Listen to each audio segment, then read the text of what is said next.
Good morning, everybody. Oh, thank you so much. Uh,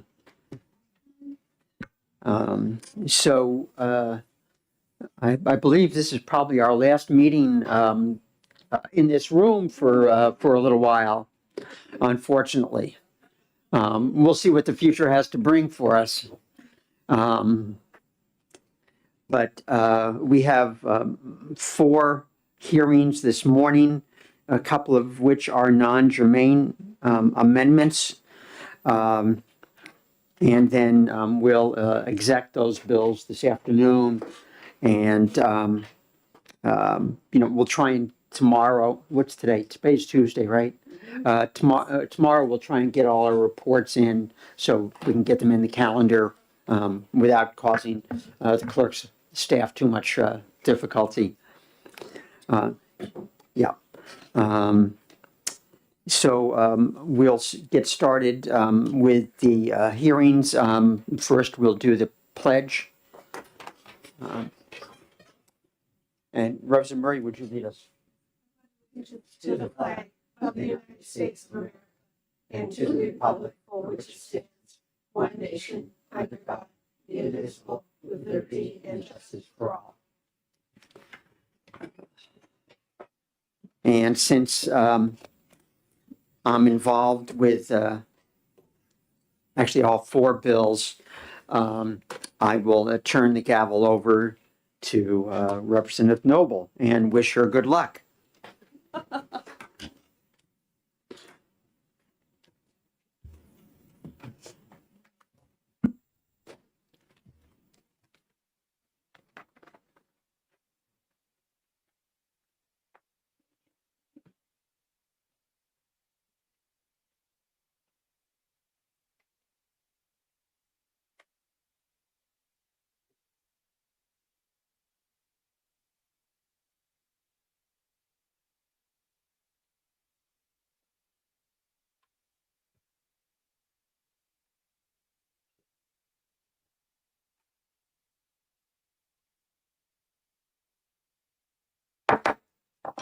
Open the hearing on SB 69 local relative to acceptance of or rejection of charitable contributions, gifts, or donations by local school boards and establishing a virtual early childhood readiness family engagement program. And I recognize the prime sponsor, Representative Cordelli.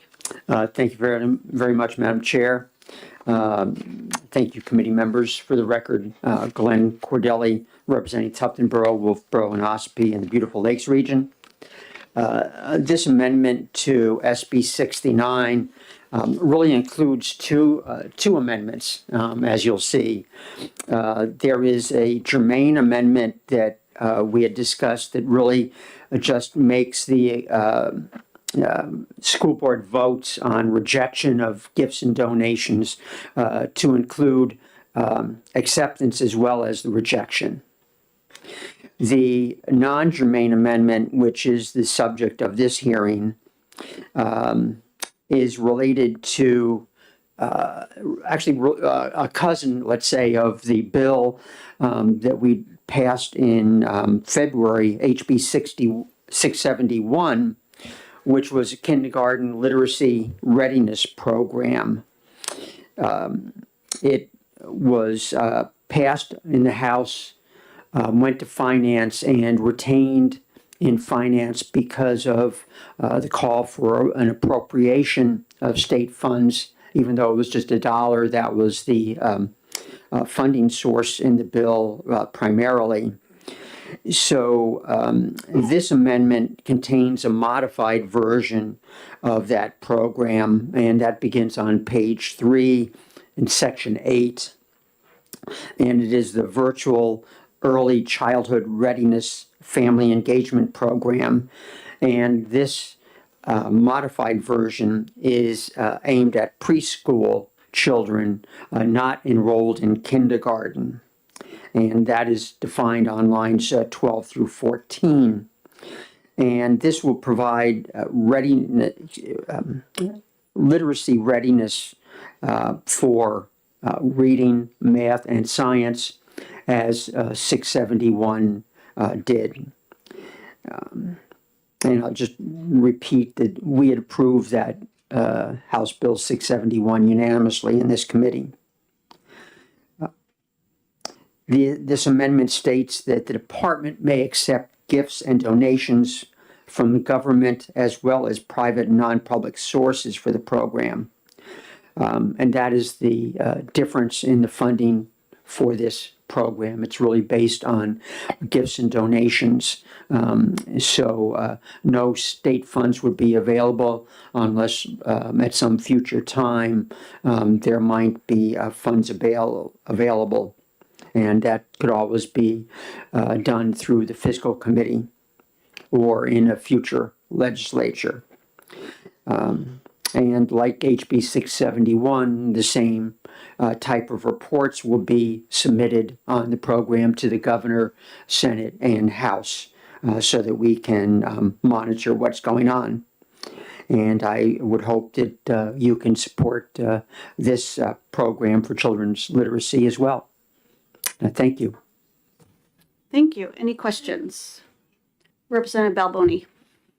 Thank you, Madam Chair, and thank you for taking my question. I actually have a couple, but the first one just relates to the amendment that you put forward on the regular bill. And there are two things that were changed. One is that both accepted or rejected donations, and the second was a provision for anonymous contributions.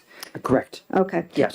So my question in regards to that is your thought process that one general meeting can be held as part of a general meeting of a school board, multiple contributions could be discussed and it would be sufficient to say this was given anonymously? Yes. Okay, so that's good. Thank you.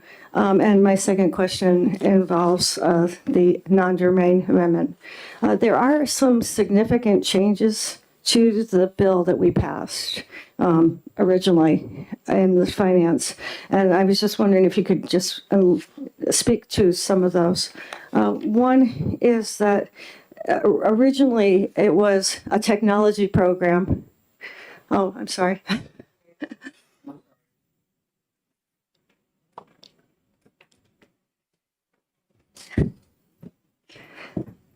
In the first bill, it was a technology program that actually could be used at centers. And so what the big change that I see you've done to the bill is now it's exclusively just an online program that would only be available for use at homes. Is that correct? At various locations. One vendor that I'm aware of does provide computers with the program.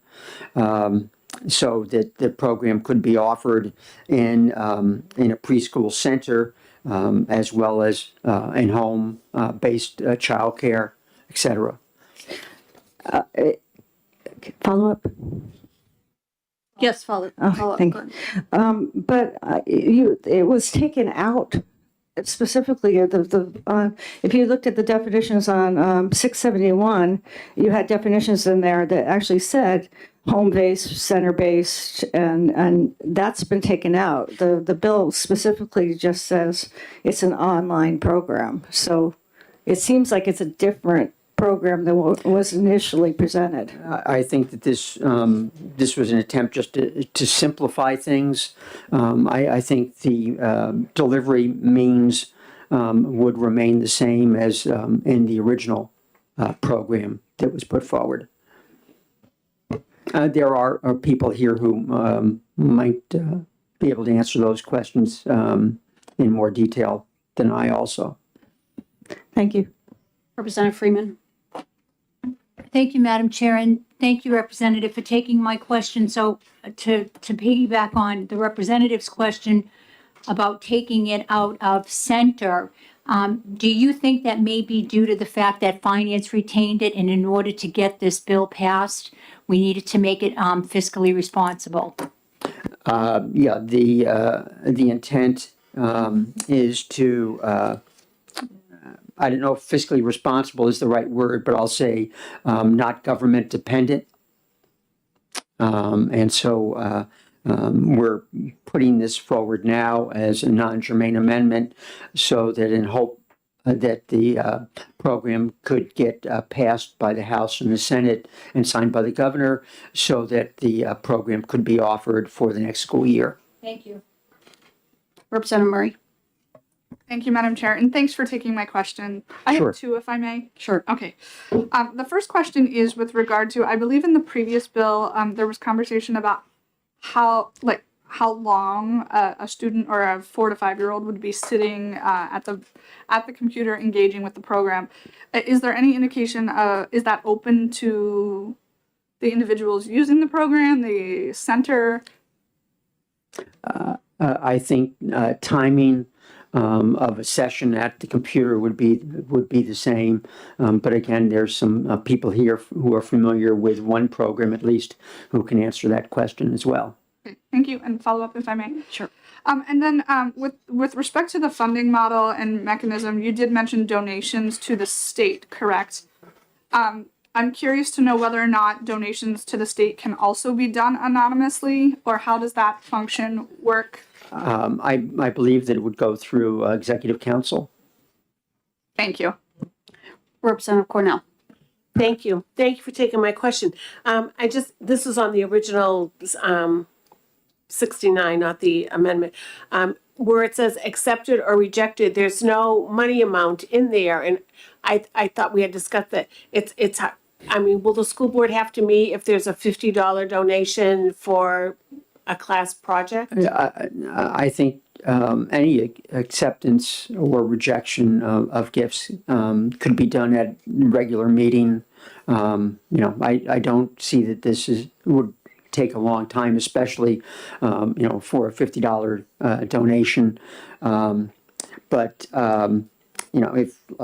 If in the future we wanted to put in a dollar amount, I would be okay with that. Any other questions? Representative Hall?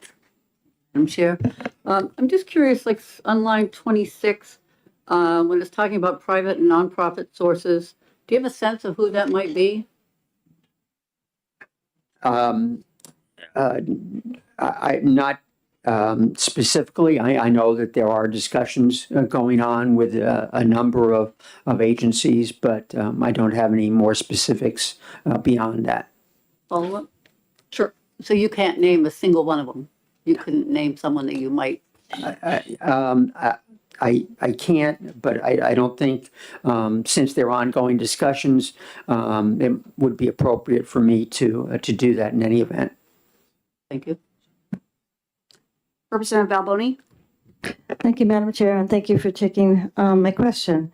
You had mentioned when you said that the bill maintains the report and the evaluation. However, it's truncated from the original bill. You've only put in A, B, and C, Right. which is the number of children participating in the program, number of families, and the number of private and public preschool providers engaged in the program, but you've taken away a lot of the evaluation.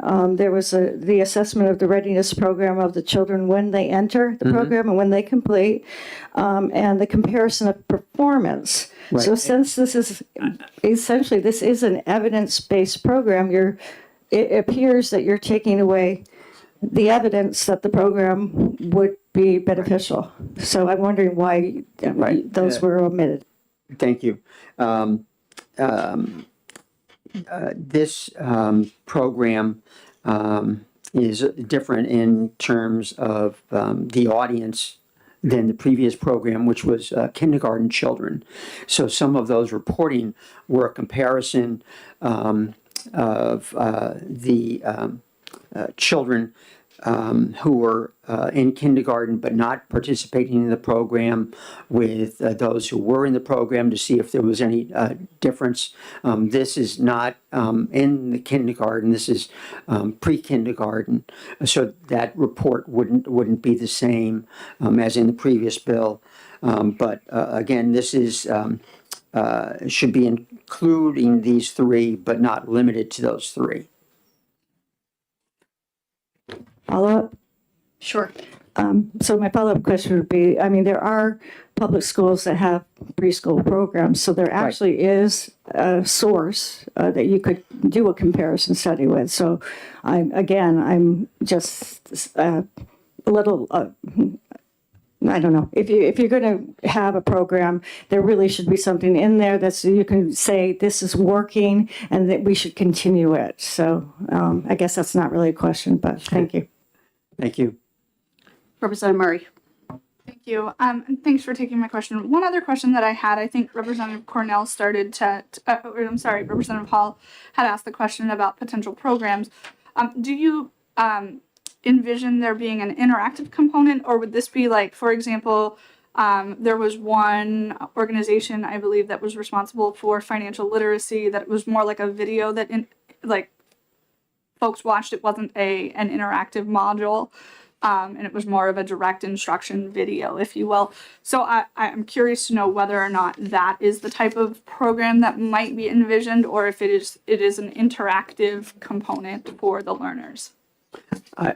Thank you. I believe this is more interactive, but again, there are people, I think, who are going to testify who can answer that question in more detail. Any other questions? Seeing none, thank you. Thank you.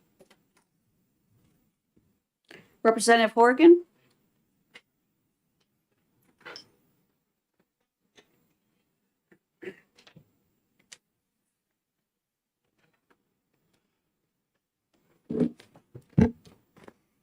Thank you. I'm Representative Timothy Horgan from Stratford County District 10, which is the town of Durham. And so I'm actually more concerned about the first two pages of the bill, which I guess is duplicates what was in the underlying bill the Senate sent us, but it is part of this non-germane amendment. And so I think there are probably situations where the school board might want to have discussions about whether or not to accept a gift, what the terms of the gift should be in non-public session. If you remember, I'm on the Judiciary Committee, so we do most of the bills dealing with RSA 91A, and there's a list of about over a dozen reasons why something can be discussed in a non-public session, and that could apply many times to gifts. As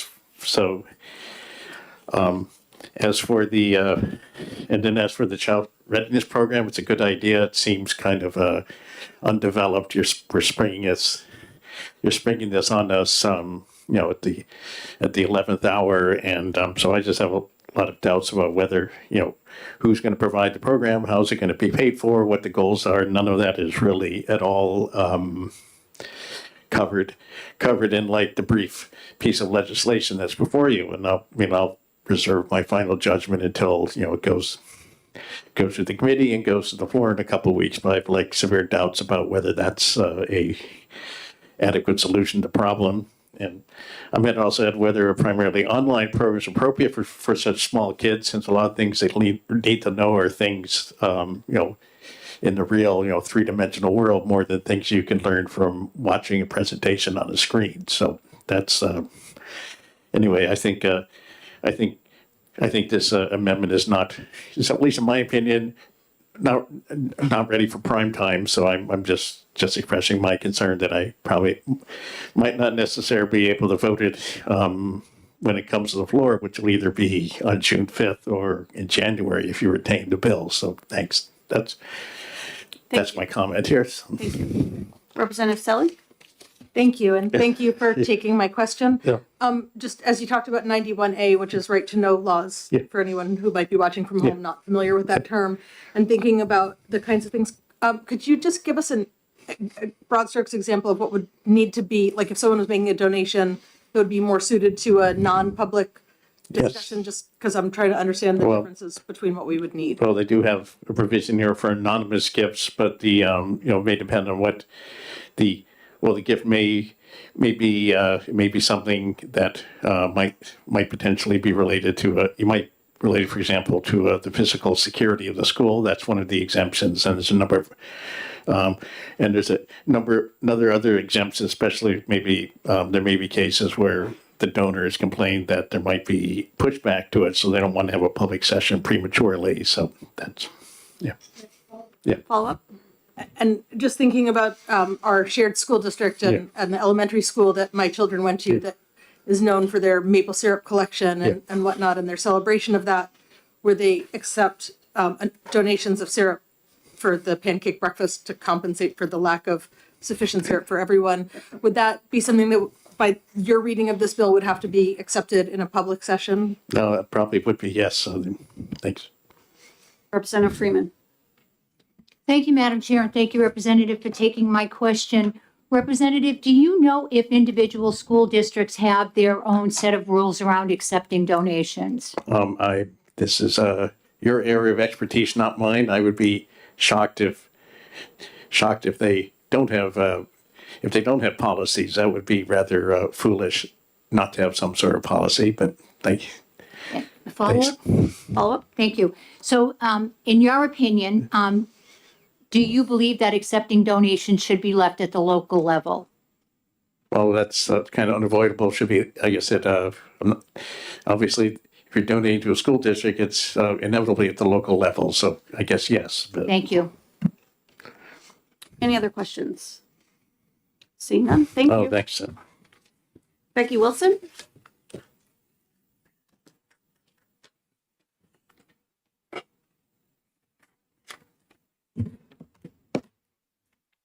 Good morning, Madam Chair, members of the committee. For the record, I'm Becky Wilson from the New Hampshire School Boards Association. We're not taking a position on this bill, and several of our concerns have already been brought up, but I want to just highlight a couple of the things that we were questioning regarding this amendment. First of all, we don't have any issue with accepting or rejecting the gifts, grants, donations, etc. per se. However, we are concerned about the broad language, that there's no guardrails around this in terms of money amounts or things like that. Yes, certain school boards can certainly set their own policy, but that's not referenced in this amendment in terms of asking school boards to set a policy. I think it's been brought up previously by a couple of the other speakers or some questions, but there are many times where school boards accept donations or gifts, such as the 8th grade Washington DC trip, if people have the ability to pay beyond their own child attending that field trip so that they can put that money into a fund for students who perhaps cannot attend the field trip without some scholarship type award, backpack drives, sports uniforms, things like that. It's unclear in this amendment whether the board would have to accept each gift separately, whether they can accept them as a block. Do they have to wait for a school board meeting, a publicly noticed meeting to accept all of those? What if it is a timely situation at the end of the year? Parents want to cover somebody's overdue book fees or something to that effect. So we would just want to be sure that this is not limiting the ability of the school to accept those gifts and donations without having to go and wait for a school board meeting to do those sorts of things. We also do have some questions about how anonymous these donations truly can be. If at some point somebody needs to be able to backtrack where these gifts and donations are coming from, in terms of, is there a check that is being cashed by the school district or the school board? Is it just cash that is provided somehow to the school district without any sort of person or entity attached to it? I'm not sure how that works. And I think Representative Horgan already mentioned in terms of 91A, is this an exception to 91A where gifts and donations could be made out? That would be an exception somehow to the right to know. And how would that be captured in this bill? I think there's some other people that will speak to some of the other thoughts and concerns. But again, we're not taking a position on the amendment necessarily, but those are questions that we would want to try to address prior to this moving forward. Happy to take any questions. Thank you. Any questions? Representative Murray. Thank you, Madam Chair, and thanks for taking my question. This is sort of, I see this amendment in two parts, so I'm going to look at the second half. And with regard to the early literacy program, I'm curious to know whether or not in this current version of it, there is any shared concern around, I know the prime sponsor spoke to the ability for one entity to maybe provide technology for learners, but in the event that that doesn't 100% get met, that it would appear that the burden might be on the family to have those needs met some other way? And how do you envision this might impact students in the 4 or 5-year-old range who may already have an IEP in the works? So if you could speak to that. Thank you for the question, Representative. In terms of the virtual early childhood readiness program, I mean, this is a family engagement program that somehow is being run, it appears, through the department. So school districts who are already required to provide services to students who are 3 and 4 years old because they meet eligibility for special education, that IEP team is going to develop an IEP that would be implemented however the IEP team feels is appropriate for that student, that the parent would consent to that IEP. For some students, that may mean a public preschool program for however much of the week or the day is appropriate for that student. It may require services at the school district level. It's not clear to me how this would I don't think districts necessarily would access this program per se to provide those services because it is a private program it's not necessarily an approved special ed program or services that the district could access. If this family wants to access those things outside of the IEP process, I suppose they could consider doing that. And hopefully they wouldn't be in conflict with anything the school district is already offering. But the school would have to, the IEP team would have to say that the child required this particular program or this particular technology in order for the school district to have to provide that. I don't see how that would, I don't know that the school district could provide it with this particular program. It wouldn't be an approved service necessarily, if that makes sense. Any other questions? Seeing none, thank you. Thank you.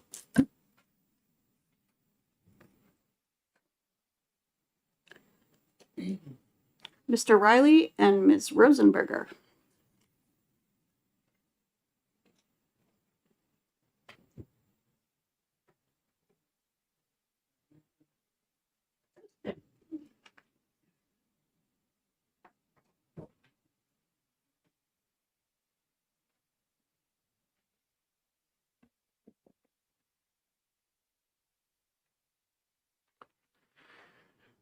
Madam Chair Noble, members of the committee, thank you for the opportunity to speak with you today. My name is Rob Riley.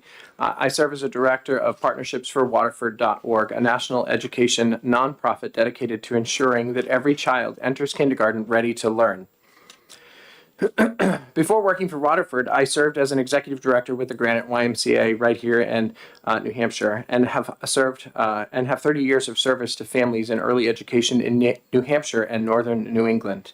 I'm here today to express Waterford's strong support for the proposed amendment to Senate Bill 69, which would establish the virtual early childhood readiness family engagement program here in New Hampshire.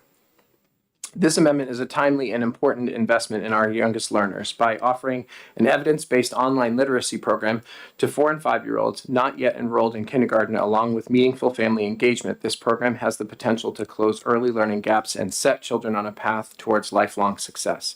At Waterford.org, we have a long history of working with states to deliver this kind of virtual early literacy support. In fact, we've had past success right here in New Hampshire with similar early learning initiatives. We've seen how this model can lift children who might otherwise enter kindergarten already behind, who might also enter a kindergarten behind, and provide them with the tools and the confidence to thrive from day one. We believe that this amendment is good policy, not just because it aligns with what we do, but because it meets a growing need in the state. Access to quality pre-K is uneven, and this program offers a flexible, scalable, and equitable solution for families across all communities.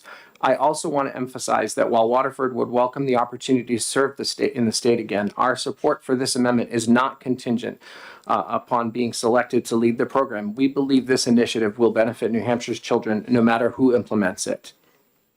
This is about doing what's best for kids, giving every child, regardless of their zip code or circumstance, the chance to start school ready to succeed.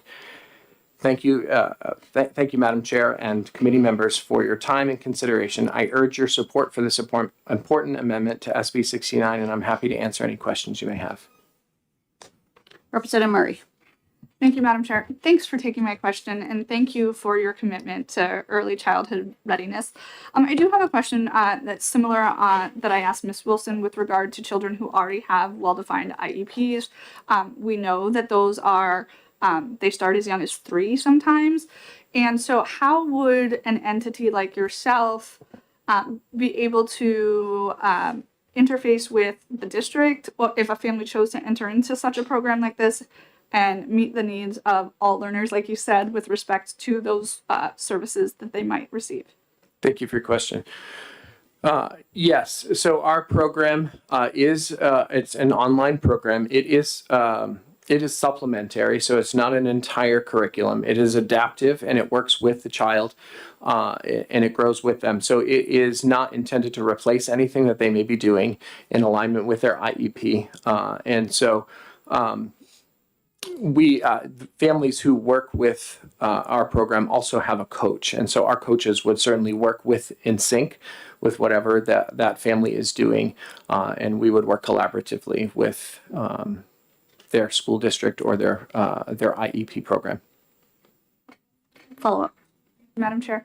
And I think it was mentioned that some organizations provide like the laptop or some sort of other access point like that.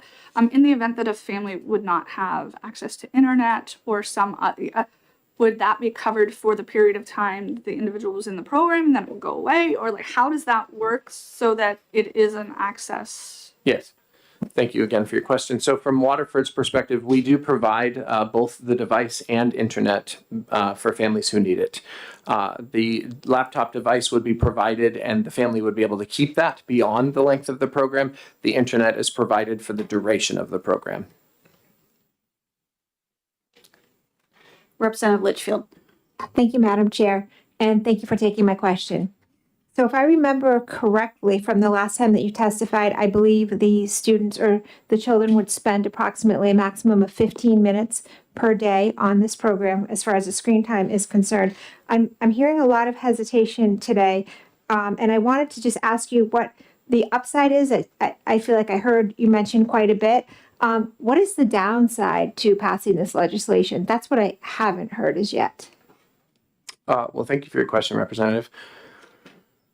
I don't know that I could identify with the downside to passing this legislation. You are correct. The prescription for this would be for Waterford would be 15 minutes a day, 5 days per week. It's intended to be used either at home or in conjunction with a preschool childcare center or a center-based environment. So I don't know that I could identify what the downside would be. Representative Hall. Thank you, Madam Chair. And thank you for taking my question. So earlier, the prime sponsor said that we were in discussion with someone and couldn't identify the program. And I guess my question is, do you think you are the ones that are in discussion and you're letting us know what the program is? I'm going to let Teresa take that question. I'm Teresa Rosenberger. I work for Bernstein Shure and I represent Waterford.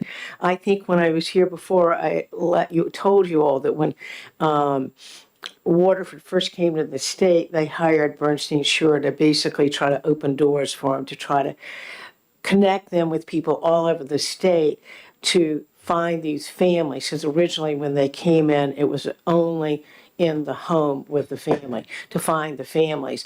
While doing that, we knew that eventually funding was going to run out. The commissioner had said, if your kid's in the program, we'll try to find it.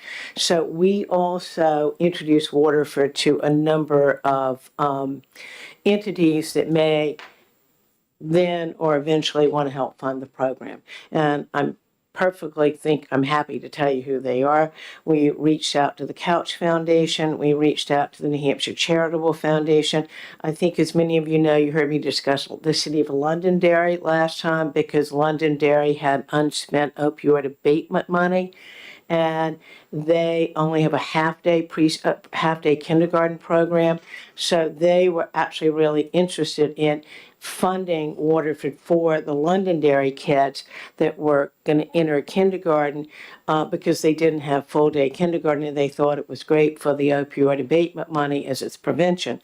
unfortunately, the Attorney General's did not think that qualified for the guidelines on the opioid abatement fund.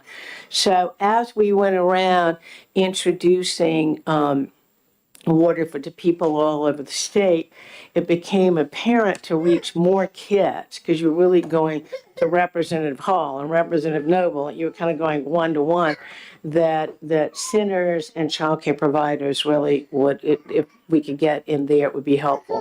And you were able to get into a couple of school districts that had pre-K. I think what Dover has, not Dover, Derry has pre-K, and Nashua, and also some childcare centers in order to reach more children. So we were looking at foundations. We were looking at any funding that maybe could be appropriated to the program. I think back then, and why this language is important, is the program was being administered by DOE, and they were working really hard, particularly Assistant Commissioner Christine Brennan, to work with regional children's advocacy centers, et cetera, to help introduce the program so it could become more accessible to children. The original money was a federal grant that came through DOE. I'm not sure whether they could really accept foundation money. What's great about this bill is it's very clear that they can accept foundation money, they can accept private money, they could accept, frankly, if Londonderry wanted to do it, they could do it, and it would be acceptable to the state. So I hope I answered your question. And I'm sure one other thing, Representative Hall, if this bill passes, we will go back to those people we approached originally. And what's so important is it has the imprimatur of the state. And it says the state thinks preschool literacy education is really important, that these kids are ready to enter kindergarten.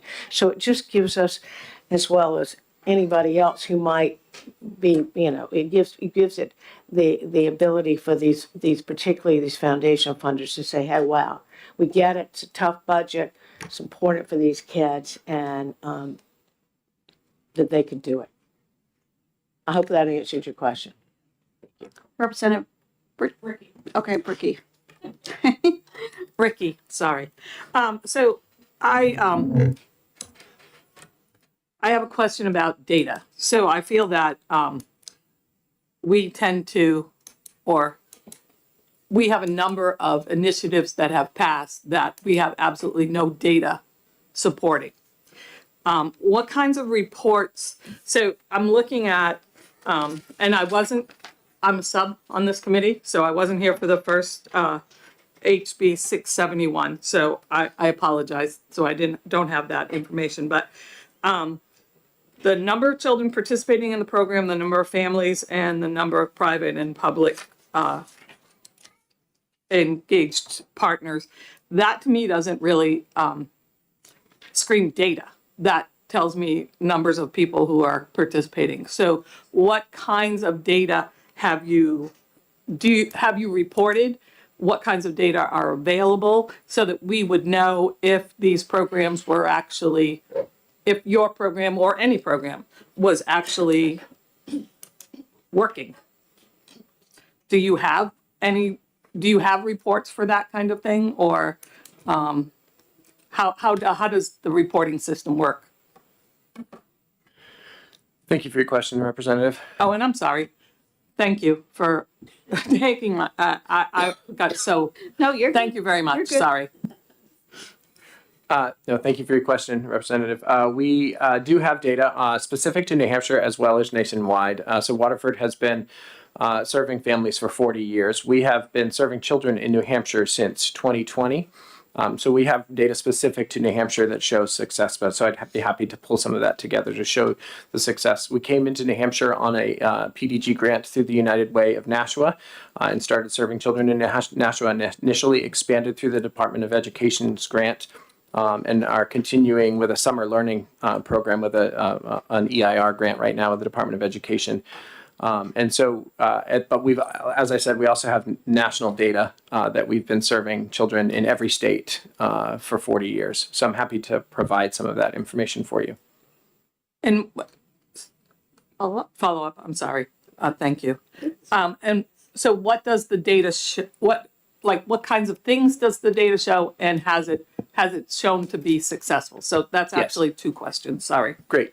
Yes, and thank you for that clarification. So our data will show the success of children compared to children who have not used Waterford. And so oftentimes what we compare our data to is to third grade reading scores.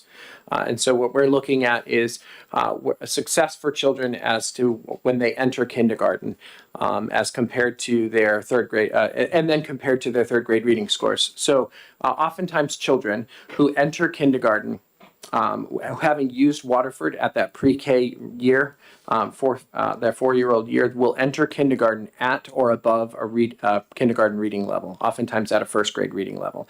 And so when our data will look at and compare those children who have entered kindergarten having used Waterford compared to those children who have not. And then further, because our software actually can be used for pre-K all the way through second grade, our data will compare children who have used Waterford and those who have not, all the way up through their third grade reading scores. Representative Hall? Thank you, Madam Chair. Thank you for taking my question. So there's no pre-test, post-test. Thank you for the question. Yeah, Representative, there is a pre-test and a post-test as well. Okay. Can you give more follow-up? Can you give more specifics? Yes, like so what we that have would look like? we have developed an assessment exam that is built into the software that they take as part of the onboarding. So when they start using Upstart, they will start by taking a pretest that's built right into that. That also places them to where they are. So our software is adaptive, so it will grow with them. So children don't all enter at the same place and travel at the same pathway. Our software adapts to where their strengths and weaknesses are and moves with them. And at the end of the program year, they'll take another assessment that will measure their success. So children who participate in that, especially in that pre-K year, will also, when they've taken that pre-test, they've participated throughout the year and taken that post-test, they'll also have a progress report that they can then take on to their kindergarten teacher.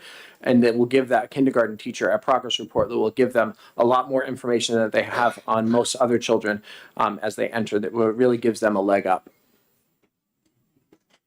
Representative Murray? Thank you, Madam Chair. Thanks for taking my question. As you know, preschoolers are primarily tactile kinesthetic learners that really thrive and grow on getting their hands on things through phonemic awareness and exploring, whether it's having a tray full of foam that kids can practice those things with. So I understand it's only 15 minutes a day, and there's formative and summative assessments throughout our learning module in the classroom. So you mentioned about assessing students pre and post. Are you taking into consideration the formative and summative assessments that preschool centers often do with children as well in seeing the efficacy of what is happening within the school day? Thank you for your question. I think that our assessment is probably separate from that because many of the children that we're serving may or may not be participating in a pre-K program. So many of our children may just be using it at home, and it may be the only thing that they are participating in. So all of our children are not participating in a pre-K program. So our assessment is assessing really their literacy skills based on their participation and interaction in the program. And so, and it is, it's testing their, it's interactive in nature, and which is why we are, again, like you said, it's only 15 minutes a day and 5 days a week, because we really do believe that this is, we do not believe that children should be in front of screens all day. Follow up? Thank you. And I just wanted to make sure, initially it said it was open to public and private centers. Does that also include homeschool settings? Absolutely. Okay. Representative Terry? Thank you. In case you don't have a stiff neck by now, I have a question from this side. You mentioned that you're active in 38 other states, I believe. That's not my question, but if I'm incorrect, please stop me. You're present in 38 other states? We are We have been present in all 50 states. We are currently present in, yes, I believe you're correct, 38 states. All right. I had to do some. So quick math. there are a good number of states in which you are Yes. present and active Yes. at the present time. So how many of those states would you say have a public and private model, or public only or private only models in terms of funding? And following that, how many have provided you with negative reviews or have ceased funding because of dissatisfaction with your program? Thank you for your question, Representative. I am unaware of any that have terminated funding due to negative reviews. I'm not necessarily connected with that. I'm sure, like most businesses, we have positive and negative reviews. I'm not aware of any that have terminated funding. We do have mostly public funding. We are funded, some of our funding is provided by school districts who purchase our software directly. And then the rest are provided through funding either through state or federal or local funding or grant funding. Follow up? If I'm hearing you correctly, a good number of the sources of funding with respect to the number of states in which you are present are publicly funded, therefore reviewable by state and federal legislative bodies or agencies. And to the best of your knowledge, you are not aware of any of the public sources of funding that have been terminated because of dissatisfaction with your program. Yes, that is correct. Which to the reverse means they apparently are all pleased such that they continue supporting your work. Yes, I can say that with a high level of confidence. Thank you very much. Thank you for your question. Any other questions? Seeing none, thank you. Thank you for your questions and thank you for your time today. Okay. Jerry Frew.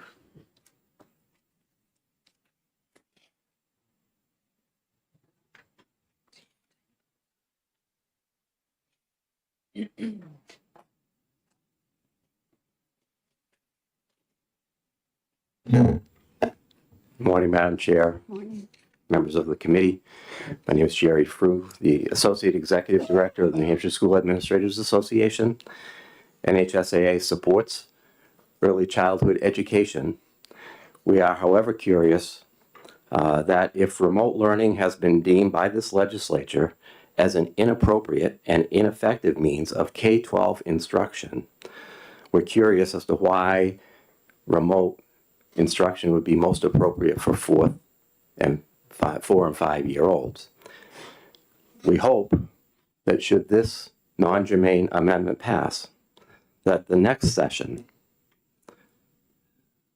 the proponents of this bill will remember the appropriateness of remote and digital learning for the K-12 learning community as well as 4 and 5-year-olds. And that's all I'd like to say. Thank you. Thank you. Any questions? Seeing none. Oh, Representative Cornell. Thank you for your testimony and for taking my question, but do you have any opinion about the accepted or rejected by the school board on the first part of the bill? Thank you. I just have concerns that I have in my mind that they're going to have to meet to accept a $10 donation to help somebody with their trip to Washington. Thank you for the question, Representative. It would be my understanding in listening to the prime sponsor's answer to a question like that a regularly scheduled school board meeting would be an appropriate avenue for accepting those donations. We would have some thoughts about the anonymity, but in answer to another question, I believe that came up, and I don't remember where it was, most, if many, most, perhaps, well, I'm just going to say most, all school districts, most school districts, have a policy in place to deal with the accepting of donations, whether they be anonymous or not. Mr. Frew, I just want to ask you a question about the remote instruction that you brought up. So you're speaking about an entire school day being remote. Is that correct? And you're comparing it to the 15 minutes that this would be. Thank you A for the child. question. And it's appropriate. And I understand that we're talking about 15 minutes versus a whole day. I would also submit that a whole day isn't necessarily going to do social and emotional harm to a child. Obviously, we all know that the previous extended period of remote learning isn't an acceptable situation either. But if in certain emergency events where a school needs to be remote for a day, I don't think that there should be great hoops to jump through. Representative McDonald. Thank you, Madam Chair, and thank you, Mr. Through. Kind of along the same lines, you had mentioned that the legislature has taken a stance, if I'm correct, against remote learning. This is my second term here. Is there something prior that I'm unaware of, or was there a specific bill that you were referring to? Thank you for the question, Representative. I would have to look back in the back stages of this memory to find the specific bills that have been discussed by the legislature previously that have put limits on and raised the value of the question of the value of remote learning. Okay, and thank you. deemed it ineffective and inappropriate. Thanks. Representative Selig. Thank you. I'm just curious, in terms of this program and reading readiness, does the school board's administration or the school administrators administration have a view of what would be a more effective way to accomplish that goal? Thank you for the question, Representative. We do not have a specific resolution aside from the fact that we embrace early childhood learning as appropriate and giving kids a better start. Thank you. Any other questions? Representative Litchfield. Thank you, Chair Noble, and thank you for taking my question. So just the same question that I had asked someone that testified previously, if this is just another tool in the toolbox for these children and you support early literacy, what is the downside to this? Thank you for the question, Representative Litchfield. I apologize if I gave any indication that there was a downside. Any other questions? Seeing none, thank you. And that concludes the hearing on SB 69.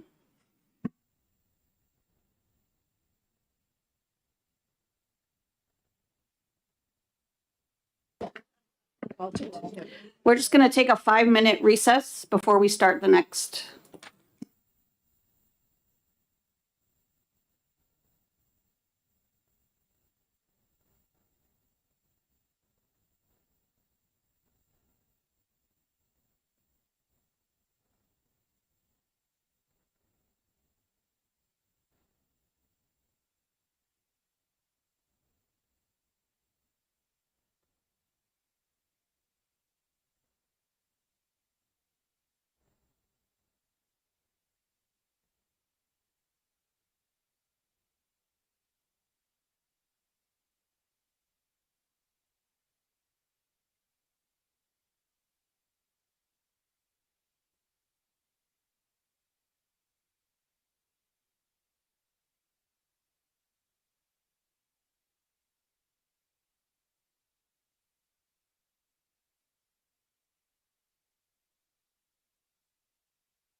We're going to open the hearing on SB 210 relative to bullying and cyberbullying prevention, and I recognize the prime sponsor, Representative Cordelli. Thank you very much, Madam Chair, fellow committee members. For the record, Glenn Cordelli, representing Tufton Borough, Wolfboro, and Ossipee in the beautiful Lakes region. Let me just mention that two handouts that are coming around. One is the current statute, since you might not have your red books with the loss of our lockers, and also a highlighted copy of the amendment to help you through it. SB 210 came to us as a study committee to investigate bullying. We've had 3 hearings on bullying already this year. We don't need to study it. We need to take action. We have already passed HB 108, which primarily addressed cyberbullying, is on its way to the governor. We have had another hearing, 2 hearings really, on SB 210. And because this amendment is a substantial change to the bill, it was recommended that we have a separate hearing on this amendment. In those previous hearings, we have heard horrific stories of bullying this year and in the past. Stories of excuses, indifference, retaliation, and even suicide. This is an article from last September. Protesters call on Keene schools to enforce anti-bullying policy after student dies by suicide.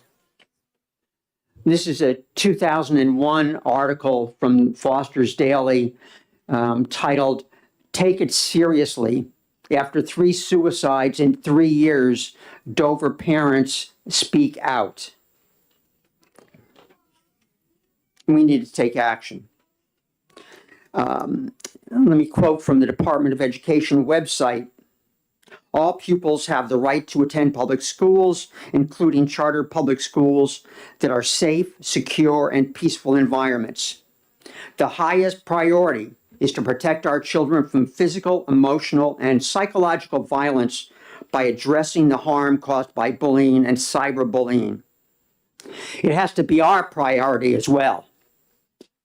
So what does this amendment do? If you want to follow through on your highlighted version, might be hard to see the highlights, but hopefully you can. First of all, you'll see on the first page that bullying procedures are to be included in the student handbook. Down below that, you'll see highlighted that victims are to be treated with understanding and information as to their rights, protections, and support services that are available. Superintendents may grant waivers, is in current statutes, waivers from informing parents about report of bullying. But there is no current time frame for how long that a waiver from informing parents would last. We add that it's 5 days, except in the cases where bullying or cyberbullying occurs over district lines. If there is an extension granted for an investigation, the victim's parents are to be informed of that extension. Parents need to know what's going on when there is a bullying incident that has been reported.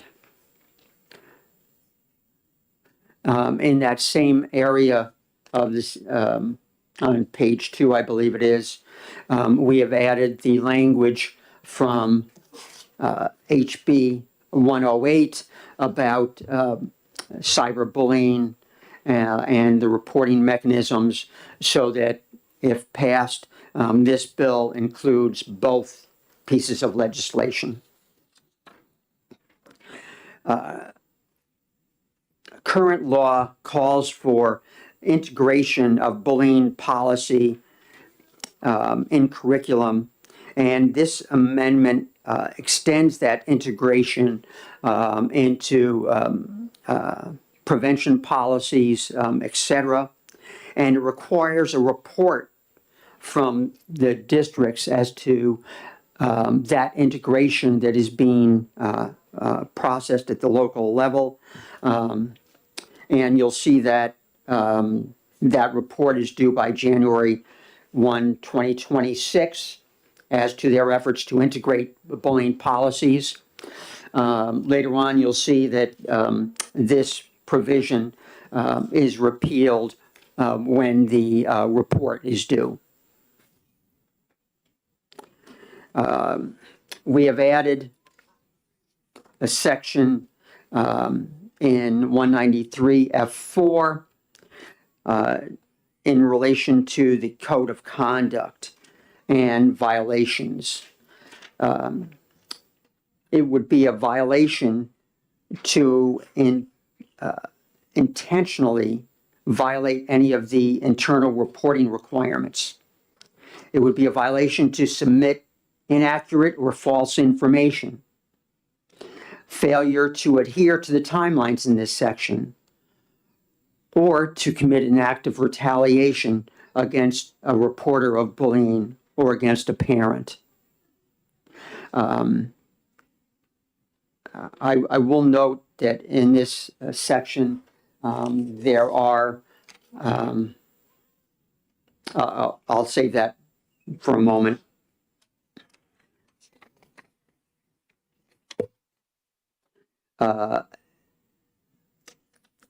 Additional statistics on bullying are to be added to the current report.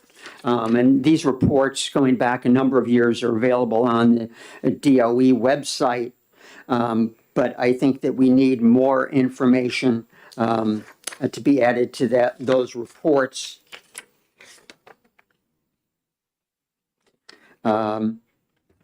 And in terms of accurate information, pretty much everyone I've talked to questions the numbers that are being reported on these reports from the districts.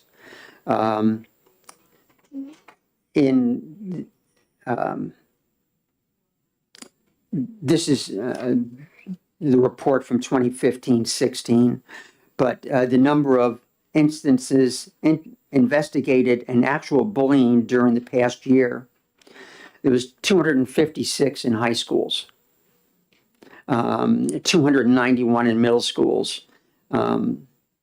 Many people, not most people I've talked to, question those statistics. In addition, in current law, there is the right of action against a school district for willful misconduct in violation of the laws or gross negligence. This amendment changes that to simple negligence and defines that in F9. But I don't think, even with this amendment, we don't stop here. I've already had conversations with people who are already looking into possible actions, if necessary, regarding laws on suspension and expulsion, and also laws on retaliation. We had testimony about retaliation that parents faced, and that students have faced, and that is unacceptable, just as retaliation against teachers is unacceptable. And we will look next year at doing something in regard to retaliation, and that certainly ties in to bullying cases. So that basically is the amendment, and I think it is important, after everything we've heard for years about bullying, suicides. we need to take more action than just what is in current law. And this is a step in relation to that additional action that I believe is needed. Thank you. Representative Selig? Thank you, and thank you for taking my question. And obviously, given that I brought bullying legislation before this committee earlier this year, we know I stand against bullying in all its forms, and discrimination in all of its forms. I'm curious with this, what happens when the bully is a student who's in a private school, a student who's being homeschooled, receiving EFA funds, who is, how does, this policy only addresses children in our school systems. So other than things that get referred to the AG from what I am reading. So what happens to address the bullies that are choosing to attend private, parochial, or homeschool situations who are perpetrating the bullying? That would be considered cross-district bullying in the statute, as well as possibly cyberbullying, which we addressed in 108, and which is, that language is transferred into this amendment as well. Follow up? And also just thinking about a situation that happened in my school district where a parent was angry at a coach and began putting an online campaign against the coach and the coach's child to essentially bully them out of the district. In what capacity would this help support that? I'm not sure if that would address it, but could be addressed in terms of retaliation legislation. This is primarily addressed to student bullying, and that could occur anywhere via any means in this day and age. Representative Hall? Thank you, Madam Chair, and thank you for taking my question. I'm just curious, on page 3, line 24, the word intentionally, does that refer to only violate the district internal reporting requirements, or does it go with all of it, the entire paragraph on the word intentionally? Line 24, page 3.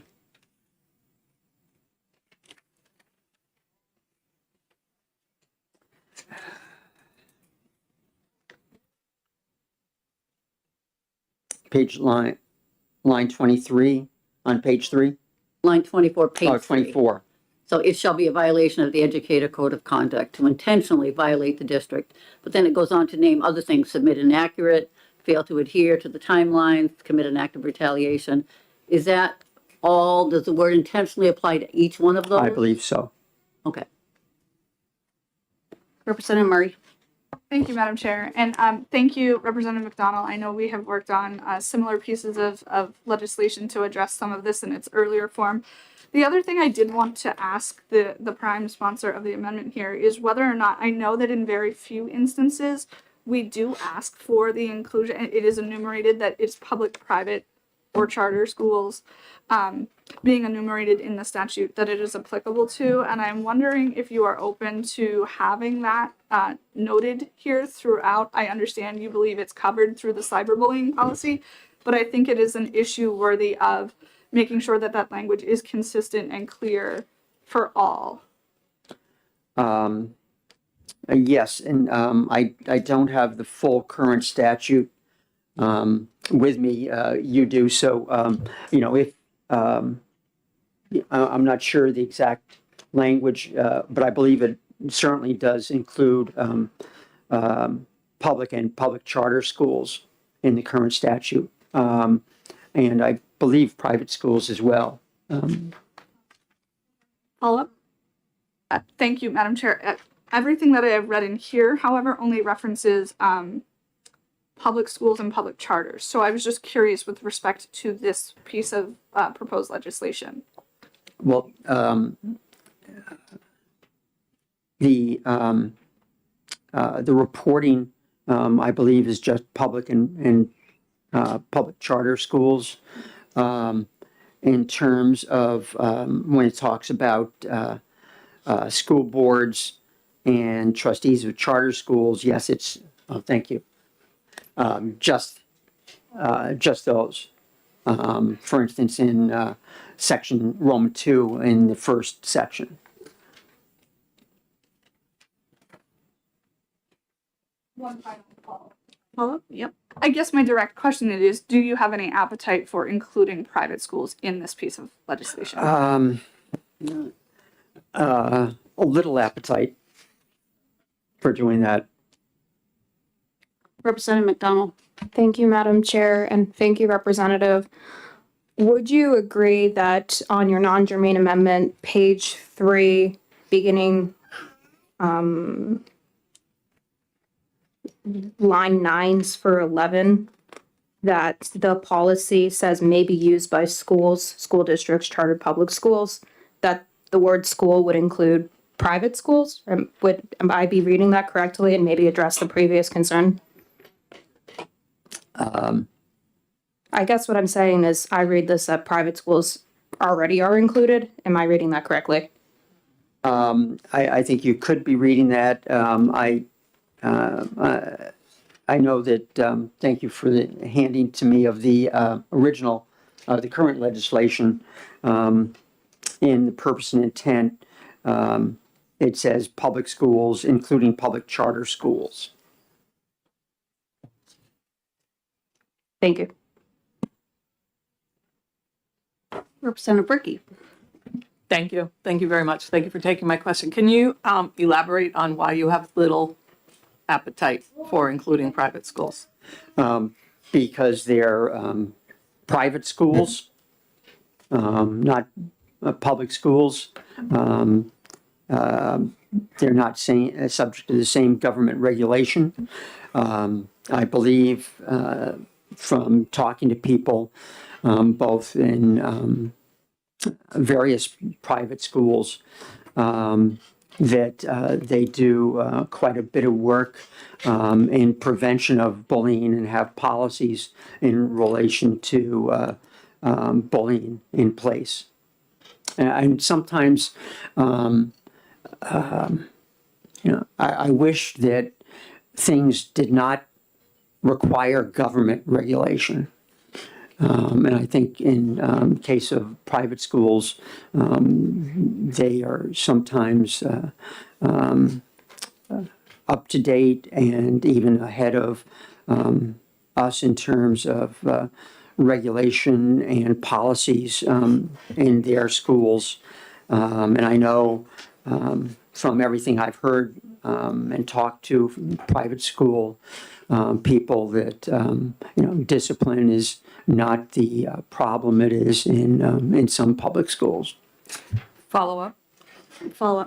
So do you believe that private school students don't bully public school students? That's why we have bullying, the cyberbullying statute, to make sure that that doesn't happen. It only happens cyberbullying?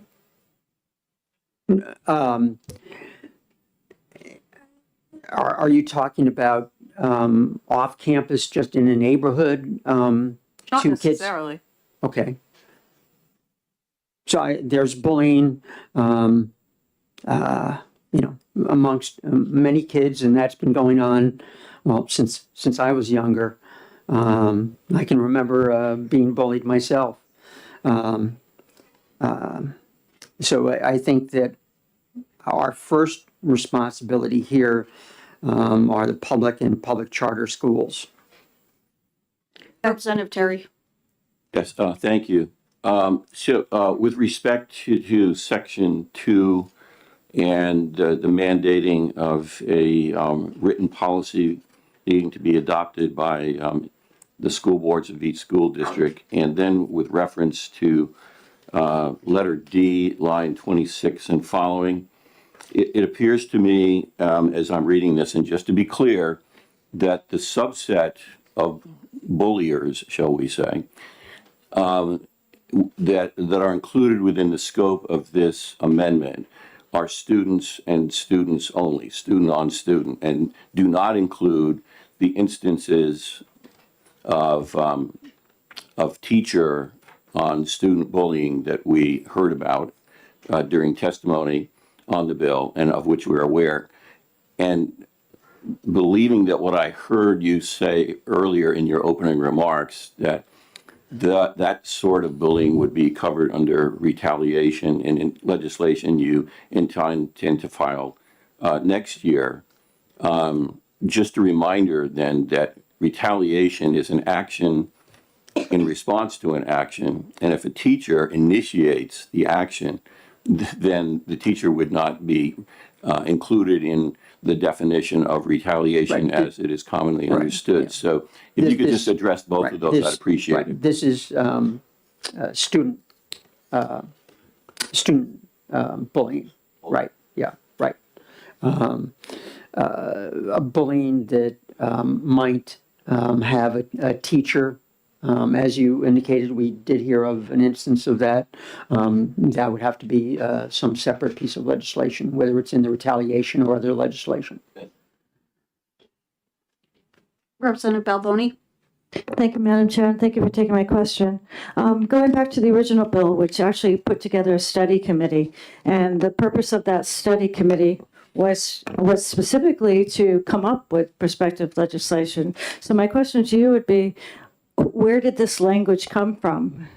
Because the original intent was to have a committee to come up with the recommendations. So could you address that? Yes. This amendment was my initiative. I did talk to a number of people about it and got input. Follow up, please. Follow up? Are the people that you spoke to, were they from organizations? Were they affiliated with any type of, had any background knowledge of bullying or educators, or I'm just curious. Yes. What groups? For one, I talked with a member of the State Board of Education about this, and one section that I don't know if I mentioned that has been removed was a section that related to motivation of bullying, which has caused problems, and that that has often been referred to by administrators as the reason for not classifying something as bullying, but just kids being kids and things like that. And that is a problem for the State Board of Education when they get cases, and it is a problem when we look at the bullying statistics as well. Susie, follow up, please. It's relevant to, you actually brought it up. That was my follow-up question to it. Is that removal specifically that is on 193F3B, which you have removed the definition of bullying it says that it shall include actions motivated by an imbalance of power based on a pupil's actual or perceived personal characteristics, behaviors, or beliefs, or motivated by the pupil's association with another person, and based on the other person's characteristics, behaviors, or beliefs. So I think you just answered that question. That was removed for conversation with a singular person on the State Board of Education? It was removed based on conversations, yes. Representative Freeman? Thank you, Madam Chair, and thank you, Representative. Would you not agree, Representative, that the original bill, which would have developed a study committee on bullying, was a good idea? But would you agree that given the amount of testimony and the amount of people that have reached out to us, whether it's a teacher or a parent or a child, to address these very, very egregious issues of bullying, would you not agree that actually doing something instead of proverbially kicking the can down the road with the study committee is not a more positive use of our time? Without question. Representative Murray. Thank you, Madam Chair. Thanks for taking my question. I I do have to circle back again to the private school conversation, and if I may, I appreciate with regards to section 193F:3, section 5. Under school property, it does specifically note that school property means all real property and physical plant and equipment used for school purposes, including public or private school buses or vans. So that would be private contract hire vans, I would assume. So I do think that there is precedent here for including private entities in this conversation. And I would continue to say that I think in a bipartisan way, we do agree that this issue is worthy of attention. And I would like to make sure that we do list all of those entities within this piece of legislation, public, private, and charter. So if you could speak to, if you're recognizing private issues with private contracts and buses, why could we not also include the language?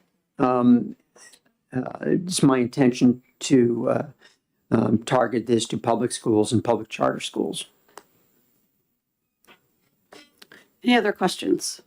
Representative Cornell. Thank you. Thank you for taking my question. On page 4, lines 8, 9, and 10, you removed gross and just left in negligence.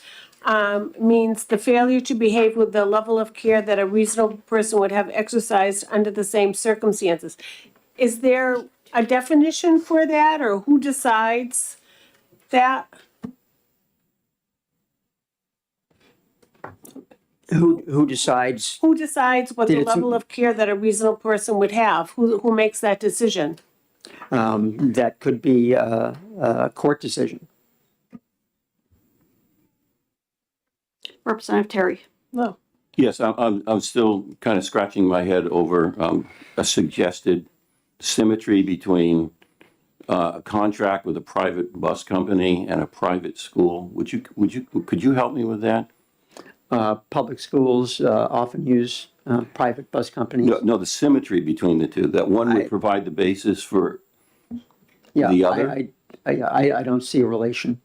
Okay, I didn't think so. Thank you. Representative Murray. Since that was the question directed at me, may I have the privilege of responding? In exec. Excuse me, the question was directed to the witness and not to the representative. Thank you. Representative Berkey.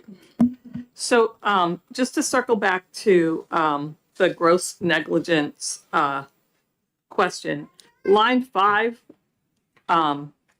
still references gross negligence, but then when it comes down to actually defining gross negligence, it's not defined down there. Is that a misprint? I'd have to go back and look at my original to see if that was missed or if it was in my highlighting. Well, sorry. Pull up. Thank you. Gross is crossed out in line 8, but right. To define gross negligence is crossed out, gross is crossed out, but we're still referencing gross negligence in line 5. Right. That might have been an oversight. Okay, I'll have to thank come back you. and check. Representative Hall. Thank you, Madam Chair. Thank you, Representative, for taking that question. On line 34, page 3, the report that the Department of Ed prepares has to be reported to the Attorney General's office. Could you just speak to that as to why the Attorney General has to get involved with it? I think that cyberbullying cases, and I can be corrected, but there is in 108, HB 108, part of the cyberbullying process would be communication with the Attorney General's office. Any other questions? Representative Murray.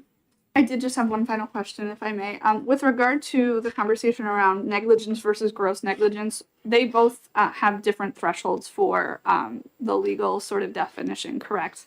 Correct. Okay. Representative Selig. you. I'm curious about just the timeline and how quickly you expect this to get turned around should it be passed. So it says within 30 days that they will have enacted all of this. And so if, as is sometimes the case, the governor doesn't sign the bill, if this should get passed all the way through and it doesn't get signed until the end of July, for example, and schools start August, I think 19th in some districts, how are they supposed to get their handbooks completely reprinted, amended, et cetera, to make this timeline work? Right. I think that 30 days would be sufficient for a number of steps, possibly not if there was any reprinting of handbooks, but for policies and other provisions within this, I think that 30 days is entirely reasonable. Any other questions? Seeing none, thank you. Thank you.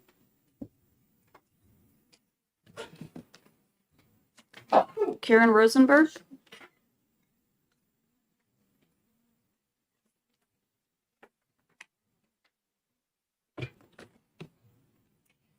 Good morning. I'm Karen Rosenberg. I'm the policy director at the Disability Rights Center. We are the state's protection and advocacy system for people with disabilities, and as such represent students with disabilities in education cases, and have heard bullying. We get complaints of bullying from both sides, actually. We hear complaints about students with disabilities who are victims of bullying, as well as students with disabilities who are alleged perpetrators of bullying.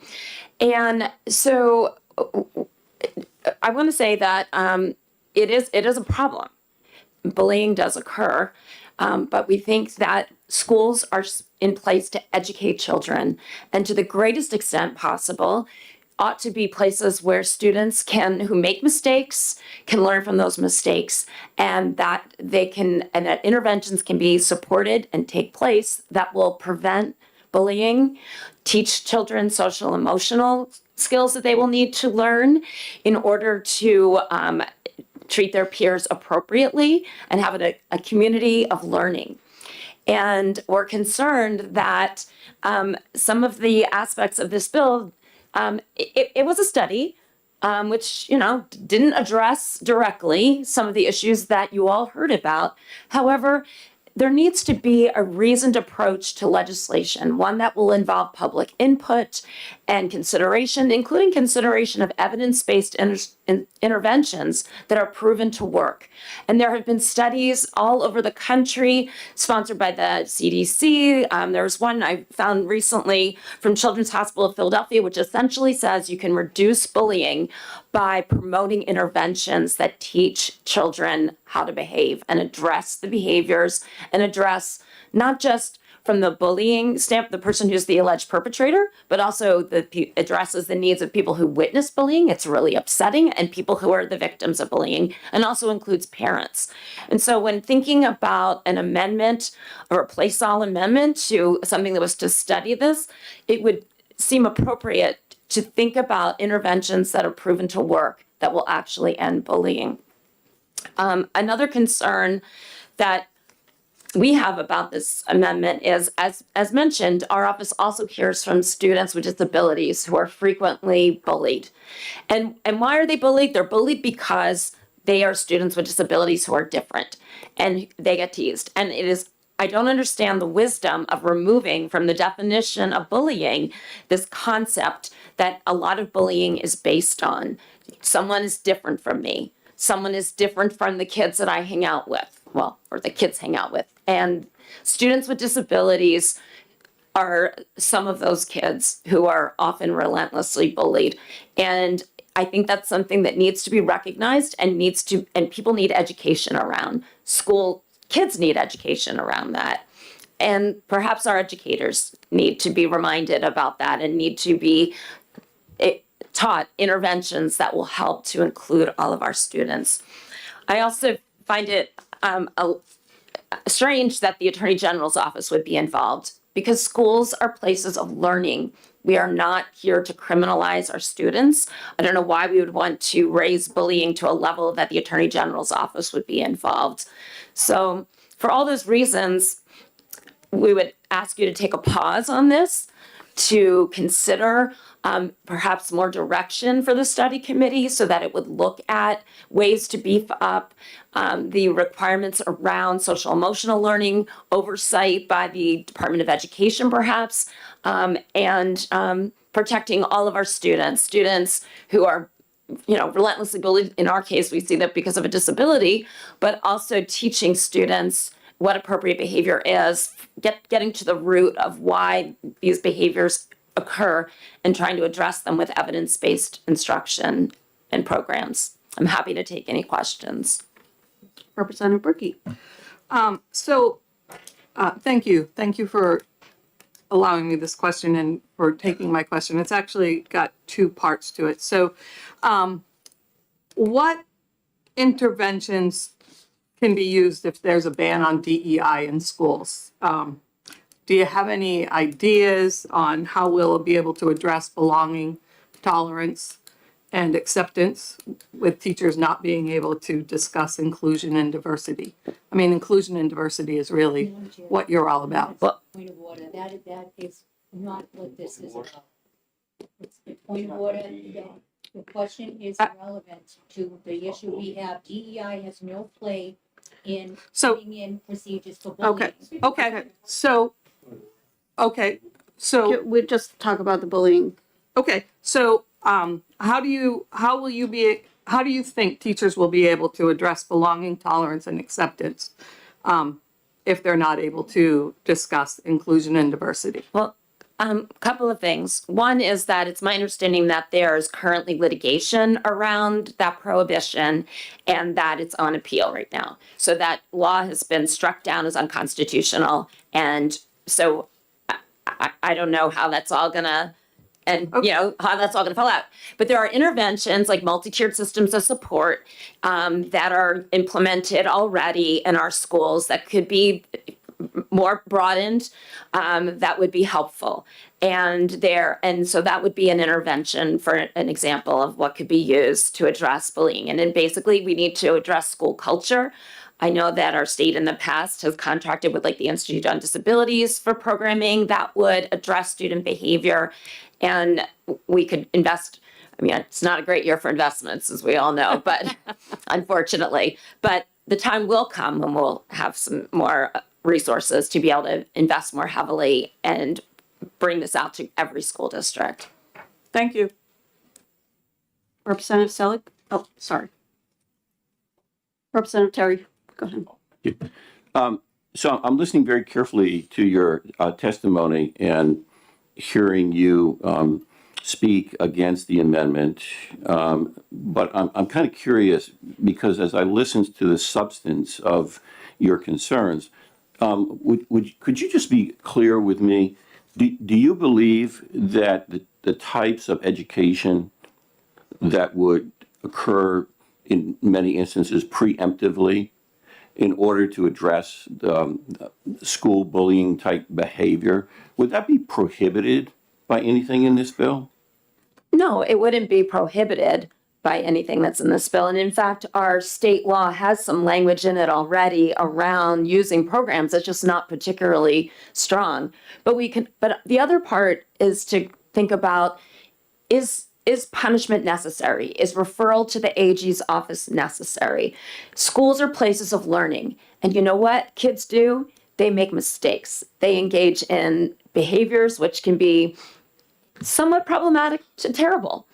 And if and when they can be addressed head on in a way that doesn't involve a lot of punishment, or especially suspension, out of school suspension, it can also involve repair and repairing relationships. We ought to support that because that can heal the person who is the victim. It can teach the person who is the alleged perpetrator, and it can ultimately lead to safer, more congenial schools. Thanks. Representative Selig. Thank you, and thank you for taking my question. And I appreciate your comments about essentially restorative justice type models in terms of working through things. But I think about kids with learning challenges of different kinds, whether it's for physical or intellectual capacity or anything else. And I know for my own child, one of the things we incorporated, sorry, I was waiting for Representative Freeman to finish her comment. One of the things we incorporated was advocacy for her to learn how to advocate for herself. How do you see that tool of teaching students self-advocacy as a way to counteract bullying? I think that's a really important tool for students to learn. And that's why I think the way to look at bullying, you need to look at each party, right? And what interventions are going to support each party. So there's the victim, and who could benefit probably from self-advocacy, because then being bullied is really disempowering and traumatic. And if we can teach students skills to be able to stick up for themselves, seek counsel when they need it, and this is how they're going to navigate the world when they leave. So yes, self-advocacy is really important. Any other questions? Representative McDonald. Thank you, Madam Chair, and thank you especially for your work with the Disability Rights Center, truly. You had mentioned the Attorney General's office. Would knowing that language came from another bill and that it only applies to across state lines, because we heard testimony that there'd be no other way to remedy bullying across state lines, would that change your opinion about the Attorney General being included within here? I still am not sure. I mean, it could be studied, and there could be a mechanism set up for such complaints. Raising it to the level of an Attorney General complaint raises some concerns for me, because it seems like it's a direct path to criminalizing student behavior, and these are kids. Right. Thanks. Any other questions? Representative Dry. Thank you, Madam Chairman, and thank you for taking my question. I only ask this because I have dealt with, as a representative, with constituents who had cross district bullying going on, and there were physical ramifications. There was real harm there. I'm wondering if that would be a case where an Attorney General would be a place to consult. Again, I'm not sure that it would. I mean, when you could have physical harm occurring in not a cross district kind of situation. So, and it needs to be addressed. And there are already school codes of conduct around physical harm, right? That would apply. So again, there could be instances that are genuinely criminal, right? That really are. And in such cases, the police are going to be involved, right? But for the most part, we want to address incidents of bullying that can be addressed by the school as an educational opportunity, a teachable moment in the school. So I don't know that we would want to promote referrals to the Attorney General's office. Schools can already report to the police if there's a criminal activity. Rob, yeah. I'm actually thinking maybe on behalf of the parents doing that, on behalf of the family, not just the student. What do you mean? Well, I think we're kind of leaving this bill area, so I think I'm just going to drop this, okay? Thank you very much. Any other questions? Seeing none, thank you. Thank you all. Barrett Christina.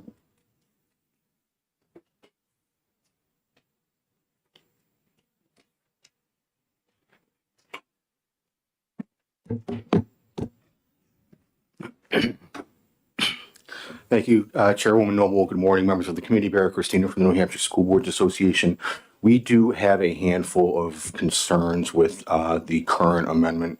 First, unless I missed it and I didn't find it in the amendment, I think it removes the definition of bullying that is in current law. The current law states that bullying or cyberbullying shall occur when an action or communication as defined in RSA 193-F:3, and then it lays out some standards. We think that having a clearer definition in the law as it exists now is better for students, parents, school administrators to understand what behavior is allowable and what behavior is not allowable, or what behavior would at least constitute bullying. We think that would help with the sort of the professional development for staff members. We think that would help with the curriculum inclusion for students, and we certainly think it would help with administrators who would be charged with, as they currently are, with doing the investigation to ascertain does the purported behavior constitute bullying under the statutory definition. If I missed the definition in there, I apologize, but I've been reading the bill for a couple hours now, and I see that it's been removed, and we think that is a concern. The second concern that NHSBA has is on page 3. Lines 24 through 27, bring the educator code of conduct into this. Specifically, we have the concern where it says the code shall be a violation of the educator code of conduct to intentionally violate the district internal reporting requirements. NHSBA would view that as an employment matter if a employee is not following a local school board policy. Now, if an educator somehow violated the reporting requirements within the statute, we think it would be, we would object to it, but we think that the state would at least have some more rational basis to include the code of conduct into a statutory violation rather than a local school board policy violation. Additionally, on that, continuing on those provisions, lines 24 through 27, submits an inaccurate report.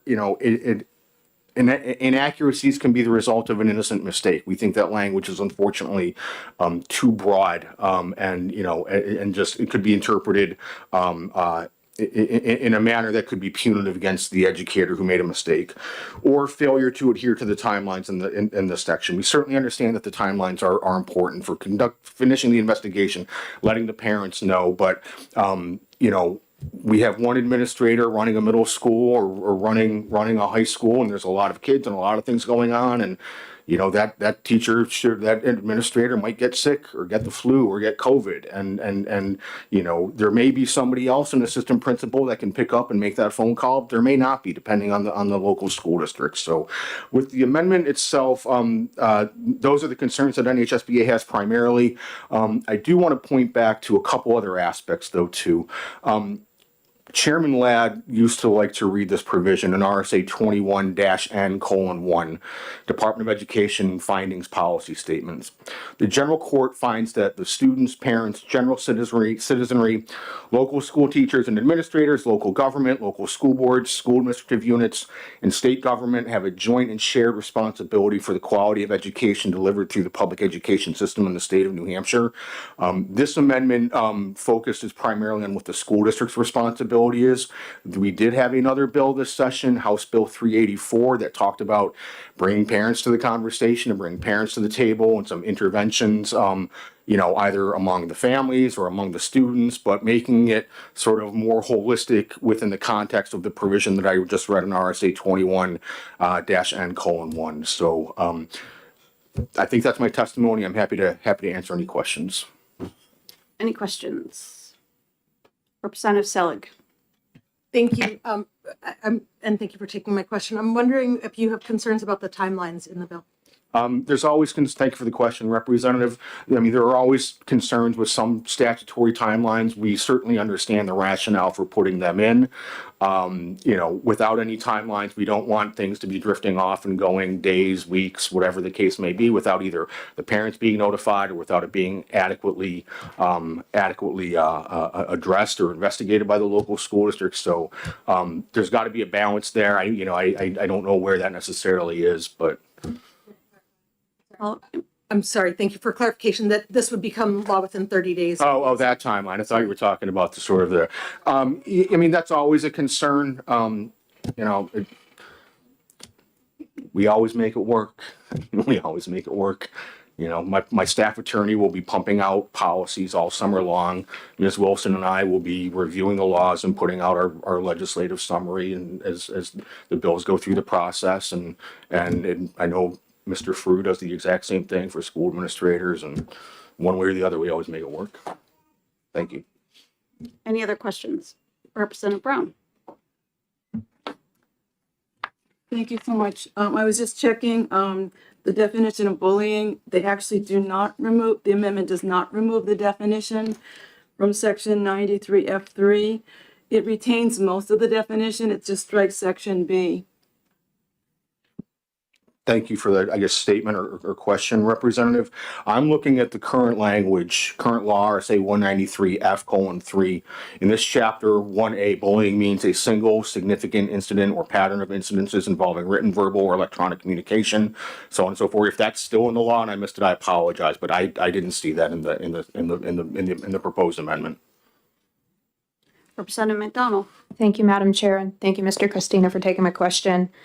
NHSBA testified in support of House Bill 108, which included the provision about the Attorney General's office, which is copied verbatim into this amendment. Is NHSBA still supportive of the Attorney General being mentioned? Yeah, I don't, thank you for the question, Representative. I think our support of, was it 108, House Bill 108, was more sort of the broader concept that, yeah, this needs to be looked at a little bit more differently. Was the Attorney General's language in the original bill, if I may ask? It was a subsequent amendment. Was it? Okay, and a subsequent amendment. We supported the concept of strengthening the bullying statute. We didn't have a specific position about referrals to the Attorney General's office or not. And I don't recall if we testified on an amendment or made any specific policy positions about the Attorney General's aspect relative to your bill. And if I may have a follow-up question. You just said that New Hampshire SBA supports strengthening the bullying statute. If this amendment, as I read it, strengthens the bullying statute by addressing the issue rather than studying it further, as someone mentioned, kicking the can down the road, why wouldn't NHSBA be supportive of something like this? Thank you for the question, Representative. It's a reasonable question. The question is whether or not this bill enhances the bullying statute. For the reasons that I laid out, I don't necessarily think that it does. All right. Thank you. Thank you. Any other questions? Seeing none, thank you. Thank you. Anne Marie Banfield.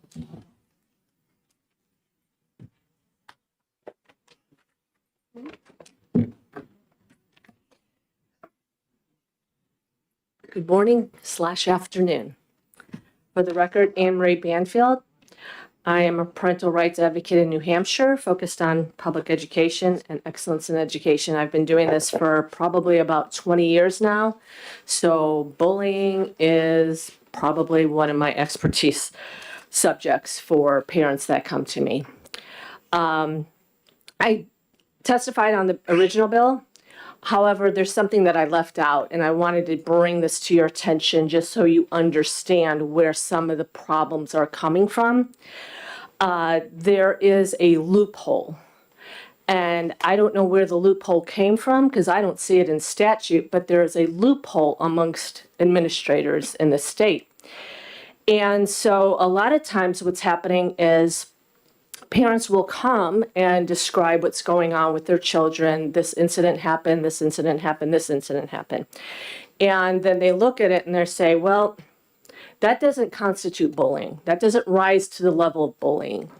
I've looked at some of these cases and I've laughed, absolutely laughed that someone would not come to that conclusion that this is bullying. I'm not saying that every incident is, but when you have incident after incident after incident with the same kids over and over, tormented, how does that not rise to the level of bullying? So there's your loophole. There's your loophole. We're just not going to call it bullying. We're just going to call it an incident. And we're going to deal with the incident, but not call it that. What happens normally is the parent removes the child from the school. When a parent gets to me, I can assure you that I do not advise parents ever on what they should do in terms of removing their kids. I never advise take your kid out of that school or keep your kid in that school. That is a decision for the parents and the family. But I can tell you that this is a leading cause of parents removing their kids from a public school. And in 20 years, I've never had a parent come to me complaining about a private school. That's just a fact. That's just a fact. Because if they were to come to me, I would do the same thing for them in a private school. It just doesn't happen. Maybe because they're paying money and they're listened to and the situation's dealt with in a more stricter way. I don't know the answer to that. I just don't get those parents. Maybe they just pull their kids out of the private school and say, I'm not paying you money anymore. But so to your question about should this apply to private schools, I would say if this becomes a huge problem, then maybe take a look at that. But right now, I mean, I've never had anybody come. I watch the EFA hearings. I listen to the parents who come and say bullying is a primary reason where we want this EFA. We want to move our kids to other schools. It's a problem. It was a problem in Keene with teachers in terms of behavior problems. If you're not familiar with what's going on in Keene, you should take a look, because they're changing their school policies to include more punitive measures because the behavior is out of control. The school board voted on that recently. This should be all about protecting the student, not the institution, This can be done. We can strengthen the law. We can make it so families are not forced out of their public schools. If you really want to keep kids in public schools, you better deal with this, because this is a leading cause of them leaving.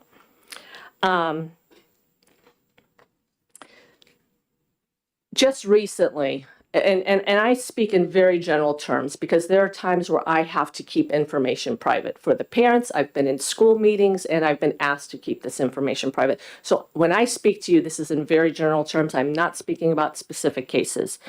But in one instance, not just a couple weeks ago, a parent posted on their page, and because this was public, I feel I can share this public, that he was getting a restraining order against the child who is harassing his daughter at school.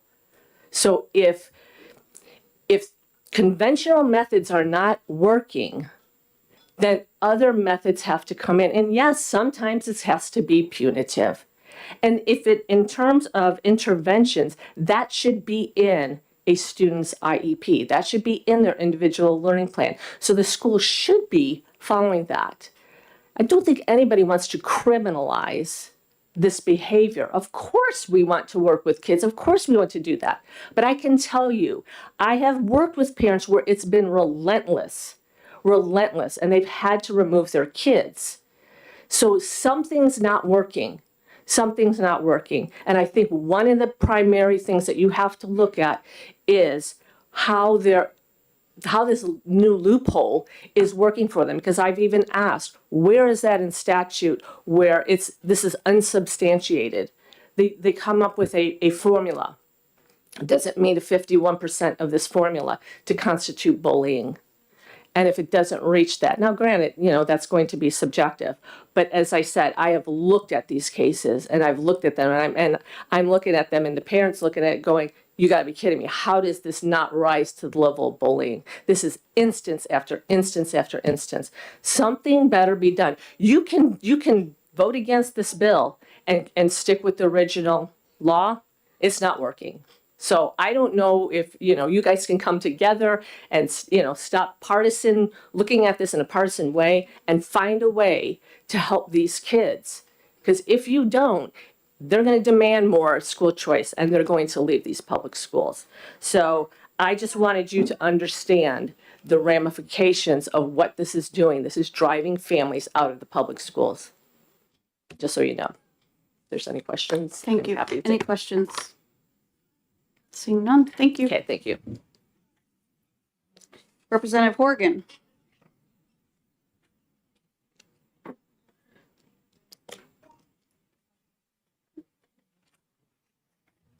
Thank you very much. I'm Representative Timothy Horgan for Stratford County District 10, and I'll try to be brief. So we were just, I think the committee was just told that bullying doesn't happen in private schools. That's because somebody went to both private and public schools. Bullying happens in all types of schools. I even went for 1 year because my father was a college professor and he took a sabbatical year and taught in Britain, where they have religious state-run schools, and there was bullying in that school too. So that's universal in every type of school. In fact, sometimes it's harder to deal with in private schools just because of sometimes if the bully happens to be a kid who has rich parents, the parents can buy off the school administration. Like I saw that happen a few times. And another issue, speaking of somebody, I hope I didn't bully other kids, but I was certainly the target of bullying, which probably most young people are. It's the bully who's the problem. It's not the victim. So, if you're removing the victim to a different to a different type of school, they're not the ones necessarily did anything wrong. I mean, certainly bullies, certain children are probably more attractive targets for bullies because of how they react to being bullied. But it's the bully who's the problem. It's not the victim of the bullying. So it's really the bully who should be removed from their current educational environment and placed in another one. They're the ones who need the intervention, not more so than not the victim. So I would just say, I don't dispute that Representative Banfield, well, she's not a representative, but Ms. Banfield maybe has never heard from the parents that she's working with, but I can certainly absolutely say that this happens in all types of schools, even in private schools. In fact, maybe more so.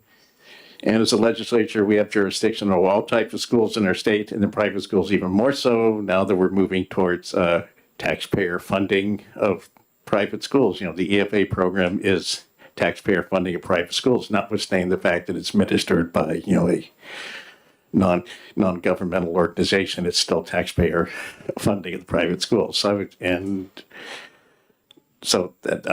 just say I'm opposed to passing this large piece of legislation for various reasons at this time. But one of them is I think the whole focus of it is wrong. It only looks at part of the educational system in our state. So, thanks. Any questions? Representative McDonald. Thank you, Madam Chair, and thank you, Representative, for your testimony on this and the previous bill. And you had mentioned bullying in private schools, and absolutely that doesn't surprise me that occurs. Looking at page 3, lines 9 through 11, I had brought up earlier, it says that the Department of Education may develop a model policy that, in accordance with the requirements set forth, that may be used by schools. Does that not include schools, as in all schools, private, public, otherwise? Well, the RSA that this is working on is one that deals strictly with public schools run by school district or chartered public schools. So even though that language is in there, so it's probably a little ambiguous, and that's one of the reasons why it's probably unwise to send this particular piece of legislation to the floor to vote on it this afternoon. There's probably that's probably one of many details that probably need to be looked at more than you can do like within the few hours between lunchtime and when you go home, since that's obviously the plan is to exec this after lunchtime, and we're supposed to vote on it a week from Thursday, so nine days from now. So If I may have a follow-up question.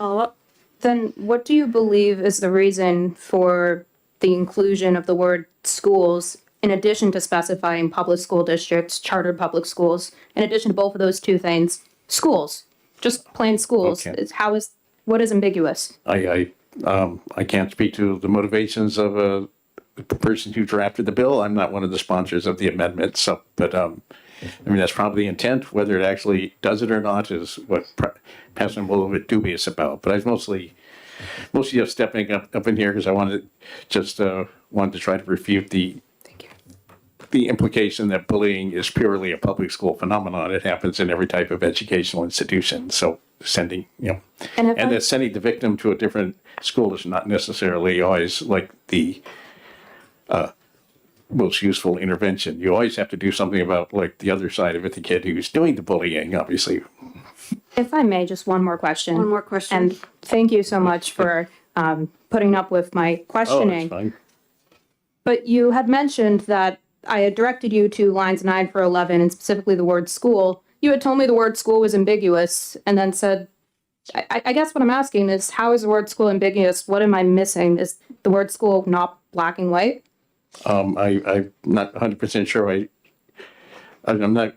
just don't 100% trust the bill. I mean, I'm not saying you're right, not saying you're wrong. It's just I'm not sure if you're going to be able to. I'm not sure if I'm just not sure whether you can come up with something this afternoon that we vote on in 9 days that is unambiguous enough to be worthy of being, sent over to the other side of the wall and to the governor and all that. So I'm, I was not involved in the drafting of this amendment, so I can't necessarily speak to what the intent of. So thanks. Right, thanks. Representative Litchfield. Thank you, Chairman Noble, and thank you for taking my question. Would you believe, Representative Horgan, that I 100% agree with you? Why is it the majority of the time the victim is the one removed from the school and not the bully?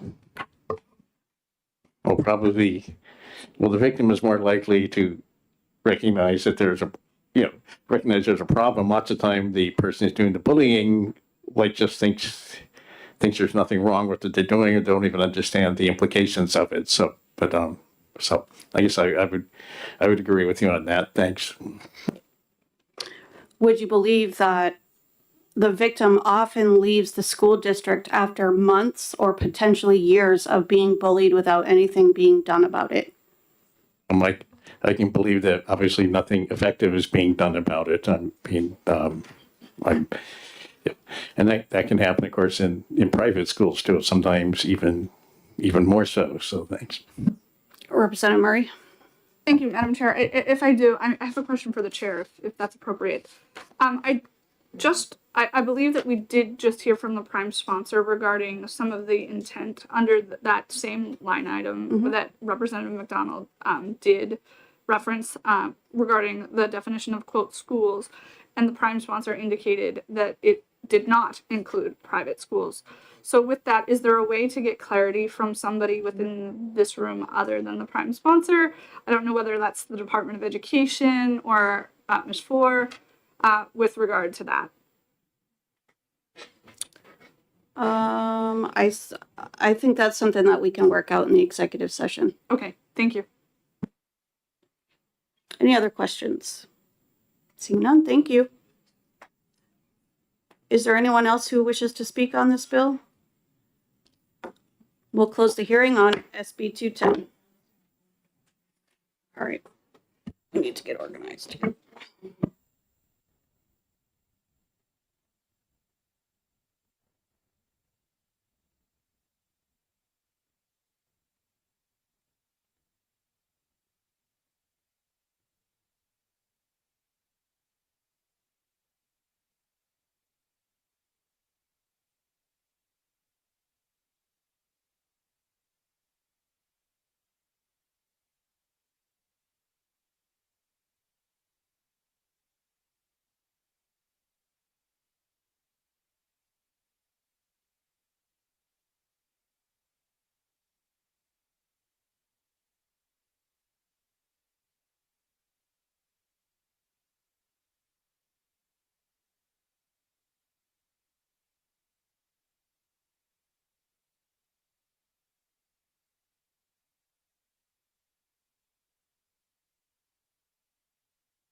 We'll open the hearing on SB 57.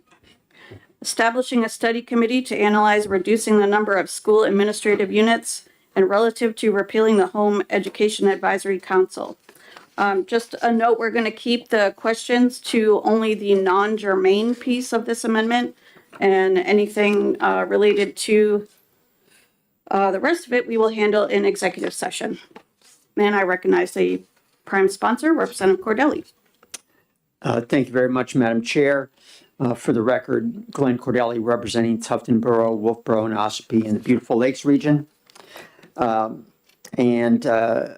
Based on the chair's recommendation, I will keep my remarks to the non-germane amendment relative to the Home Education Advisory Council. Let me just provide some background information related to that. The first home education law was passed in 1990, and HEAC was created as part of that. At the time, there was some debate about the need for legislation because there was concern about government involvement in home education and recognition. But there was at the time threat of some hostile legislation. So this, per my reading, was considered a compromise. A solution was to put this law into place. And basically, the law is that HEAC is an advisory committee to the commissioner, period. Since then, that law has offered a great deal of protection for home educators. Just since I have been in the legislature, in 2012, we eliminated the annual notification requirement and the requirement to submit annual student evaluations for assessment. In 2018, a bill was defeated that would have required student assessments to be reviewed by the state officials. And just last term, we defeated legislation that would have required background checks for home educators. I spent 3 or 4 terms as a House member to the HEAC Council, and I look upon that time as good work being done by HEAC, and specifically some major reworking of the rules related to HEAC and their role. In those years when I was on the council, the discussion was primarily based on questions that homeschool groups had gotten from home educators, and also questions related to the process and notifications, for instance, for becoming a homeschooler or terminating their homeschool period of time. We understand the concern about government involvement that dates back those 30 years. And things have changed really since 2021 and the passage of the Education Freedom Accounts. Also, it changed at that time were the compulsory education attendance laws, and specifically put in place that EFA recipients were one category and home educated students were another attendance category. Let me just point out that the Education Freedom Accounts I named for a specific purpose. It wasn't school choice, it was education freedom, and that really should apply to everyone in the state, in my opinion, including those who choose to educate their children at home, as well as those in all schools. In the past year, however, there has been some attacks on the program and legislators because of this distinction between EFA students who are educated maybe primarily at home as opposed to traditional home educated students. We understand there is that discussion and concern, but we regret that some of the debate has taken a more adversarial role. And I'll just point out that on the DOE website, under home education, where it talks about traditional home education, there is the statement that homeschooling using education freedom accounts is not considered home education, two separate categories. And this debate has really filtered into and dominated HEAC meetings in the past number of months, maybe a year. It was highlighted, I think, at the last meeting of HEAC in May, where the annual report was discussed, and this debate took place. I wish that the annual reports of HEAC would really center their discussion on accomplishments rather than this debate. It has become clear to me that HEAC, with this division and debate between compulsory attendance groups, HEAC has lost its way and has deviated from its role per law and rules, and is not adhering to its responsibility and providing support to home educators.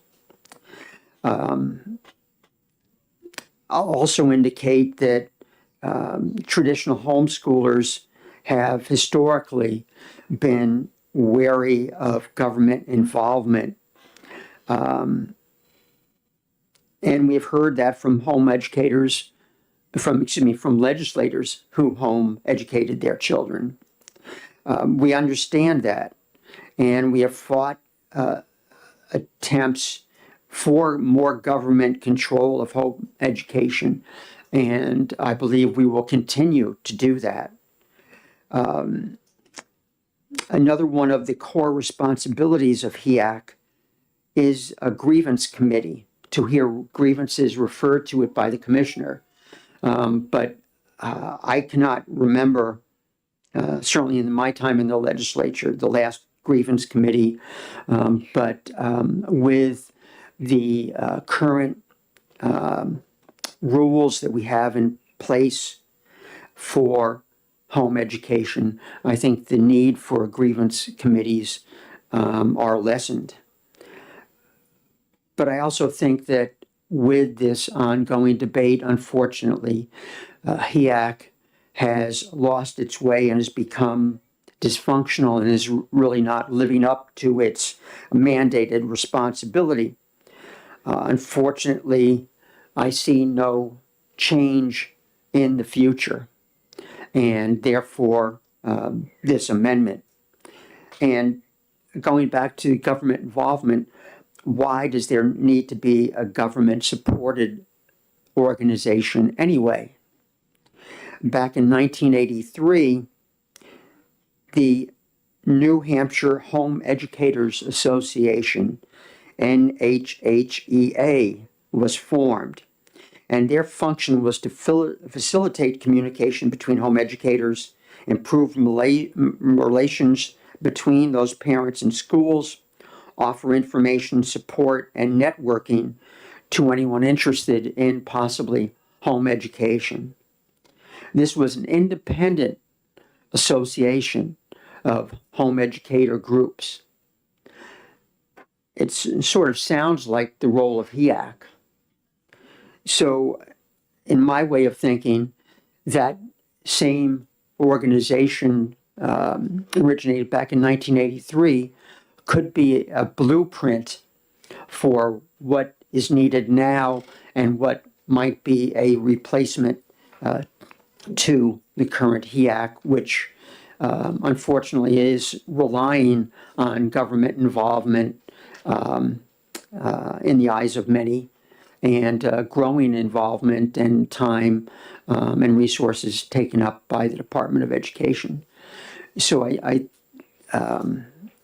think it is time that we look to another avenue for home educators, and it possibly might be an independent association rather than the government mandated HEAC organization. I thank you very much. Thank you. Any questions? Representative Hall.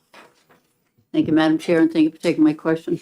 You started out by saying the rationale behind all of this is the attacks that were made on the EFA program and legislators. And would you see this legislation as an attack on HEAC? It's a repeal of HEAC, but it's a continued support of home educators. And I don't see that that change, any change to that in the future. I think that home education is a vital component to children's education. It's appropriate for some families, maybe doesn't work for some other families, but it is an option that needs to be there for parents to educate their child. Representative Murray. Thank you, Madam Chair. Thank you for taking my question. Would you not agree that with regard to HEAC, it is enumerated in the statute, but most of the duties and charges are enumerated under rulemaking authority. So those notices would be done through the rulemaking registry. And what part of what HEAC is doing is actually being a liaison to the rulemaking authority, and was to notify individuals when those changes were coming forward. They are to advise the commissioner about rule changes. Yes. Representative Balboni. Thank you, Madam Chair, and thank you for taking my question. So this came about because of something that occurred at the last meeting. I'm sorry, finish your question. Sorry. Yep. Can I?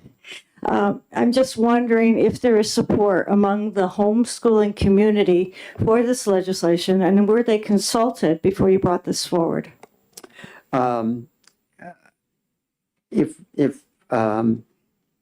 If I indicated that this was primarily based on the last meeting, I'm sorry for that perception, but this has been going on for a while. And I just highlighted the last meeting when they were trying to work on an annual report. But it's been going on for a while. And I have talked to home educators, and I've heard from a few since this amendment was published. And I believe there, in some quarters, there is the support for the fact that HEAC might be outdated. And I believe some might agree with an association in place of it. Representative Selig. Follow-up, sorry. Just a quick follow-up. So what you're saying is that the current council members were not consulted prior to your submission of this legislation? I think that's basically correct. I have talked with House members who are the representatives to HEAC. Just one more clarification, please. The House members that are members of the council are non-voting members, correct? I believe that's the case these days. Representative Selig. Thank you, and thank you for taking my question. I'm trying to understand and get clarification. So essentially, if I'm understanding correctly, you're saying that the way the commission is working now is not how it's spelled out in their charter for how they exist, so therefore you think the commission should be removed? Is that I was trying to make sure I understand what. Sure. I don't think that the council is, for the most part, following the duties outlined in rules and their responsibilities. I think that they have been sidetracked into other discussions. And I don't see that changing, and therefore I put forward the repeal amendment and hope that another solution, maybe not government involved, to support home educators can be found. May I ask a follow-up? Thank you. And thanks for taking my follow-up. So would it not make sense if a commission is not following their charter or their rulemaking process to have the commission be re-educated on what their mission and rulemaking process is and given the opportunity to return to that rather than removing the commission altogether? I think that some of those points have been brought up by House members and also recently by the commissioner. Yeah. The commissioner. Representative Murray. Thank you. Also, there are 3 non-voting members, if I'm understanding, and 12 voting members. Is that correct? 3 non-voting members are 2 House representatives and a senator. Okay. And so were any of the 12 voting members consulted in the drafting of this? There wasn't much to the drafting of it, but no, I don't believe that the voting members I spoke with before submitting the legislation. Thank you. Any other questions? Representative Freeman. Thank you, Madam Chair, and thank you, Representative, for taking my question. So if and when this bill passes, will it impede the homeschoolers and any of the directives that they have in any way, shape, or form? I thank you for the question. I believe that the rules and regulations currently in place for home educators in terms of their responsibility, in terms of the education of their children, in terms of their contacting appropriate parties to let them know about their intent to homeschool or their termination of home education. I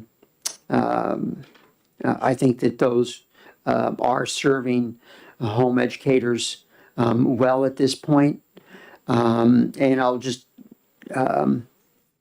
comment that I have occasionally slipped in my language today, but really I think that traditional home educators, as provided for in law, in statute, where it refers to them as home educators, that is the, I believe, the correct terminology rather than homeschoolers. Thank you. Representative Terry. Representative Cordell, you have indicated in your testimony that you believe that HEAC has gotten sidetracked. I think that was the term that you had used in terms of its primary mission, its duties and responsibilities. You've also been asked if you have consulted with any of the 12 voting members with respect to the amendment that you have brought, and you've answered forthrightly to that question. Would you say, though, that it's fair to indicate that both in formal and or informal sessions, that members of HEAC, the chair and or other members, it's been indicated to them that there are serious concerns about the sidetracking that has been taking place, either by any of the 3 or all of the 3 non-voting members or anyone else? In other words, I want to make sure that this is not just an ambush.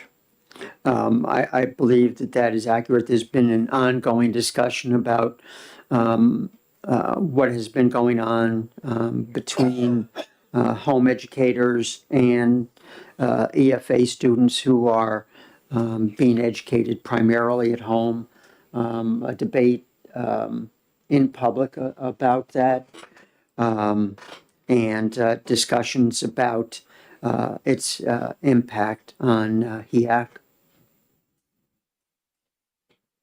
Any other questions? Seeing none, thank you. Thank you. We are significantly behind, so we're going to limit the testimony to 3 minutes. Christopher Lavelle.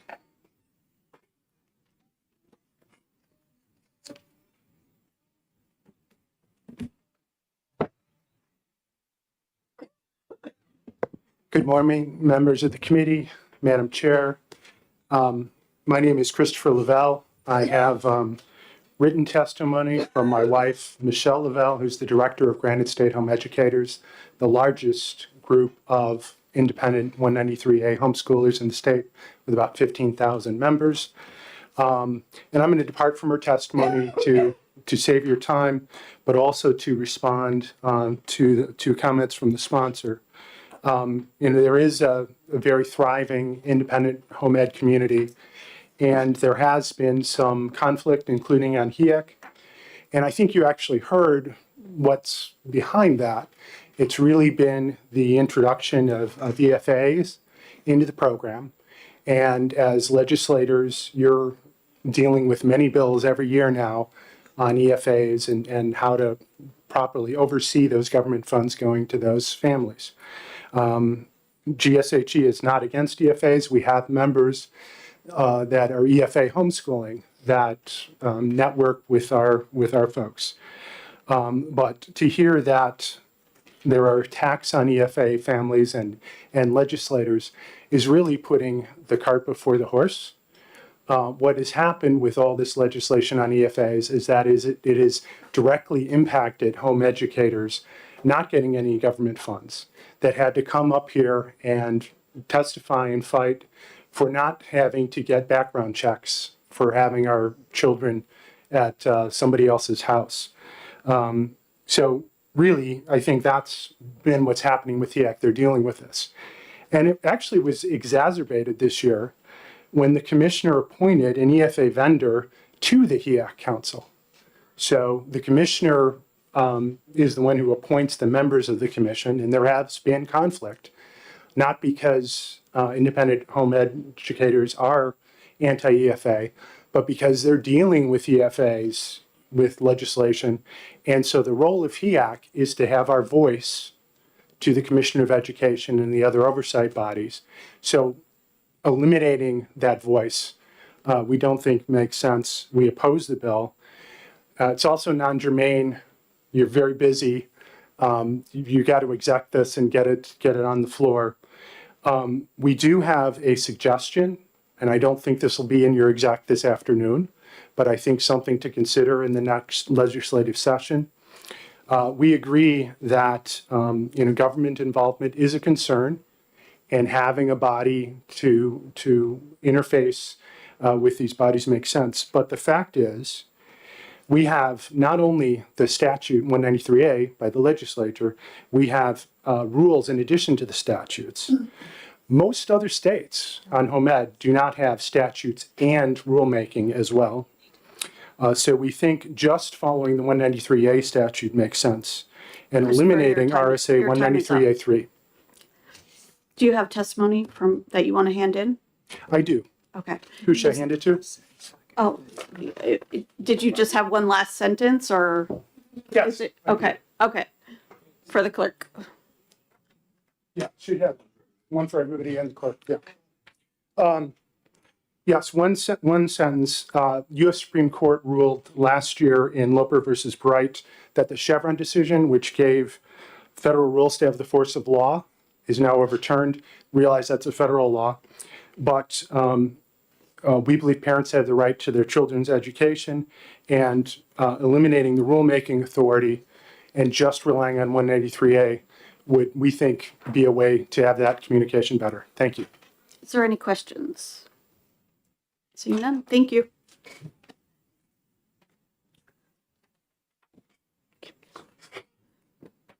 George Durazio.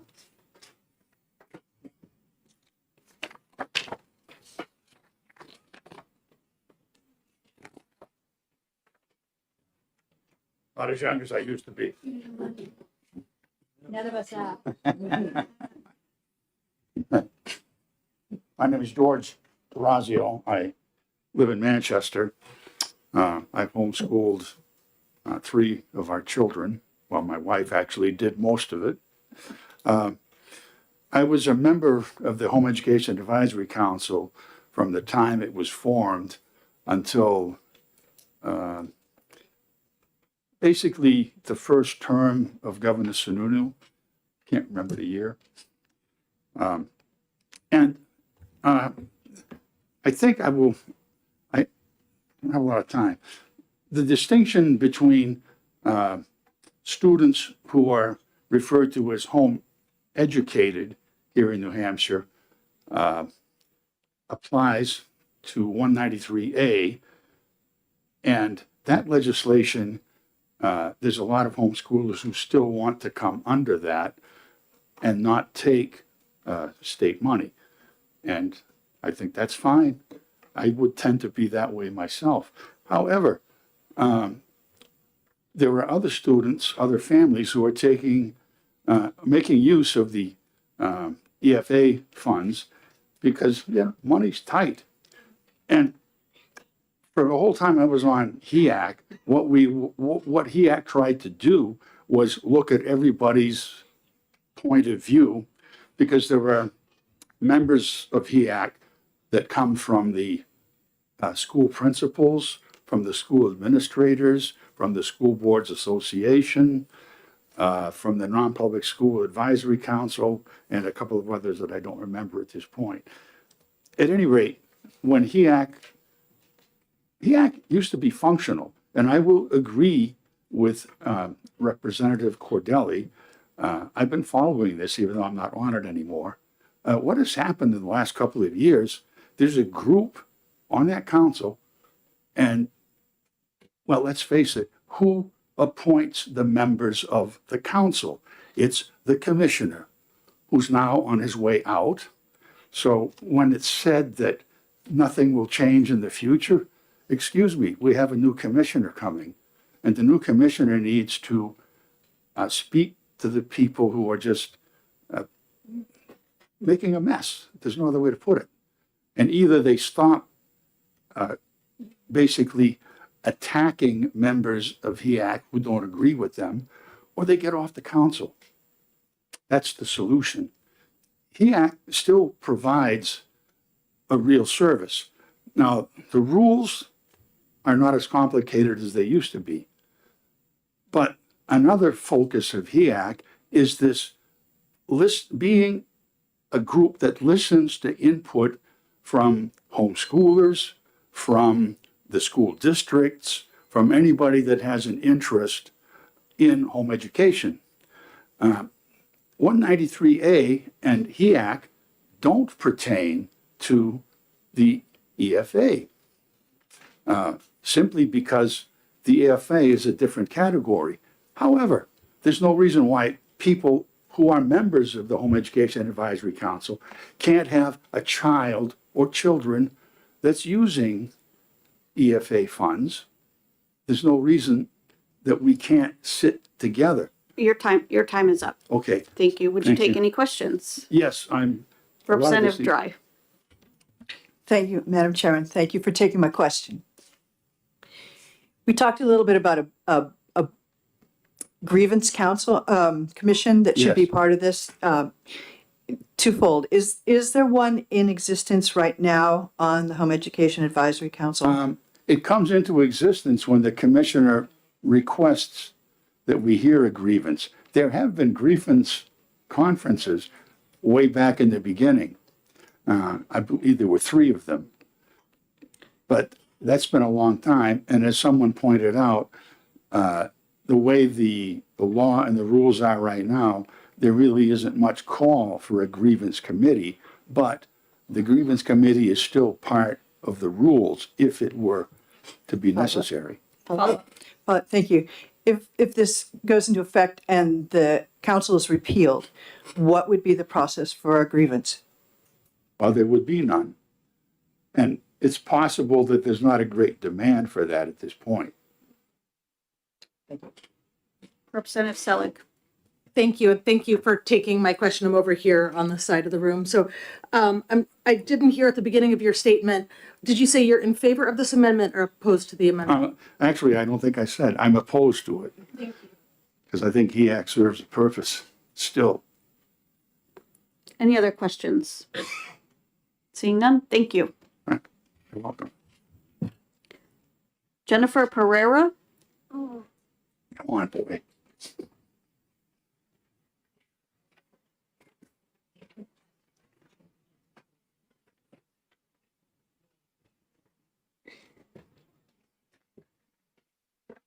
Good afternoon, members of the committee.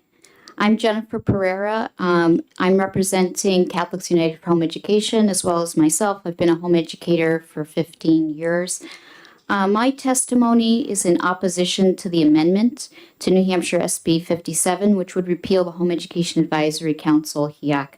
I served on HEAC for 8 years and acted as co-chair for the 2021 to 2022 school year. I witnessed the positive, valuable functioning of the council over that period of time. New Hampshire home educators need this council as an established means of communication with the New Hampshire Department of Education. Individual families turn to HEAC with questions about how to comply with the law and how to respond to situations related to their participating agencies and local public school districts. Veteran council members are familiar with the legal terms and help educate homeschool families, while at the same time regularly communicating with public and private school representatives who are often able to constructively address issues. The value of this function should not be ignored. Without this council, this established line of communication would be lost. The Department of Education is responsible for creating the rules used to administer the home education law. Experienced home education parents play a key role in offering their expertise to the department when developing the least restrictive and most flexible and useful rules for families who take the responsibility to educate their own children. Home educators value the opportunity to self-regulate their educational programs in an advisory capacity rather than having regulations promulgated for them by educational administrators unfamiliar with the day-to-day workings of a home school. I would like to suggest that new appointees to HEAC receive a regular training in these purposes of the council as established in Education Rules 315.09 and what their role in the council is, depending on the particular seat they have been appointed to fill. For home educators new to the council, a basic document explaining the responsibilities of the various public and private agencies represented on the council would be most helpful to foster fruitful communication. Please vote to oppose the amendment to repeal HEAC. Thank you. Any questions? Seeing none, thank you. Thank you. Oh, sure. We have this woman who's here with her very young children. I was wondering if we could special order her so that her no problem. little ones could be released. I don't know her name, actually. Oh, what was your name? Oh, she was next. She was next anyway. Oh, great. Right on top.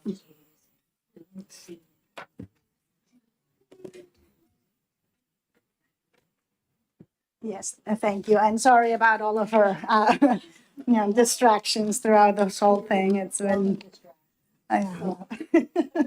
oh, thank you. I am here, I oppose this amendment to this bill, and there's two reasons for it, mostly. The first one, I do believe that this council provides a valuable service to all of us homeschooling families. I am a homeschooling mom, which is why I have my kids here with me doing a civics lesson today. And I think the reasoning behind why we should get rid of it, honestly, is rather ridiculous.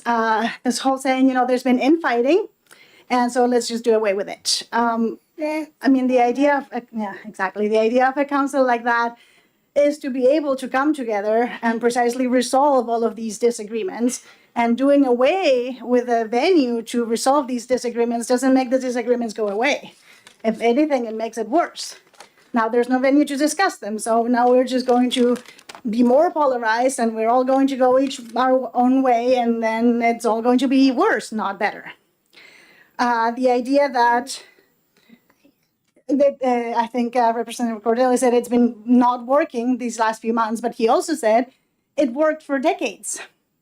So apparently it can work, and it has worked, and it's been very valuable and very good for a long, long time. And if the last few months have been a bit of a disaster, which it sounds like they have been, well, then figure out what's going on and try and fix that. Don't just do away with that. It's like saying my children are not responding to the disciplinary method I'm choosing, so I'm going to stop disciplining them. It's like, it's rather ridiculous, I think.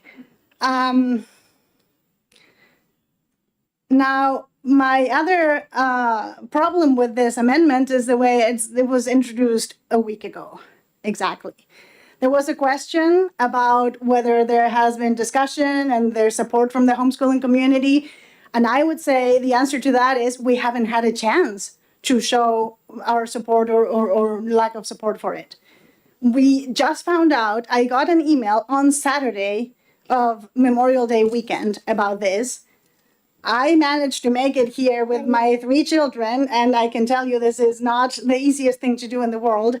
This is not the way to go about this. If this really needs to happen, if this needs to go away for some reason, then there needs to be some actual real discussion with the homeschooling community and not just thrown in a non-germane amendment to a kind of hidden away in there at the last minute with no notice, no time for us to even have an opportunity to voice our concerns about this. So I don't think this is the way that this should be done, and I don't think this is a good amendment anyway. Thank you. Any questions? Seeing none, thank you.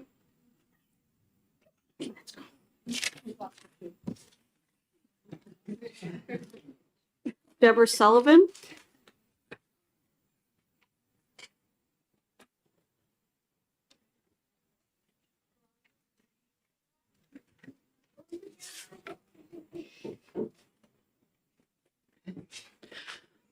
My name is Deborah Sullivan. I'm a 193A unfunded independent home educator. I'm in favor of the repeal of the HEAC in as much as some of the functions could be moved after the loosening of home education regulations, over the past several years. The manner in which this amendment was introduced without prior contact with or input from HEAC board membership and attached to an unrelated bill is disturbing. Okay, I attended the last 4 HEAC meetings, and I understand that there's some tension about what his mission is, but as far as this particular action, there, to my knowledge, wasn't any contacting the members and asking for input. So the appearance of this amendment is proposed as retaliation for HEAC members being more insistent on clear distinction from other education pathways, and especially of trying to get the DOE to address problems with the administration of the education tax credit is also disturbing.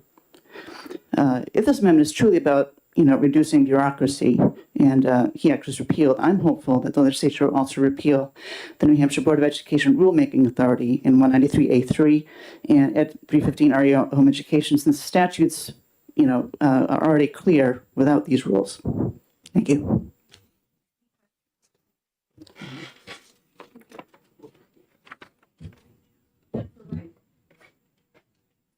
Sorry, Jennifer Wright.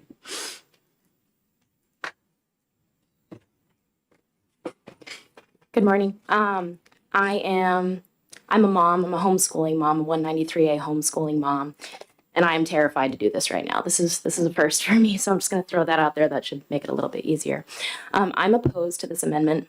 I find it funny that this was piggybacked onto a bill where we are creating a committee to analyze reducing SAU in the state, but we're just going to go ahead and throw out the homeschool advisory committee. I mean, we don't get an analysis, we don't get thought, we don't even have a discussion with the other members.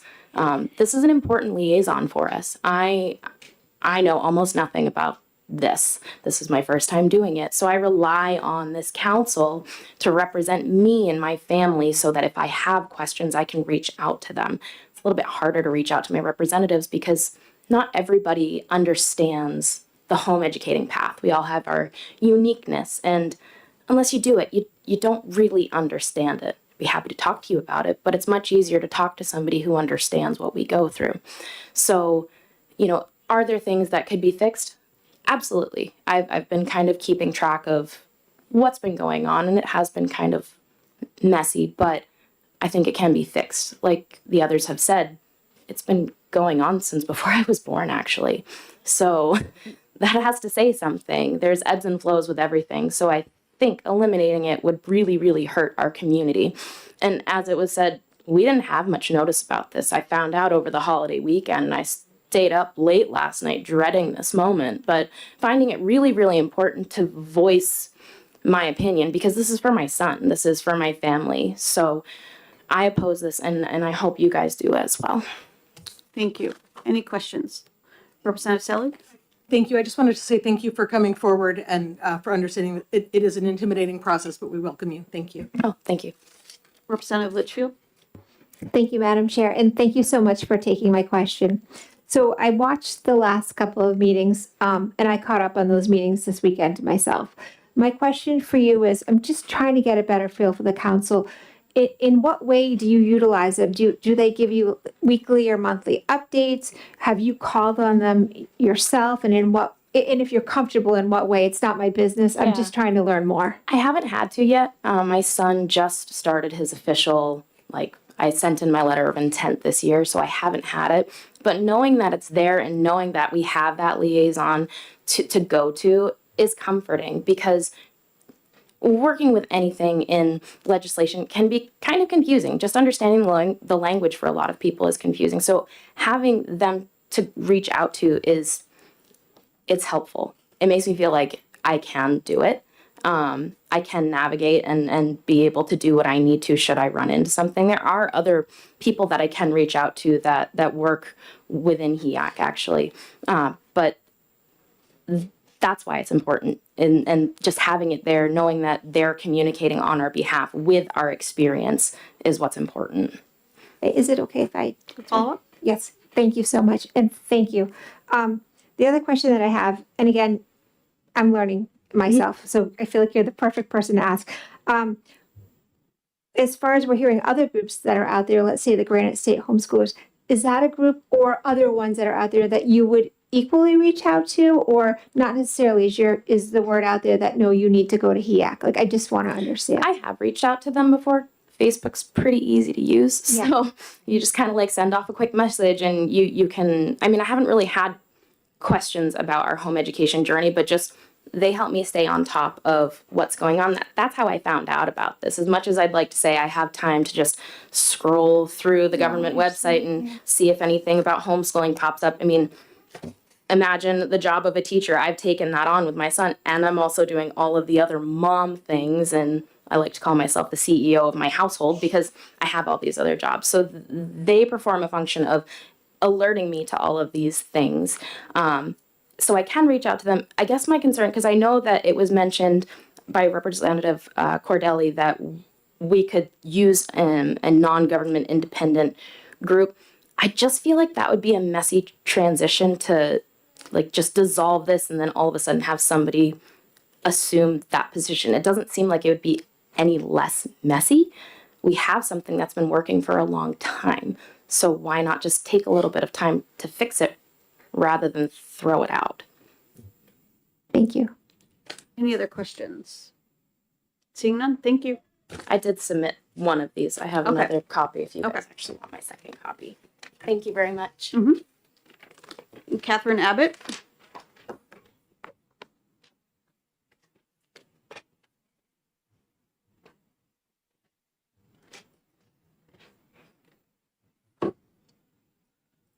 Hello, my name is Catherine Abbott. I'm from Portsmouth.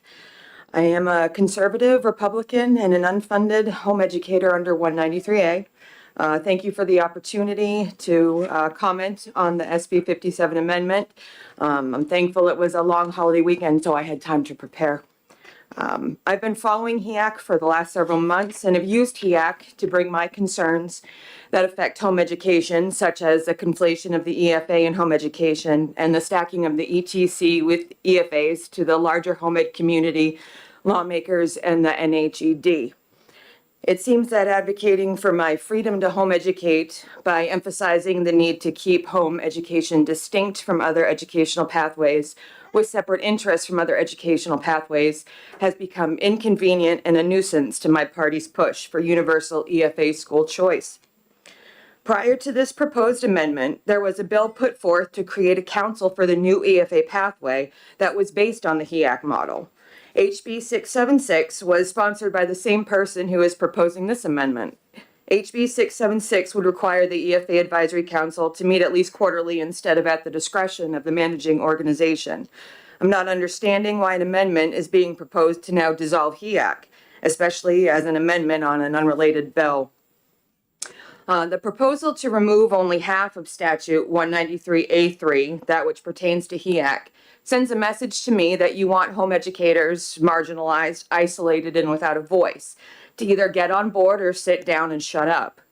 HEAC is a mechanism intended to give a voice to home educators and to provide a balance to the state's rulemaking authority and statute. By removing this balance, you're handing the state unchecked rulemaking authority. My goal is to live a quiet life in peace with all as much as it is up to me. I'm here to protect my right to educate my children as I see fit without government intrusion. If this party truly supports parental rights and values education freedom, propose an amendment to remove the 193A3 rulemaking statute in its entirety. I oppose this bill. Thank you. No questions. Okay. Amanda Whedon.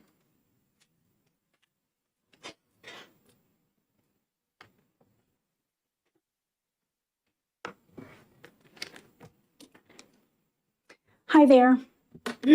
My name is Amanda Whedon.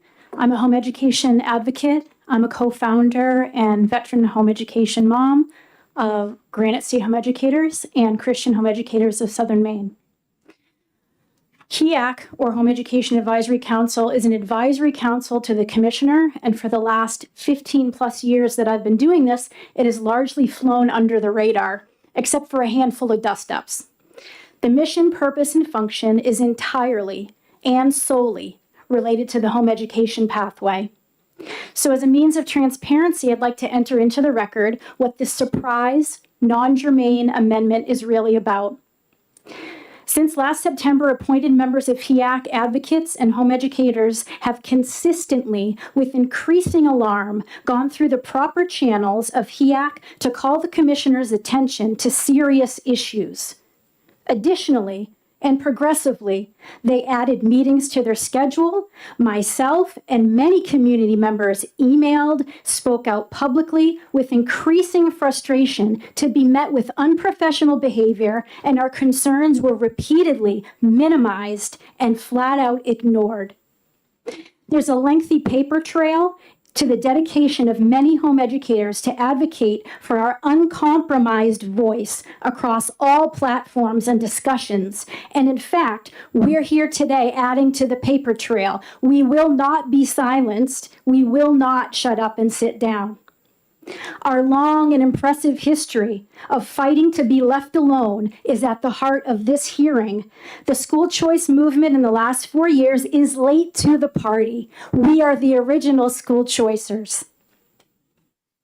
We should enjoy the same level of advocacy, protection, diligence, and attention by the commissioner and legislators that the 3 other pathways enjoy. Having served on HEAC as co-chair, and a member and been consistently ignored as a volunteer, these are all volunteers, I don't necessarily care if HEAC is repealed. What I do care about is the transparency and why this non-germane amendment was added at the last minute with no discussion whatsoever with HEAC members. Not one, just to be clear, no one, even the sitting members, the legislators on HEAC, one of whom is a sponsor of this bill, notified members of our community that this repeal was on the table. This amendment is punitive and in response to our community defining and protecting home education in New Hampshire. Home education in New Hampshire is worth protection, and the optics of this non-germane amendment being snuck in, it is an ambush. I resent the words Cordelli used, that we've lost our way, that it's dysfunctional. Absolutely not. My last sentence, my hope as a leader in this community is that we replace this political theater with collaboration. that we move forward with the common goal of supporting home education is as a separate and distinct educational option. Thank you. Any questions? Seeing none, thank you. Michelle Rohrbacher?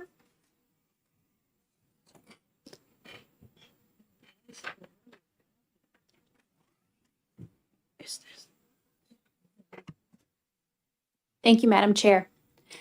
My name is Michelle Rohrbacher. I am an independent, unfunded home educator of 15 years in the state of New Hampshire.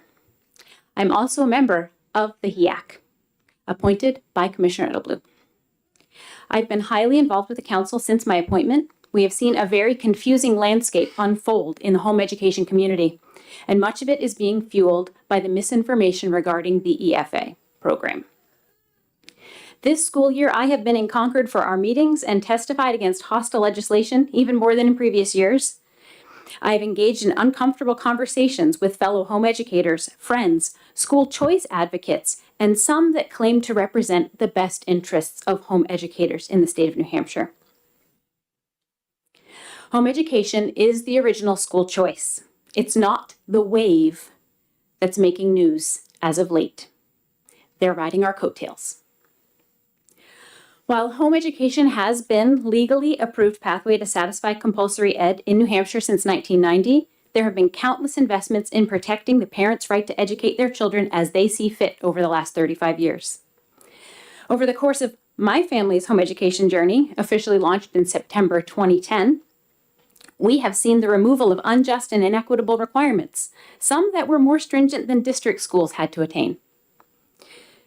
The affirming of unfunded 193A home educators to have access, equal access, to curricular and co-curricular activities at their district schools. We saw our records made private, and the inclusion of language that is progress commensurate with age and ability or disability to the statute that governs us, RSA 193A. All this time, HEAC has stood in the gap, a go-between to the home education community and NHED, legislators, representatives, public schools, superintendents, and private schools. Those players we interact with for reporting, our everyday activities, or that we interface with on matters of policy and access. While there have been years marked with dysfunction on the HEAC, my term thus far has been focused on a firm turning the ship aright. I authored a letter to the Commissioner of Education from the HEAC on behalf of the 193A families that we represent over issues with the administration of the tax credit scholarship program. I was subject thereafter, unprofessionally, to speech from the Commissioner, ironically at a meeting where he was scolding us for our behavior.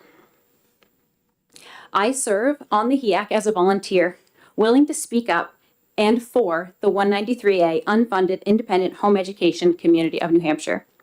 The HEAC has received some attention, namely in the form of warnings that we're losing allies in Concord because we are relevant. May I continue?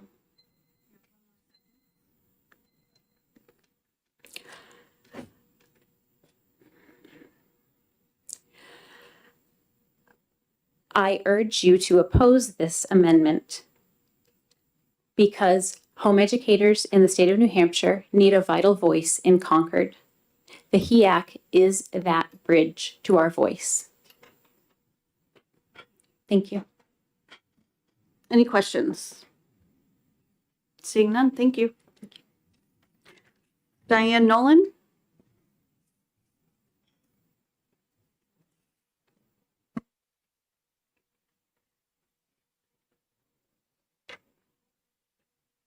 Good afternoon. My name is Diane Nolan. I've been home educating my children for over 20 years. Although I represent Catholics United for Home Education on the HEAC Council, I'm here to speak on behalf of myself. There are thousands of home educators in New Hampshire, but there are only 4 education groups represented at the HEAC table. The truth is that most home educators are so busy with their 24/7 education plans that they don't know the extent of what is happening in Concord, especially today. They rely on the few members of HEAC to be their voice when there's an attempt to restrict their right to home educate, when they have an issue with equal access, or when they hear that there'll be a change in rulemaking. HEAC has worked with New Hampshire Education Department through numerous transitions, everything from the introduction of ELACs, charter schools, the pandemic. It's a constant in a world of changing trends where they provide assistance with issues through firsthand experience and knowledge on home education to its stakeholders. The members of HEAC are resolving and responding to home education issues on behalf of the NHED every day. HEAC is presently working on training materials for the school principals and administrators because so many of them do not understand how to apply the equal access laws. How do we know this? Because of the discussions at the HEAC table. These issues are often discovered through our discourse. Do you really want to repeal HEAC as we await the appointment of a new commissioner, or while new education paths are opening? Through periods of change, we need the experience of those who do the work hands-on every day. Please remove the repeal of HEAC from the amendment to SB 57 so that thousands of home educators can continue to benefit from its existence. Thank you. Any questions? Representative Litchfield. Thank you, Madam Chair, and thank you for taking my question. So I've had the opportunity to watch some of the meetings. You're very involved. It's very impressive how involved you are at the meetings, how detail-oriented you are. So I'm just going to ask it direct, please. So it's just the only way I know. So is this group, are you, the council, is it more educational? Probably not the best word to use, or is it used as lobbying at this point because it is attached to the government? And that's my question. Like, I kind of came into this I saw a couple meetings, but a clean slate today. But the more that I'm listening, I don't know, I can't help but wonder, is it being used as lobbying at this point in time? Or what is happening? What is happening with that group? We're not a lobbying organization. It is not part of 315.09, which outlines what our roles are. Typically, the discourse is to discuss. Each person does a presentation of the materials that or the issues that they've come upon in the past month or two, whatever it is, and we discuss how to resolve those. It's not there's cross education. There's communication between, in the instance of the principals, to have the principal on the board, on the council, be surprised by one of our statements and say, "We didn't know that. We need to do something about that." That's the type of thing that happens virtually monthly. Okay, follow up. May I ask you, do you feel that the monthly meetings are effective? Do you feel that it would be just as effective if it had been quarterly or semi-annual? So for years, we've been operating bi-monthly. And only recently we've added in as needed, that we do not officially have monthly meetings. Thank you. Representative Murray. Thank you, Madam Chair. Thank you for taking my question. It sounds to me like this is within the council. It's a unique opportunity for you all to discuss changes in rulemaking, legislation, how it is impacting you on a daily basis. And you just stated that there are different stakeholders at the table who become aware of issues that are cropping up in one way or another that are impacting you. So would it be accurate to say that it is a necessary component to your group to be able to keep up with the changes that are happening sometimes rapidly? It is very, very useful to us. We had an issue a few months ago with someone who was not getting equal access for the SATs. That those council meetings where we can discuss, we have a member of the New Hampshire Education Department in the room, where we can make those things they're just simple and they just move along because we've got all the different conduits for that information. Representative Selig. Thank you so much, and thank you for taking my question. If this group were to go away, how would you get all that information? I'm not sure. Any other questions? Seeing none, thank you. Is there anyone else who wishes to speak on this bill? We'll close the hearing on SB 57. One more to go. This will be quick. It's just.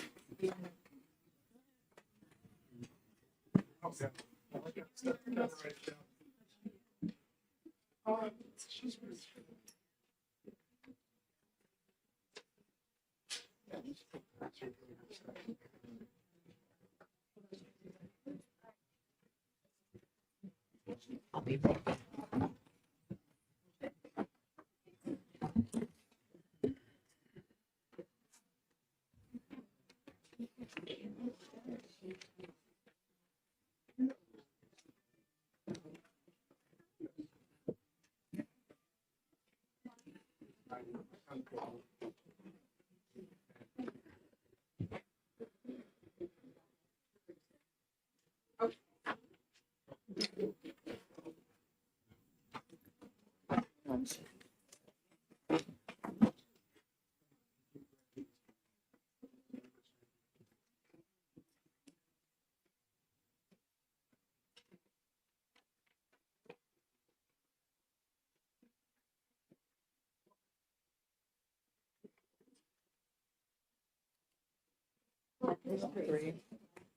We'll open the hearing on SB 100 relative to the prohibition on teaching discrimination, and I recognize the prime sponsor, Representative Cordelli.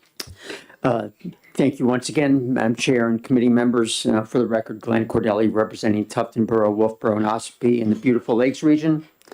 SB 100 from the Senate was a simple modification of the current statute on the prohibition of teaching discrimination. The amendment adds to that legislation with a lot of the information, or the majority of the information that was in HB 50, which passed the House. And why are there attempts, both in the House and the Senate, to amend the prohibition on teaching discrimination? It's because there's a court case that has been filed, went through the court in New Hampshire, and is now before the First Circuit Court of in Boston. And these bills are an attempt to address some of the concerns raised in the courts. SB 100 modifies the introductory section of law, paragraph 1, which states no pupil in any public school in this state shall be taught, instructed, inculcated, or compelled to express a belief in or support for any one of the following, and then it has a list following that. The language in SB 100 adds the words intentionally and knowingly to that section of law. There is a difference in,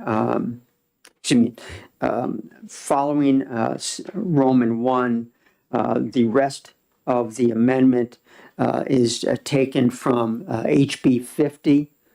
As I said, that passed the House and was not passed in the Senate. But the main and pretty much only change from HB 50 is in Roman 2.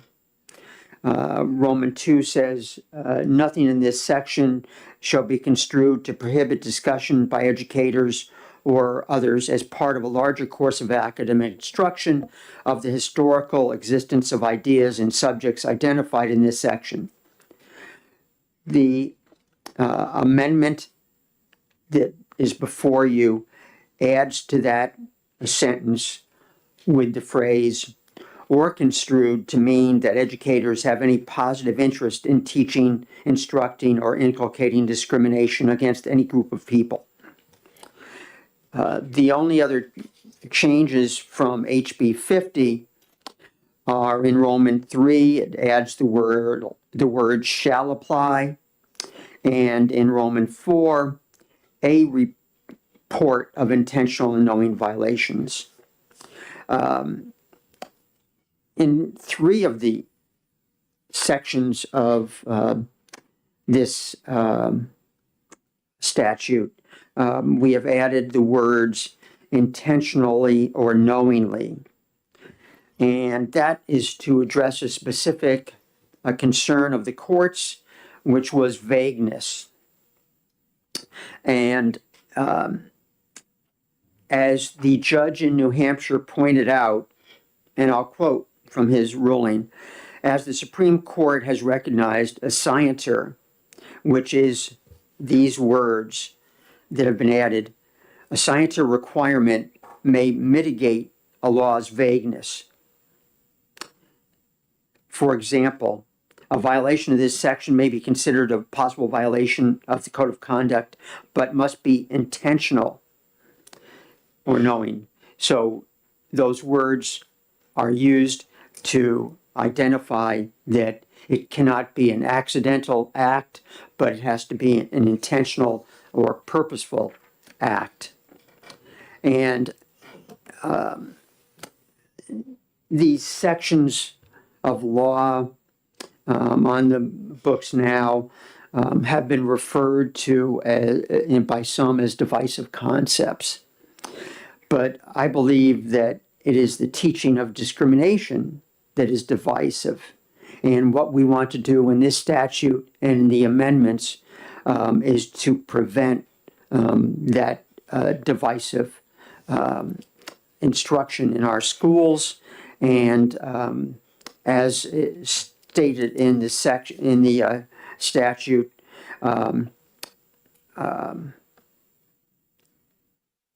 the intent of this section is to equally protect all New Hampshire citizens from discrimination, regardless of race. So that is the purpose of this amendment and the original SB 100 also. And I think that they go hand in hand. Thank you. Thank you. Any questions? Representative Balboni. Thank you, Madam Chair, and thank you for taking my question. You had stated that this was just putting back the HB 50, which was, I believe, declared ITL in the Senate and not moved forward. So, but you didn't mention there's actually 2 additional sections that, unless I'm reading 50 incorrectly, the amendment to 50, it would be your section 3 on line 13, starting on line 13, and also section 6, starting at line 24. Those 2 appear to be additional, and I didn't really hear you address those 2 additions. Right, those are taken from HB 50 that was passed by the House, yes.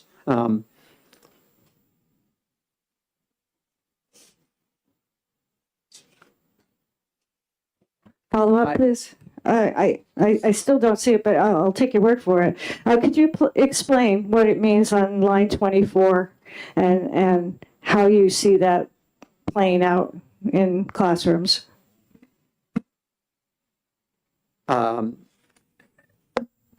As written in current law, that all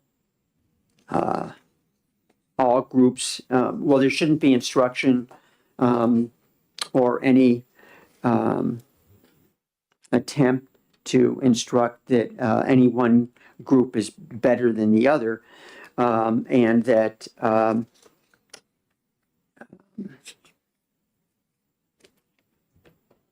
the judge in his ruling expressed certain comments that one group should not be thought of as superior to another, but specifically addressed whiteness in his comments. in this amendment and in HB 50, in Roman 3, we specifically said that targeting any members of any one racial group is to be prohibited. And it lists white people, but then peoples of other racial backgrounds as well. And not limited to the ones that are listed. And that we feel that no racial group shall be discriminated against. Follow-up, please. Again, I'm just going to read that line on 24. It says, discrimination shall not be justified by special considerations for any racial group. I'm still not understanding what is intended by that, because you're talking about being treated better or in a different way. This just says any special considerations. So I'm really not sure what you're targeting there. Right. Any specific considerations, we've seen court cases that in some cases have applied special considerations to specific racial groups, and that we don't believe that that is justifiable. Representative Murray? Thank you, Madam Chair. And with respect to your point on line 24, is it not true that the historical facts borne out by some of, quite frankly, history has acknowledged that there were instances where certain racial groups were disadvantaged as a result of racism and therefore had unequal access to things historically?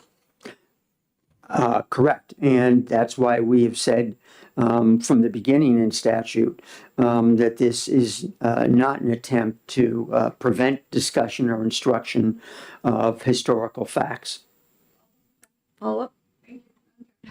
And would you not agree that with regard to a lack of previous resources, there are individuals who may not have the same set of skills and resources today that others may have had? And I think what you were trying to get at was with regard to certain conversations around college credits or certain types of things like that, that look at disadvantaged communities to be able to support them in their efforts.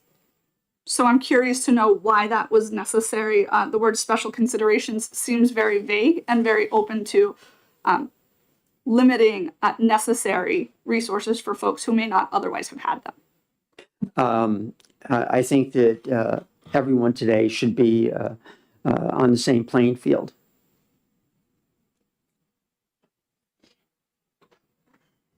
Representative Morse. Sorry. Thank you, and thanks for taking my question here. So just to kind of get this straight, this would in essence prohibit a teacher from teaching a student who is, let's say, Black, that they are a minority, and the student next to him may be white. Now that student who is white is somehow inherently has this privilege that magically appeared out of nowhere, so that this would kind of prohibit that type of instruction? Yes.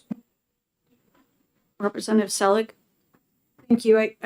And thank you for taking my question. I'm just thinking about the history classes that I had where, for example, we talked about Jim Crow laws and the ways in which Jim Crow laws then led to other laws that led to redlining, for example, which led to what they've discovered even relatively recently, that some homeowners have their home values appraised differently depending on who's at the door to let the appraiser in. And so are you saying that if I were to, I can send you the articles, Representative McDonald's, but it's, I'm wondering if I'm teaching that these things occur and that it's based on someone's outward appearance, would that then put me in violation if I were the classroom teacher of this bill? I'm just trying to understand where that falls within.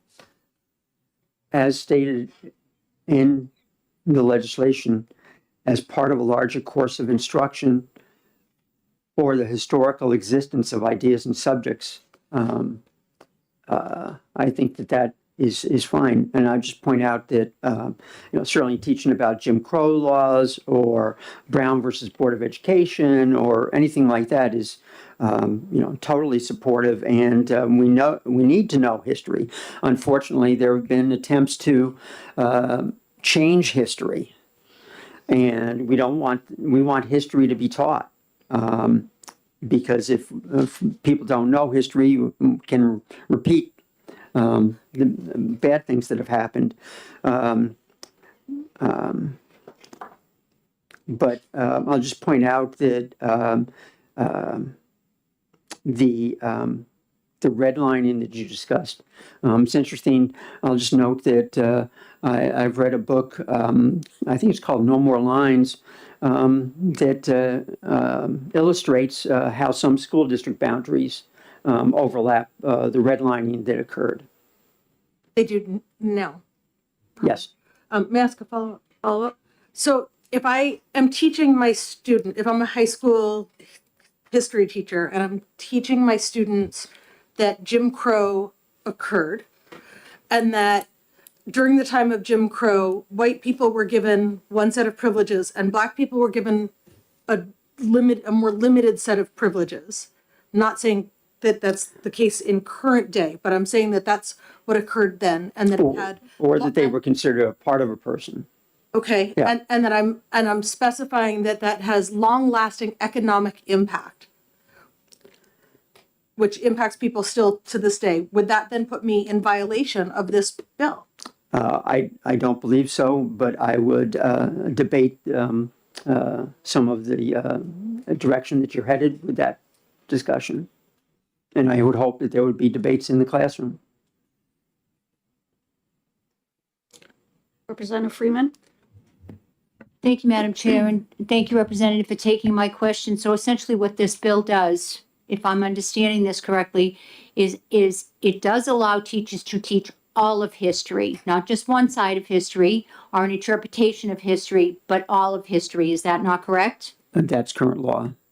And I would just add to your comment that really this is in large part to address concerns that have been raised about the current law. Thank you. Any other questions? Representative Balboni? Thank you, Madam Chair, and thank you for taking my question. So going back to what you're talking about in terms of the classroom actual application of this law, would anything in this law prohibit a discussion about, say, Jim Crow laws or maybe a potential assignment that takes that factual information, and with any type of a history lesson, there's usually some extrapolation and interpretation of it. So say in my class, and I'm teaching about it, students will might come up with an assessment that this is what is a result of this. And you might have another side that says, I think this is a result of this. And there would be that type of discussion. Now, in a discussion such as that, you might have positions that I think are falling into that category. Is that a violation? I think that's all part of what is stated as a larger course of academic instruction. So your answer is no, you don't think that is a violation? Right. When there's a debate about, what has happened and what is happening today, and there's an honest debate of the viewpoints, I think that's fine. My interpretation. Follow up, please. My follow-up is actually to the section 4. There is a slight change in there where it was before that it was the intentional violation. Now it just says it's a report of intentional or knowing violation shall be considered a possible violation and which shall justify an investigation and potentially disciplinary sanction by the State Board of Education. It seems to me like it's almost like a lesser standard now that it's assuming that report is true. Is that your, how do you interpret that? A report triggers the investigation. to see if it is true. Representative Murray? Madam Chair, in just sort of noting the conversation that happened between a couple of members here at the table, you had just pushed back a little bit and cautioning that somebody was getting a little bit close to going down a way that you thought could potentially skirt an uncomfortable area. And so I'm curious to know whether or not, just as that happened at this table so quickly and easily, do you fear that that could be happening in the classroom where somebody simply makes a statement like that to an educator and suddenly they're like, whoops, too far. And so I am curious, it occurred to me that happened in a very quick conversation here today on just one instance. I'm missing what you're trying to get at. I'm sorry. No, that's okay. So when Representative Selig was discussing various aspects of unequal access in historically, I think there was a rebuttal back that it could be close to the line of being considered not legal. I'm sorry, but I don't remember the specific. Follow up.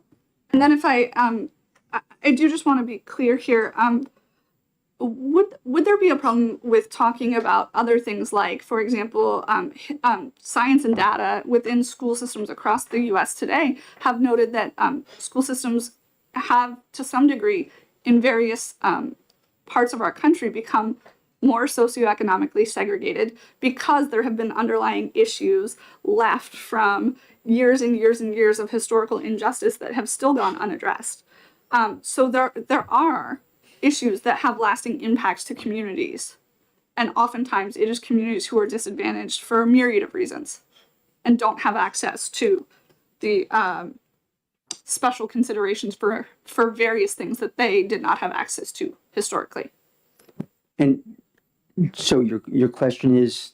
My question is, would that be an objectionable discussion to have in a school community?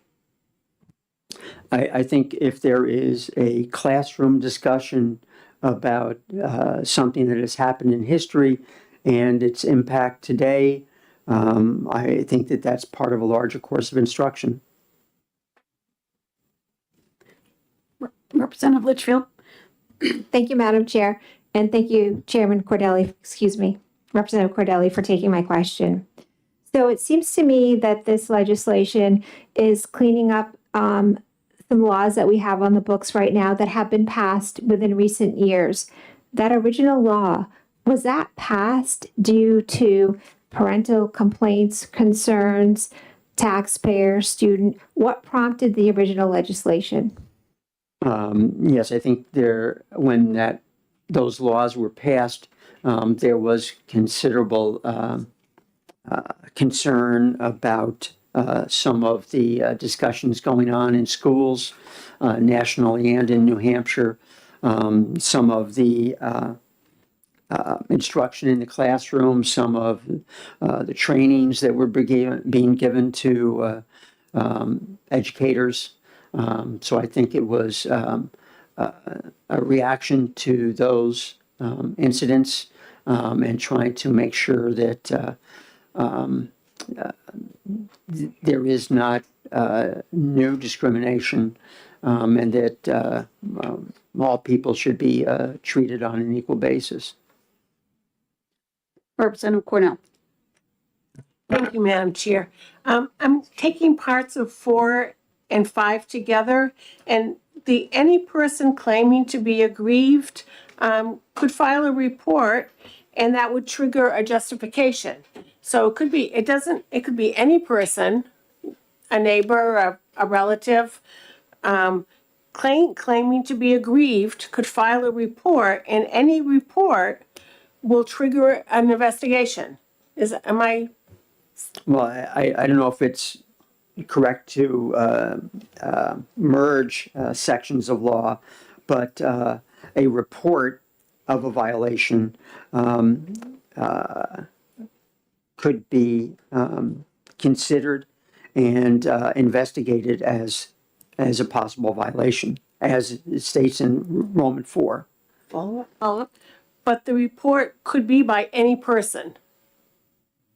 Doesn't have to be a parent of a child or it could be any person. It could be a student, it could be a parent, it could be someone else who has heard a neighbor who was talking to the parents who maybe were concerned about filing a report. As we've heard before, some parents don't want to speak up because their kids are still in the classroom. Or it could be someone who read something on Facebook and decided to file a report. Yeah, I'm not sure if a social media post would be taken as a serious report. Representative Murray? Thank you, Madam Chair. Thanks for taking my question. I also wonder about the sort of presumptive or before the investigation would be concluded.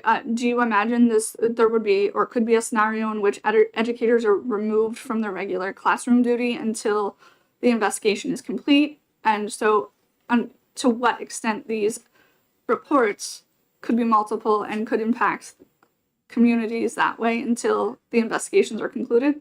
It says investigation and then a potential disciplinary action. So I would see this as being an investigation first, and then based on the findings of that investigation, there could be action taken based on those findings. Any other questions? Seeing none, thank you. Representative Horgan?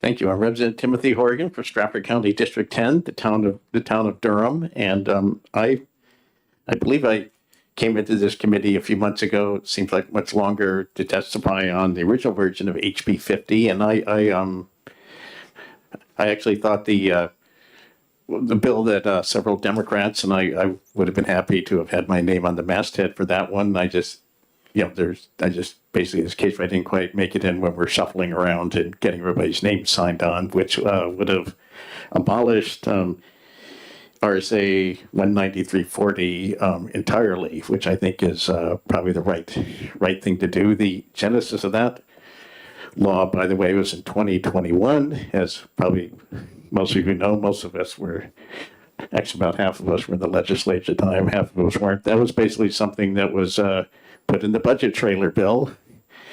And also, like when the budget trailer bill went to the Senate, they made it somewhat less, they toned it down somewhat, but I think it's probably the best course from the Senate's point of view in 2021 and now was just to not even put that in the budget trailer bill at all. And I don't really want to, I'm not sure exactly what the actual impetus behind it was, since I was not in favor of it at all. So, and just on a personal level, we do not live in a post-racial society, although I think we all agree that all races deserve to be treated equally, and legislation such as what we're considering now is not, I think, is not helpful. I personally am white, as you would guess from looking at me, and I'm generally from a fairly privileged background, and I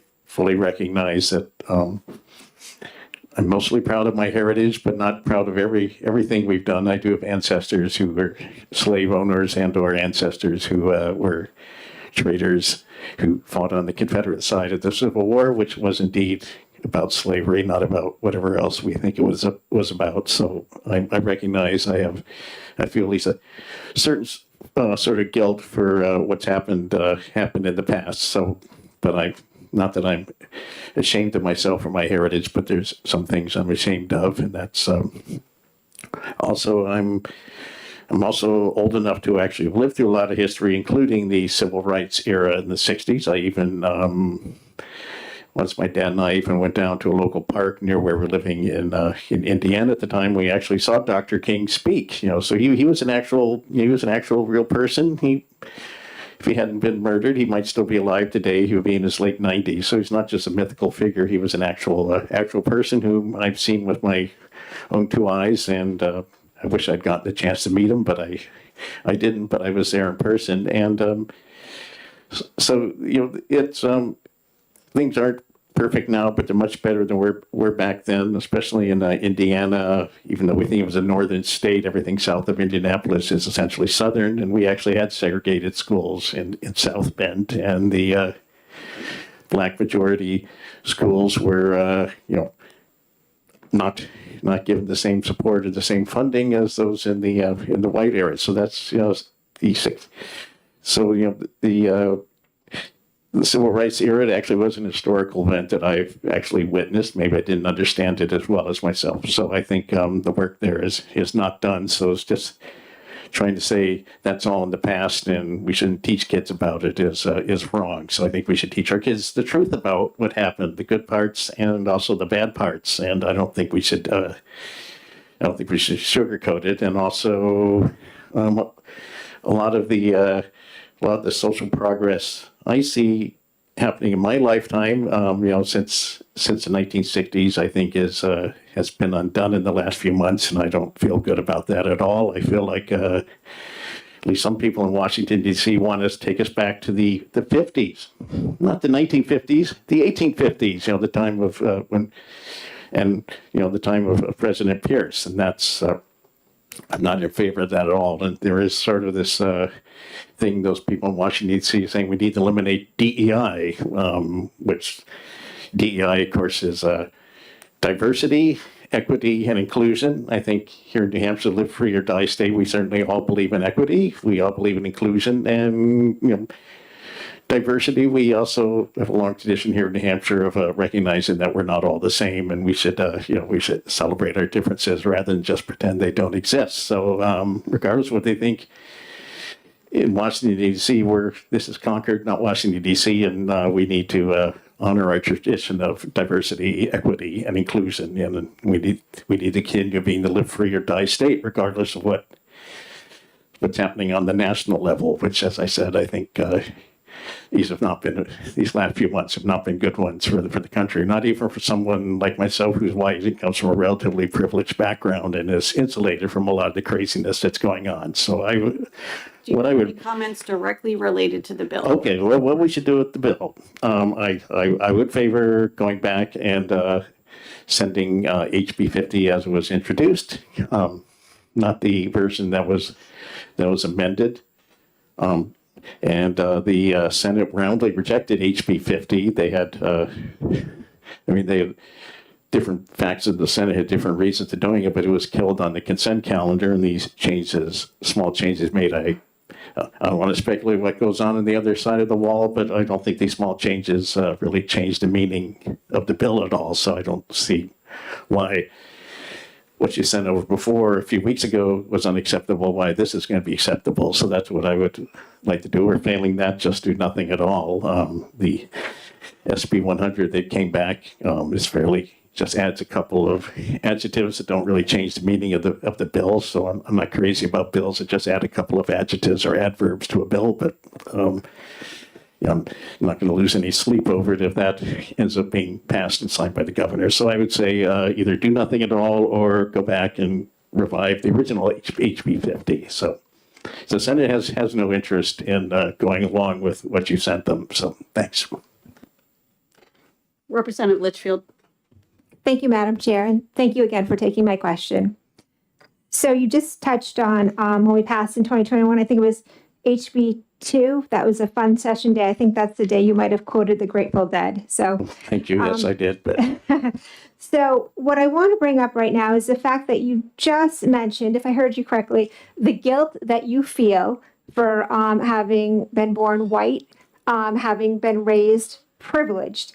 And my concern or my question is, do you feel that it is appropriate for children at a very young age to be taught that they should feel guilty that they were born with a certain skin color or into a certain socioeconomic background, and that they should feel guilty for something that happened generations prior that they had absolutely nothing to do with? So I'm talking about guilt, right? I'm not talking about empathy. There's a big difference. So I'm asking you, should they be taught to feel guilty about something that they had zero to do with? Well, I'm not sure how to answer it except to say, I guess my parents, my family tried, they placed a lot of emphasis in teaching me the truth about what had happened before I came along. I remember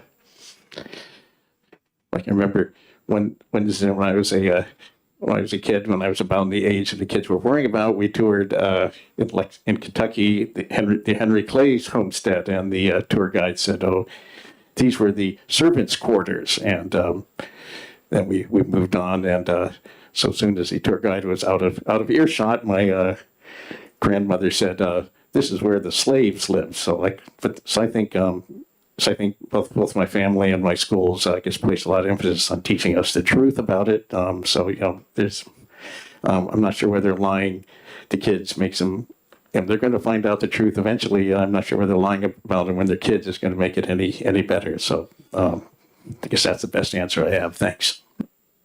Representative McDonald? Thank you, Madam Chair, and thank you, Representative, for your testimony.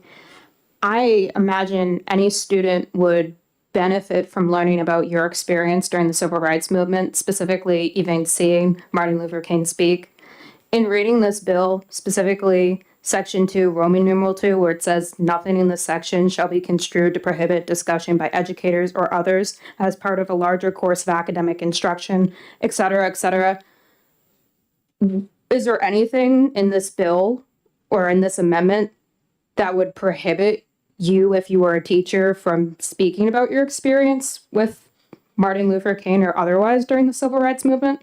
Well, I don't know. I'm not a teacher, so I haven't tried teaching it. I mean, what language in there? It's nice. I mean, of course, anytime you have something that says nothing shall be construed, you can't really regulate what people are going to construe and what they're not going to construe. But I mean, it does make it what I think is an unnecessary and bad piece of legislation slightly less bad. So that's about the most I can say in defense of it. So. And if I may have a follow-up, if I am correct in understanding you, your primary objection to this bill is the language may be construed. However, would you agree that this is saying it, legally speaking, cannot be construed the way that you're objecting to? I suppose so, but my favorite course of action is to go back and revive the version of the bill as introduced and send that over to the Senate, which would just take this whole thing off the law books. So, adding language about how things shouldn't be construed is helpful, but I think the best thing to do is just delete the whole thing from the law books. So thanks. All right, thank you. Representative Morse? Thank you, Madam Chair, and thank you for taking my question. Has slavery only ever existed between white on black? Repeat that. Slavery. Has it existed anywhere else in the world where it's not one race versus another? I don't. This is the United. This is one. Well, this is the United States, and we did import millions of slaves from Africa, and that was white people doing it, and they did set up the plantation system in the South. So that's part of our history. It's not entirely unique, but that's happened in other parts of the world between people with other skin colors. So, but that's a big part of our history. So we're teaching about United States history. That's something that obviously people should know about. Thanks. Any other questions? Seeing none, thank you. Attorney Hewitt.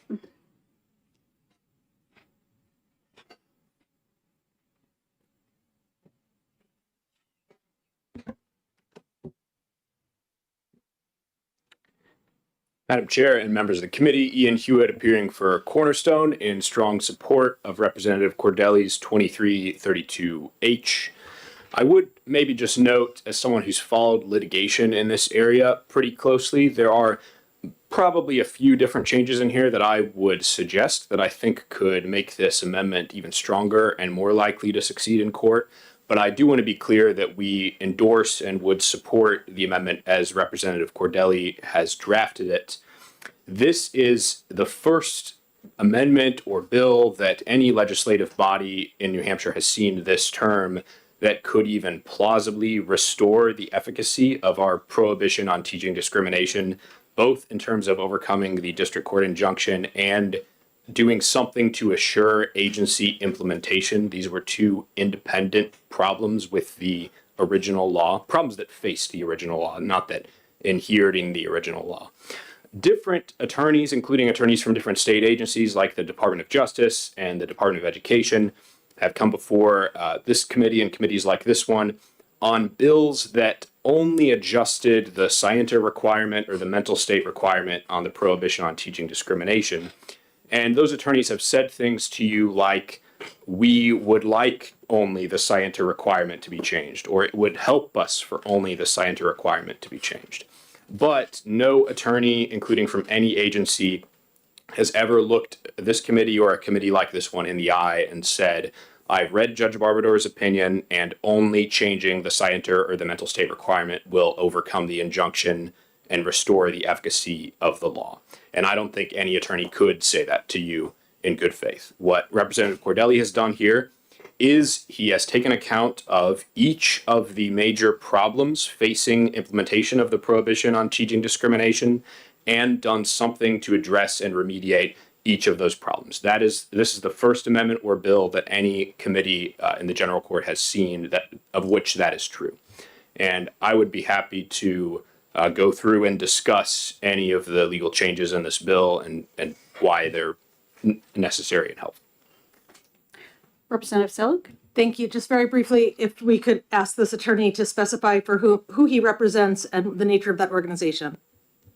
I believe he stated it at the beginning of his testimony. Cornerstone is the only full-time Christian advocacy organization in New Hampshire. We represent over 100 churches around the state. And just to refresh your memory, our particular interest in this legislation is we were the leading organization in the state that assisted parents in filing reports of violations of the original prohibition on teaching discrimination. Okay, I would prefer if you wanted to go through. Yes, thank you, Madam Chair. I would love that. All right, so paragraph 3 is around lines 13 through 16. And here, Representative Cordelli has addressed some specific racial groups, although he's noted including but not limited to, and he's just listed the few largest racial groups in the United States, and said, to be clear, prohibitions here apply to teaching, targeting any of these racial groups. And the reason that this is here is that the principal issue in Judge Barbadoro's letter opinion in joining the prohibition on teaching discrimination was Judge Barbadoro said, this is a neutral blanket statement that says you cannot teach that any racial group should face discrimination or that any racial group is inherently racist or privileged. But Judge Barbadoro then said that, in his opinion, there was a problem with that, which is that discrimination targeting people of European descent, which we call affirmative action, is qualitatively different than other kinds of discrimination because, he said in his letter opinion, that discrimination is motivated by an attempt to remedy past discrimination. And so he said, if this law is going to prohibit teaching that white students should face remedial discrimination, it needs to spell out explicitly whether this prohibition includes discrimination against white students. And so the way that this amendment responds to that is by saying, to be clear, this was always clear. The intent of this is to prohibit teaching discrimination against any group, including people of European descent, people of sub-Saharan African descent, Hispanic or Latino people, etc. Then on paragraph 4, this says, and the key lines here are 18 through 19, that a report to the Department of Education of a violation of the Educator Code of Conduct shall justify investigation. The reason this is necessary is because not that there was any problem with the original law. The original law was quite clear. It had one paragraph saying that you may file a report with the Human Rights Commission, and then in the following paragraph it said you may file a report with the Department of Education. This is an Educator Code of Conduct violation. The Department of Justice and Department of Education both chose to construe that simply because, as I understand it, one paragraph came after the other as saying you must file a report with the Human Rights Commission and exhaust your HRC complaint before you can even file a complaint with the Department of Education. There was nothing in the RSA that said that. It was simply multiple remedies were in the law and one came after the other. That was the first time ever. I've been practicing in New Hampshire since 2019. That was the first time I've ever seen anyone even try to argue because one remedy follows another in a statute. The first is a necessary exhaustion requirement before you can go on to the second. But they use that argument to say, we, the Department of Education, are not even going to investigate these reports until the Human Rights Commission deals with them, which is very convenient because the Human Rights Commission has numerous, as a government audit showed, unresolved complaints going back to the Ronald Reagan era before I was born, and often sits, I think the average time for resolution of any complaint is something like 7 or 8 years, according to a government audit. So none of those complaints are likely to be acted on. So this resolves that by clarifying Department of Education can investigate. And then just 2 more items I'll note here. Paragraph 6, which is 23 through 26. Discrimination shall not be justified by special considerations for any racial group. This speaks specifically to the alleged ambiguity raised in the federal district court's opinion, which is this idea that because of past discrimination, remedial discrimination against white students and citizens is justified. And that can no longer be said to be an ambiguity because the legislature is addressing it here and saying we reject that construction. This is not true. And then finally, I'll just note the scienter requirement is addressed in here as well. And the scienter requirement is helpful to address. There was a little section at the end of the letter opinion from the federal district court saying a scienter requirement or a mental state requirement would help make this more clear. So we do support that change, but as I noted, I don't think there is any argument that any attorney could make to you, having read that opinion, that just changing the scienter requirement would restore the efficacy of the law, even in terms of just the district court injunction. I'd be happy to take any questions about any of that. Thank you. Thank you. Representative Murray. Thank you. I have 2 questions, if I may. One, just for clarification, the other remedy or action that was mentioned previously was also a private right of action, which you did not mention currently. Just to be clear, is that correct? There were several. That's correct. Original law included a Human Rights Commission complaint, private right of action, or Department of Educator code of conduct violation. Thank you. And then follow up, if I may. And then I am curious with respect to line 24, if you are directly referencing or linking affirmative action with this statement, if you can be explicit here. Well, my understanding of the intent of this amendment is that this is a repudiation of the construction in the district court's letter opinion, and the district court's letter opinion said affirmative action or discrimination against white students because it's remedial is uniquely justified, unlike other kinds of discrimination. That's important to address if the general court wants to overturn that district court injunction, because that was an alleged ambiguity in the statute. And so here the legislature would be speaking to that alleged ambiguity and saying, no, we reject that construction. There is no difference in whether discrimination can be taught based on what race the discrimination is targeting. Any other questions? Seeing none, thank you. Thank you. Anne-Marie Banfield.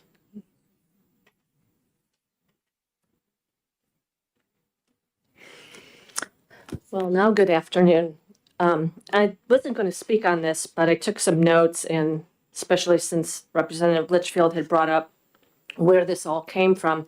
For the record, Anne-Marie Banfield, parental rights advocate focused on excellence in education. I think you have to go back a few years, and I think you have to also look at the difference. First of all, I have worked with some of the parents that have had issues with what was going on in the classroom at the time.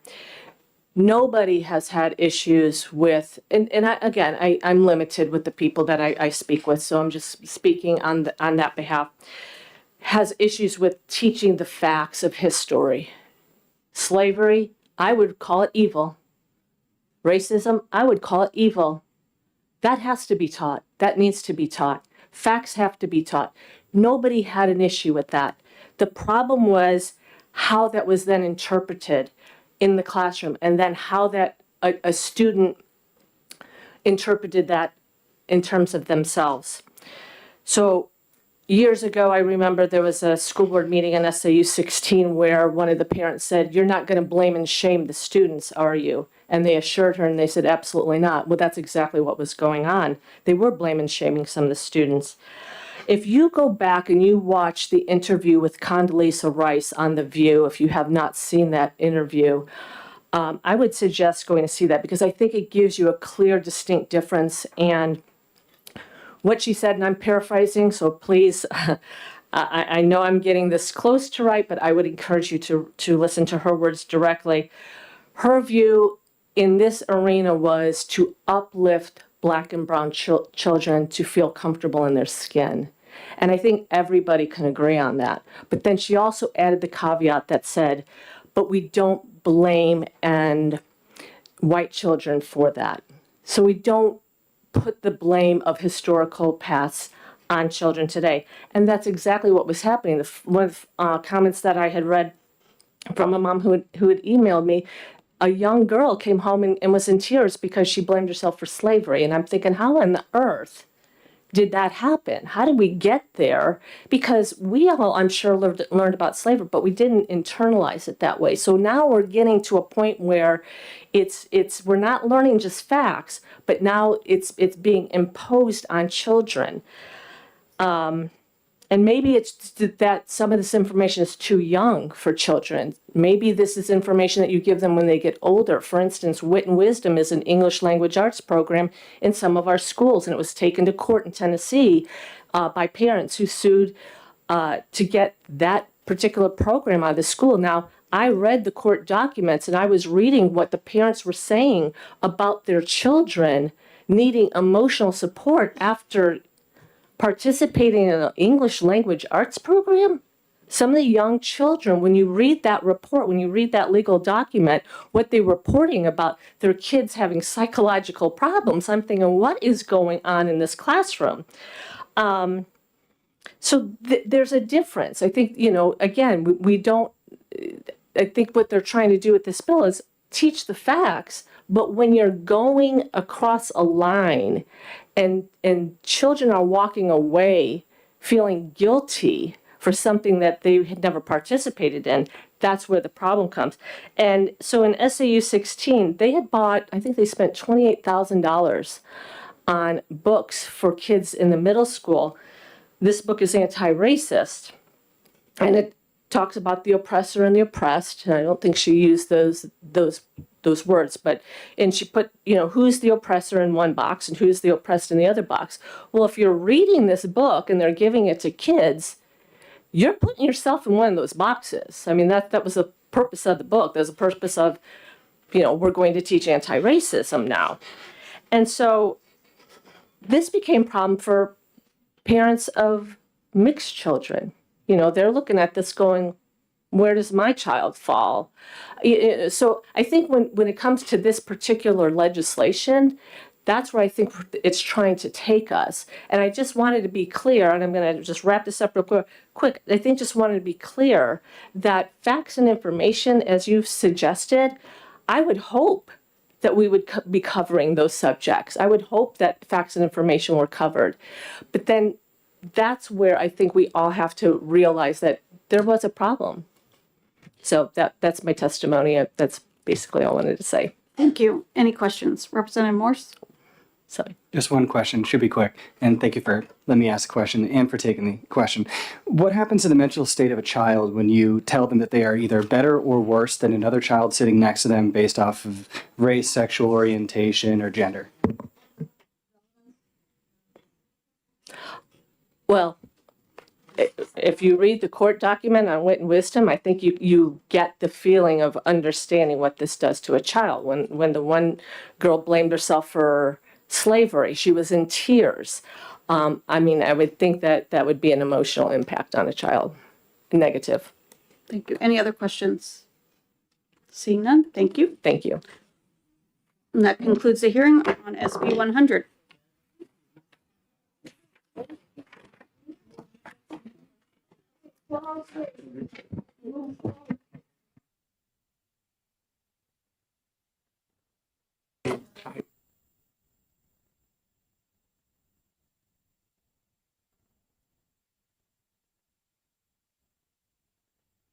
I just got it. The Republicans will caucus in here at lunch, and we will all come back together at 2:30.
We will open our 1:30 executive session on 4 bills. Yes, and Representative Selig, I think you had a comment you wanted to make or some information you wanted to pass on. Yes, thank you so much. I have some very sad news to share.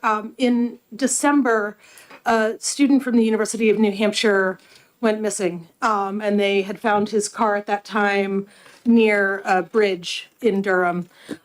Sadly, over this weekend, his remains were found. And while we're very grateful for his family that they will have the opportunity to have full or have whatever closure is feasible for a family who's lost a child, and we're grateful for them to have that opportunity. I want to first make sure that we extend our condolences and our love and support to that family. But further, for anybody who might be watching, who might be feeling sad or hopeless or down, I just hope that you know that there are other options and that there are support lines from 988, which is a national number, or calling 911 locally if you need to, or just reaching out to a friend and recognizing that while depression, something I'm intimately familiar with, can be incredibly overwhelming and daunting, that there are other better options and that there are ways to get through that time with love and support. And so I just want to, again, send love and condolences to the family, but also remind anyone who might be observing us to know that there are better choices, and we hope to keep you all here with us as worthy people. And thank you, Representative.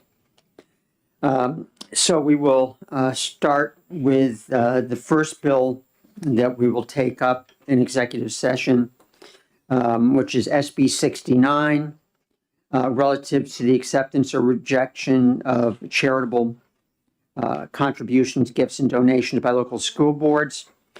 And I call on Representative Freeman for a motion. Yes, thank you, Mr. Chair. I move to order pass. Thank you. Is there a second? Representative Terry, thank you. Representative Freeman, did you have comments? Briefly, I think at this point, donations or charitable contributions to any local school board is always a good thing. I also of the mindset that our school districts and our school boards function fairly well and have rules in place in order to accept these donations, whether they are of a stated person or anonymous. So at this time, I would like to move this. And did you have a further comment on an amendment? Yes, and thank you, Mr. Chair. I also move that we pass Amendment 2025-2239H. Thank you. There's a second to the amendment. Representative Terry again, thank you. Representative Freeman, would you like to comment on the amendment? Absolutely, briefly. I think at this time, anytime we have an opportunity to get our youngest learners that aren't enrolled in public school is an opportunity to set them up for success. I myself, even though I had a child on the spectrum, spent a lot of time reading to him between the ages of 1 to 4, and he was a voracious reader by the time he got into first grade. So I think, given some of the limitations parents may have, I had the luxury of time. Any program that allows a kid to catapult into something positive is always a positive thing. So that is why I moved this amendment. Thank you. Representative Terry, did you have further comment? I appreciated, as I listened to the testimony, that the clarity with which we were assured that this program is meant to be complementary in nature and not competitive. Thank you. Thank you. Would anyone else like to comment on the amendment? Representative Selig. Thank you so much. I am a very strong believer in the importance of early childhood education and of early literacy education.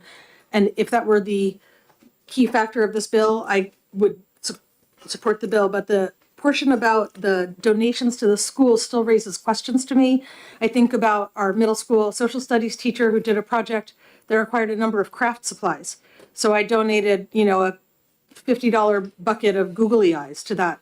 Does that have to be approved by the school board? Does the box of Kleenex donated at the beginning of the year to a classroom have to be approved by the school board?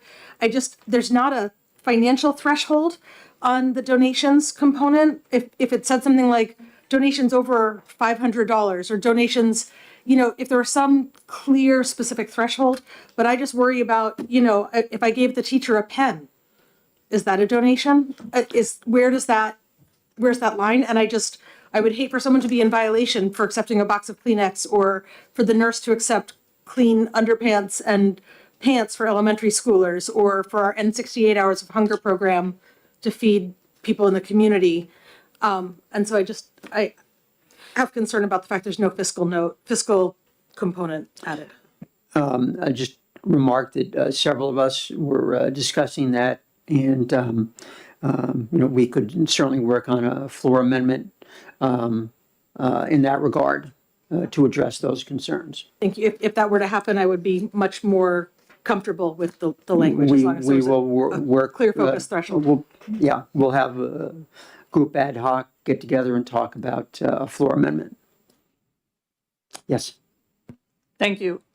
Just when you're talking about that, one thing that came up in our discussion, and we probably will talk about anyway, is also things like donors choose.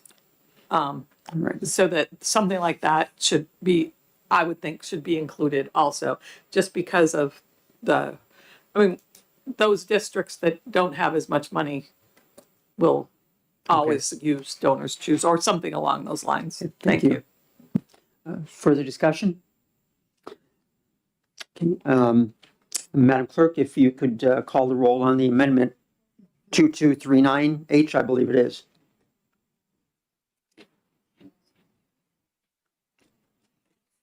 Motions to adopt the amendment. Vice Chairman Noble.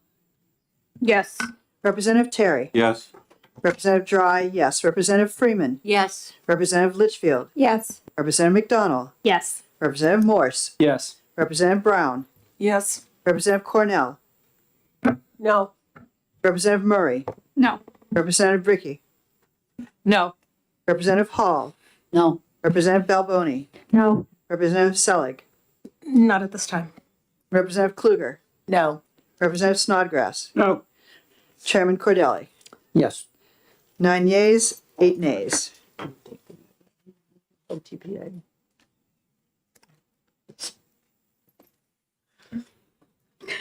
I recognize Representative Cordelli for a motion.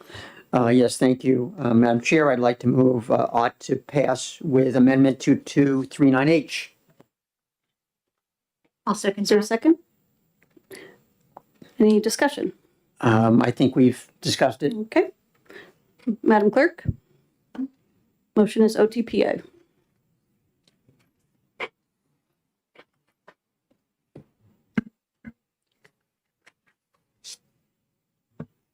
Vice Chairman Noble. Yes.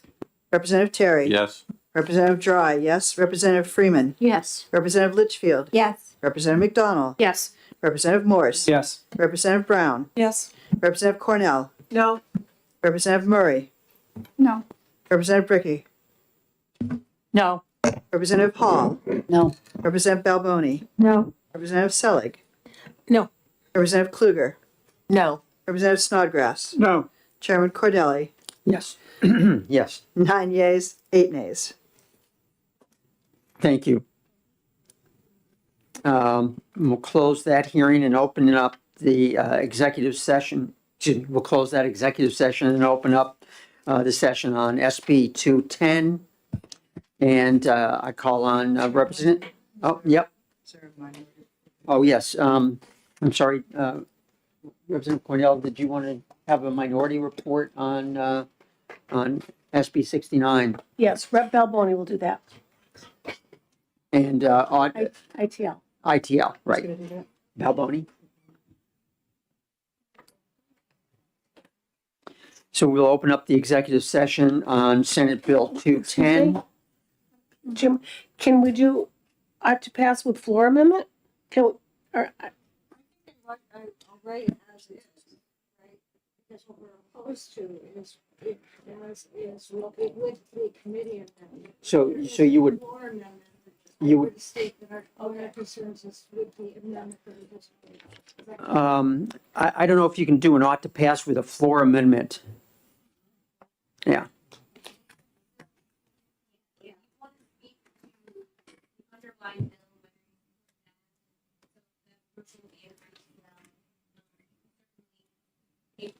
any notes of changes you would like to see. Yeah. Okay. Yeah. Okay.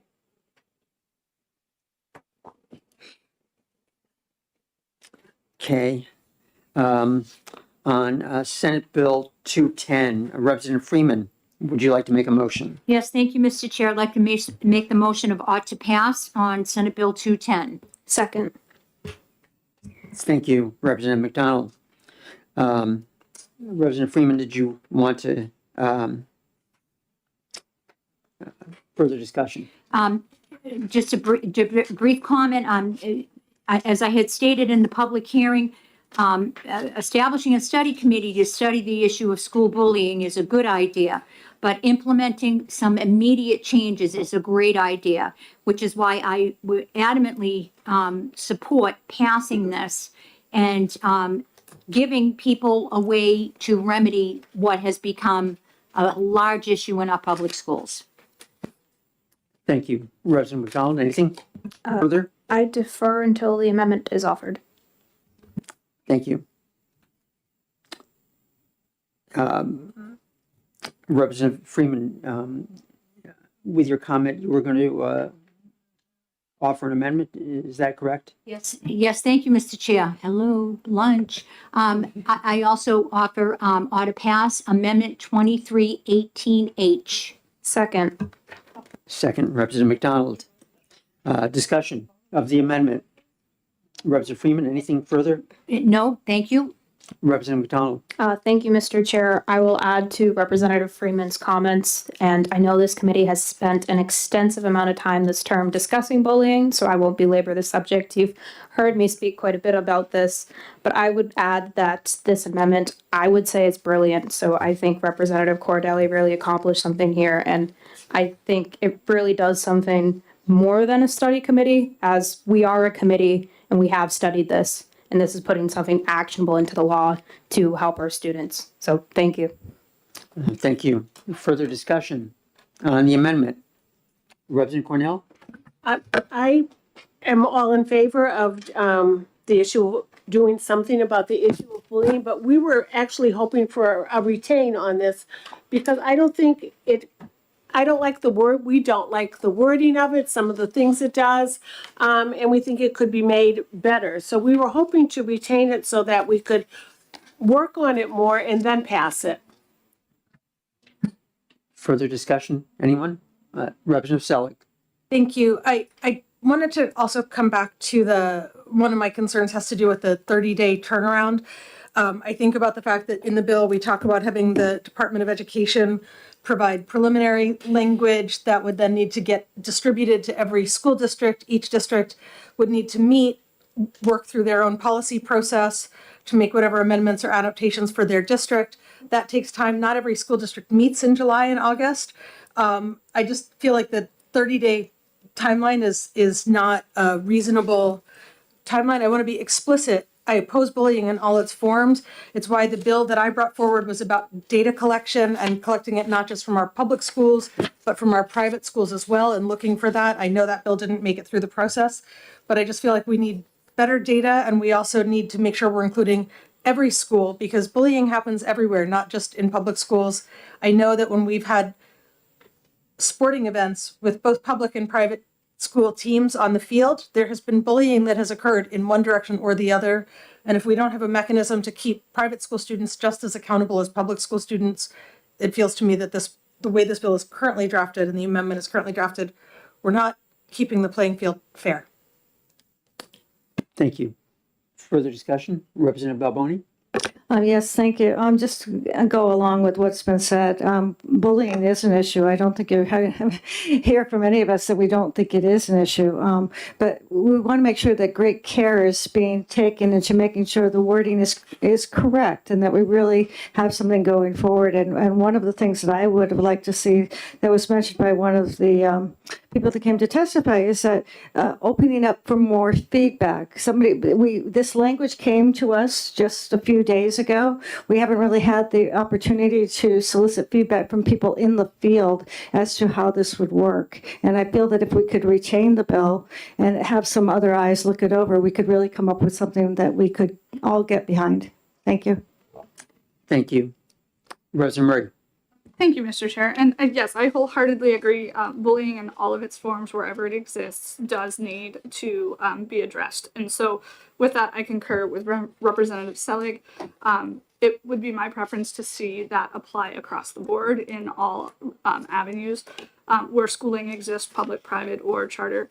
Additionally, I was hoping that we would or could hear from somebody on perhaps the Judiciary Committee or some other related committee with regard to the change in statute from gross negligence to negligence. I think that that potentially has a large impact on individuals in our court systems and potentially. And so I do share that concern as well. Representative Selig. Thank you. I will say, just looking at all this, I do wonder where the original bill was to have a study committee that would meet this coming summer with a report by November. If there would be a possibility of us passing the original bill without the amendment for the study committee to get started so that we could then bring this amendment and work with that, whoever gets appointed, to create really strong legislation that addresses bullying at all schools, at all levels across the state in a way that's really thoughtful and brings in outside partners where we know we've got representatives from teachers organizations and others. And, you know, I don't know if bullying happens in homeschool communities or not. If they do, I would certainly welcome the homeschool community to be part of that conversation as well. I don't have the experience, so I don't know. But if there's a way we could pass the original underlying bill without the amendment so that we could then work on strengthening the rest of this for next year. Any further discussion? See none. Madam Clerk. Motion is to adopt the amendment. Vice Chairman Noble. Yes. Representative Terry. Yes. Representative Dry, yes. Representative Freeman. Absolutely. Representative Litchfield. Yes. Representative McDonald. Yes. Representative Morse. Yes. Representative Brown. Yes. Representative Cornell. No. Representative Murray. No. Representative Bricky. No. Representative Hall. No. Representative Balboni. No. Representative Selig. Nope. Representative Kluger. No. Representative Snodgrass. Nope. Chairman Cordelli. Yes. 9 yeas, 8 nays. Representative Cordelli, do you have a motion? Thank you, Chair Noble. I would like to move ought to pass as amended with Amendment 2318H. Is there a second? I'll second that. Any other discussion? I would just offer that people are free to work on legislation over the summer, and there is a filing period in early September. And I think some of us will be busy, and I hope a number of us will be busy on a number of fronts in education. Anything from the second? No, thank you. Not at this time. Madam Clerk, the motion is OTPA. Vice Chairman Noble. Yes. Representative Terry. Yes. Representative Dry, yes. Representative Freeman. Yes. Representative Litchfield. Yes. Representative McDonald. Yes. Representative Morse. Yes. Representative Brown. Yes. Representative Cornell. No. Representative Murray. No. Representative Bricky. No. Representative Hall. No. Representative Balboni. No. Representative Selig. Nope. Representative Kluger. No. Representative Snodgrass. No. Chairman Cordelli. Yes. 9 yeas, 8 nays. That was it. That was OTPA. Okay. So we need to know if it's on. Yeah. Is there ITL? Mike.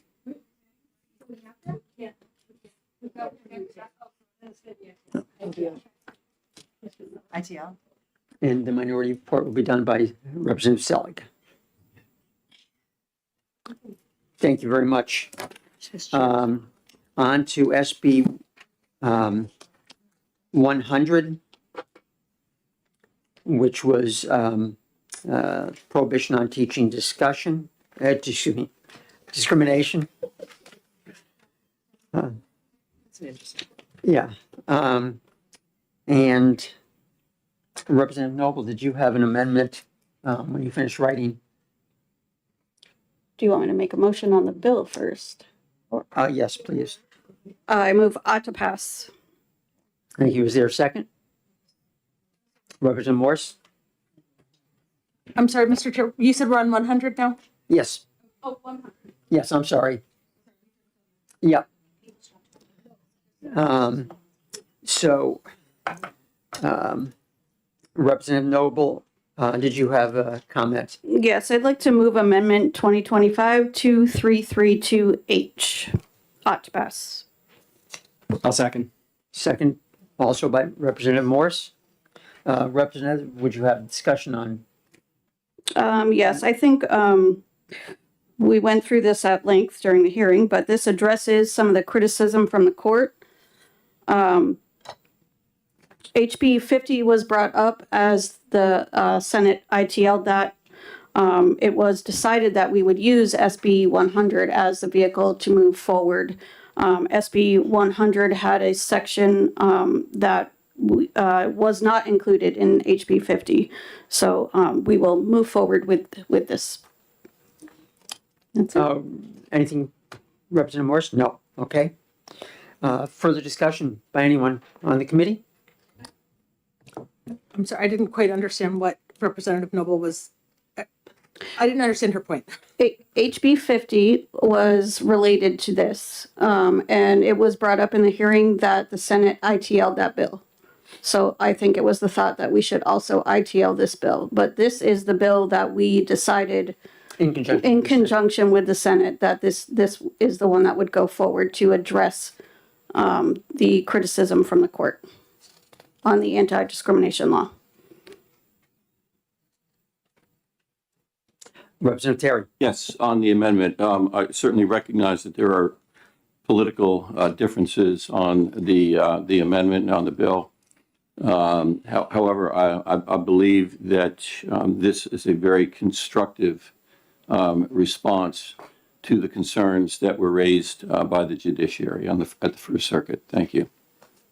Thank you. Further discussion? Seeing none. Madam Clerk, when you are ready. Motion is to adopt the amendment. Vice Chairman Noble? Yes. Representative Terry? Yes. Representative Dry, yes. Representative Freeman? Yes. Representative Litchfield? Yes. Representative McDonald? Yes. Representative Morse? Yes. Representative Brown? Yes. Representative Cornell? No. Representative Murray? No. Representative Bricky? No. Representative Hall? No. Representative Balboni? No. Representative Selig? No. Representative Kluger? No. Representative Snodgrass? No. Chairman Cordelli? Yes. 9 yeas, 8 nays. Are you making a motion? I recognize Representative Cordelli for a motion. Thank you, Madam Chair. I would like to move ought to pass with amendment 2332H. Is there a second? Representative Morse seconds. Any other discussion? I think we've discussed. Good. Madam Clerk? So ought to pass with amendment. Vice Chairman Noble? Yes. Representative Terry? Yes. Representative Dry, yes. Representative Freeman? Yes. Representative Litchfield? Yes. Representative McDonald? Yes. Representative Morse? Yes. Representative Brown? Yes. Representative Cornell? No. Representative Murray? No. Representative Bricky? No. Representative Hall? No. Representative Balboni? No. Representative Selig? No. Representative Kluger? No. Representative Snodgrass? No. Chairman Cordelli? Yes. 9 yeas, 8 nays.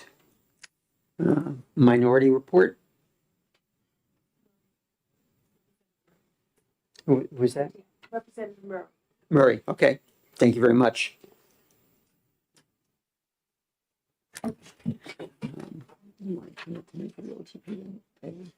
Next bill. No, I got you. Ready. Yeah. No, you run it. Oh, yeah. Did you want to take a caucus?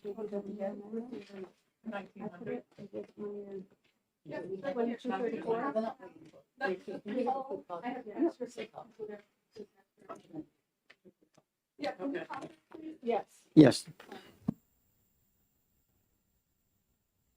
There'll be a brief caucus on an amendment, and we can all stay here.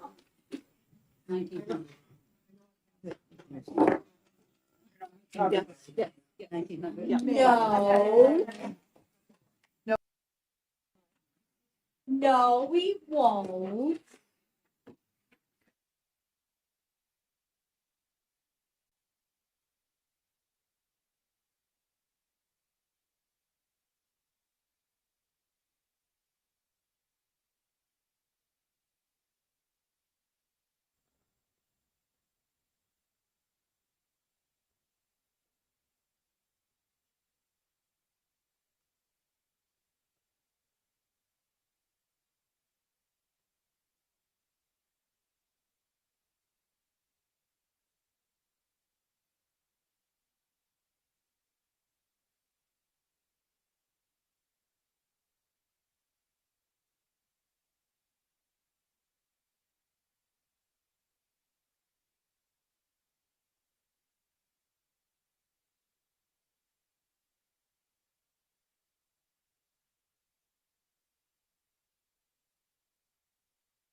Are we not supposed to? No, Paul. Paul, we ready?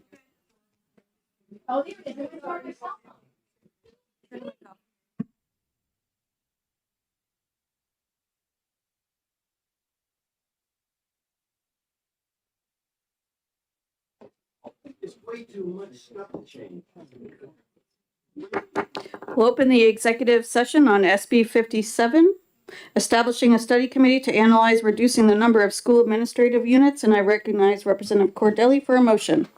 Thank you. I'd like to move on to pass. Is there a second? Representative Terry seconds. Discussion. Thank you very much. Yes, there is some discussion. I will be offering an amendment that does not include the repeal of HEAC. I will not offer that amendment today. I think that we can give HEAC a little bit more time. I know that there have been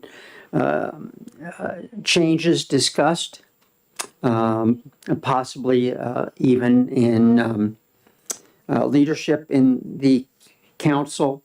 I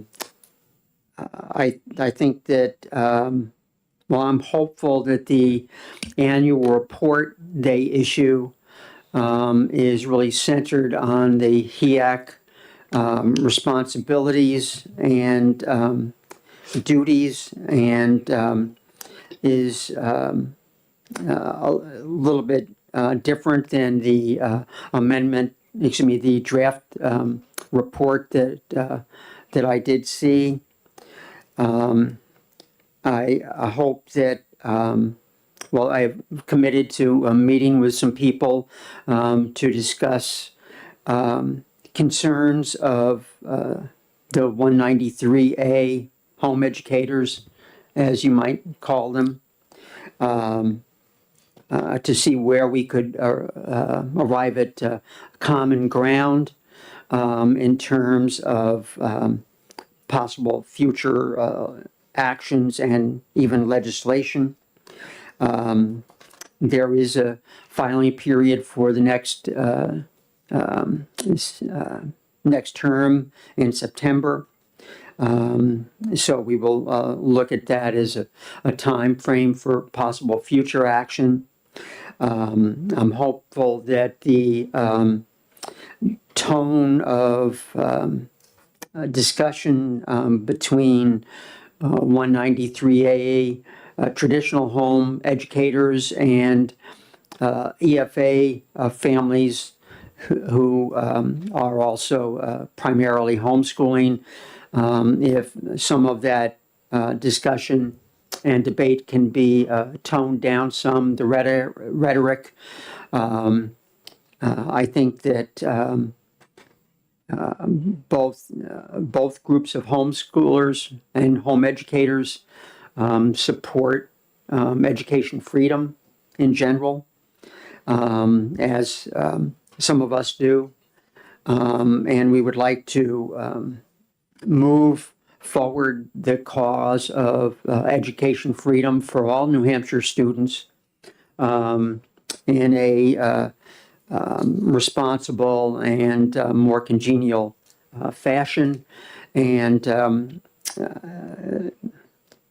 based on that, I will not offer Amendment 2234H, and instead offer Amendment 1900H. 1900H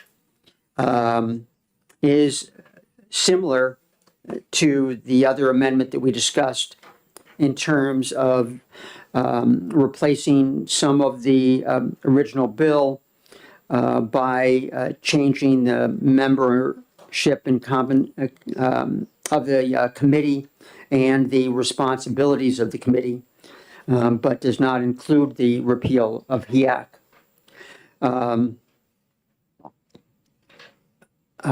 Did you make a motion on that amendment? Yes, so I would like to move Amendment 1900H.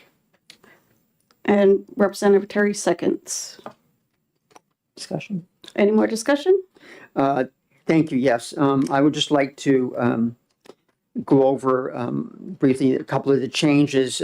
We increased the House membership on the committee to 5 members. And the duties we have refined based on discussions, including discussions with the department. And so we will look at the roles of SAUs versus school districts, the roles of superintendents in both, look at the feasibility of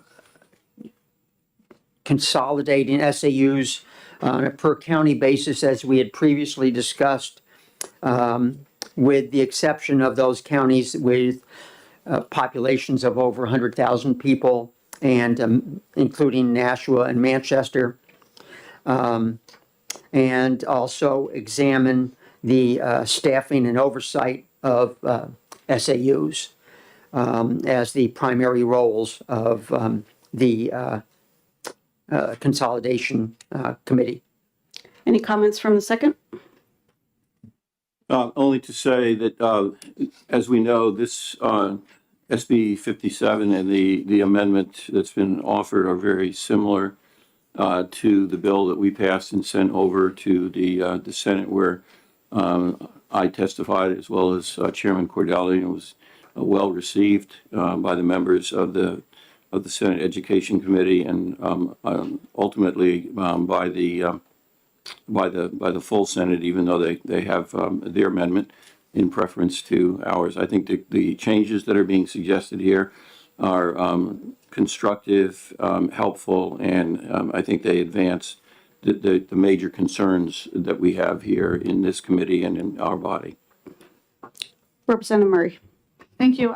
If I may, I want to be clear with respect to lines 18 through 20 that when we're talking about counties as a whole, Nashua and Manchester are part of Hillsborough County. So I just wanted to be clear that we are looking at Nashua and Manchester and all 29 other towns with respect to population size within a singular county, not just carving out Nashua and Manchester and removing those. Right. Is that correct? Right. Any municipality with a population exceeding 100,000 people. County, correct? Not just. No. It says county. Right. Yeah. It's really municipalities as well as counties. But may I clarify just one further question? So you're meaning, like, for example, like the Hillsborough County as a whole is larger than 100,000 people. Yes, right. So yes. it would qualify. Right, counties, right. And I think pretty much Nassau and Manchester are the only municipality. The only municipalities over 100,000, but there are a couple of counties with populations over 100,000. So we would look at those as not a single SAU as well. Okay. Representative Balboni. Thank you. We didn't really have an opportunity to ask questions on this earlier, so I apologize. I just wanted some clarification on it now. Is there a particular reason why we increased 2 more members from the House of Representatives? It was just felt that we know that the Senate will be, if we say 2, we might get 1 member of the Senate to attend. So having a few more people on the committee, the option was to add a couple of people to the group from the House. May I ask another? Sure. So it looks like the purpose has expanded somewhat. Now you're looking, now that you've included the responsibilities for analyzing the roles of the superintendents and the superintendent services as well. The previous bill specifically stated that this committee would seek input from other other associations. One was the New Hampshire Municipal Association. The other was the New Hampshire School Boards Association. Is the intent of this bill still to reach out to the stakeholders to get some real data that can be used and real feedback as to the processes? I believe so. Representative Hall? Thank you, Madam Chair. I want to say that we certainly agree with the decision to the repeal EVAC. HEAC, sorry, not HVAC, HEAC. Yeah, it seemed to me to be an attack on that community, the home school. So I am thrilled to see it not in here anymore. So, thank you. I'm just going to make one point to that. The bills that they are tracking at HEAC are not coming from this side. Thank you. Any other discussion? Representative Bricky. So, and I apologize, I don't have the original bill in front of me. Thank you for allowing me to ask this question. Will there be a report? Will there be, that's not listed here. Is that part of the original bill? Correct. And, okay, it doesn't need to be listed here. Right. Okay, Yeah, thank you. Yeah, this replaces just 2 sections of Just the 2 and 3, original. and Right. the report is in a different yes. section. Thank you very much. Sure. One more question about the date. So on the original, it said that this report was going to be ready on or before November 1st. Is that a reasonable amount of time to accomplish this task? I hope so. Representative Brown. On the amendment on line 11, I think I found a small typo where it should be, it says including but limited to, should be but not limited to.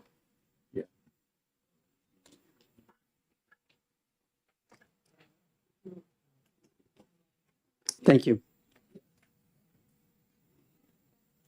Representative Murray. Thank you, Madam Vice Chair. And I'm just curious, by changing it to not limited to, from limited to, you're changing the scope to be wide open. Is that, am I understanding? I mean, that's a pretty substantial change, changing not to leaving it the way it is. So I just want to clarify which way you're going with this. I believe that this is pretty much the scope, but there might be something that comes up during discussion of one of these areas that the committee looks into. Representative Terry. Yeah, yes, having spent a little time with this, I can concur with Representative Chair Cordelli's response that it's more along the lines of permissive. If it appears that the study committee should go in a certain direction and there's a consensus along those lines, then they're permitted to do that, but they're not required to do that. The question, though, back on the word not, did we effectively agree by consensus, or do we have to take a vote on adding the word? What would be your ruling on that? I want to make sure it gets in there. Go ahead. It does change the meaning.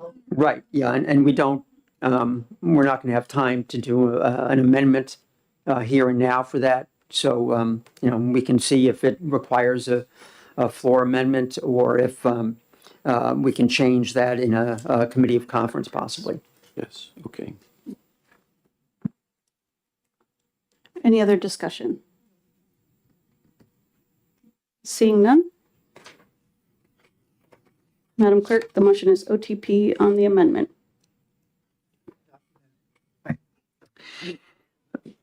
Acting Chairman Noble, Yes. Representative Terry, Yes. Representative Dry, yes. Representative Freeman, Yes. Representative Litchfield, Yes. Representative McDonald, Yes. Representative Morse, Yes. Representative Brown, Yes. Representative Cornell, Yes. Representative Murray, Yes. Representative Bricky, Yes. Representative Hall, Yes. Representative Balboni, No. Representative Selig, Yes, I guess. Yes. Okay, thank you. Representative Kluger, Yes. Representative Snodgrass, Yes. and Chairman Cardelli. Yes. 16 yeas, 1 nay. Representative Cordelli, do you have a motion? Yes, thank you. I would like to move ought to pass with Amendment 1900H. Representative Terry seconds. Any other discussion? Seeing none. Madam Clerk, the motion is OTPA. Acting Chairman Noble, Yes. Representative Terry. Yes. Representative Dry, yes. Representative Freeman. Yes. Representative Litchfield. Yes. Representative McDonald. Yes. Representative Morse. Yes. Representative Brown. Yes. Representative Cornell. Yes. Representative Murray. Yes. Representative Bricky. Yes. Representative Hall. Yes. Representative Balboni. No. Representative Selig. No. Representative Kluger. Yes. Representative Snodgrass. Yes. Chairman Cordelli. Yes. 15 yeas, 2 nays. Would that be on consent? Well, if we put it on consent, we can't offer a floor amendment. So if you want to address this, put it in a not via floor amendment, it would leave it on the regular calendar. Yep.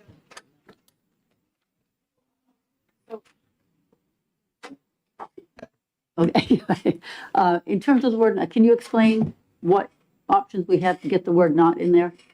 I think that it's basically, and Jen, correct me if I'm wrong, but either a floor amendment or a committee of conference. But a committee of conference would require the Senate to non-concur and request a committee of conference. Right. Do you have a recommendation? Yeah. Can we leave it on the regular calendar with just an OPTA? Yep. And not a minority report, and then we'll do floor amendment? With an OTPA and the committee amendment 1900H would be voted on first, and then it would be open to further amendment, and that's when the floor amendment would be introduced. Are you planning to do that? Offer the floor amendment, is that what you're asking? With Yeah. word two? Yeah, not. Not, sorry. Regular and not putting. Right, yes, correct, right. So is it a minority report or No, consent? No. So no, regular calendar, regular calendar. Okay. That's it. right. With that, So, That concludes the executive session for SB, whatever that was, 57. yeah. And we're done with room 205, 207 for the foreseeable future. Well, I don't know if we should clap because we haven't seen what's ahead of us. Well, thank you very much, everybody. Parking lot will be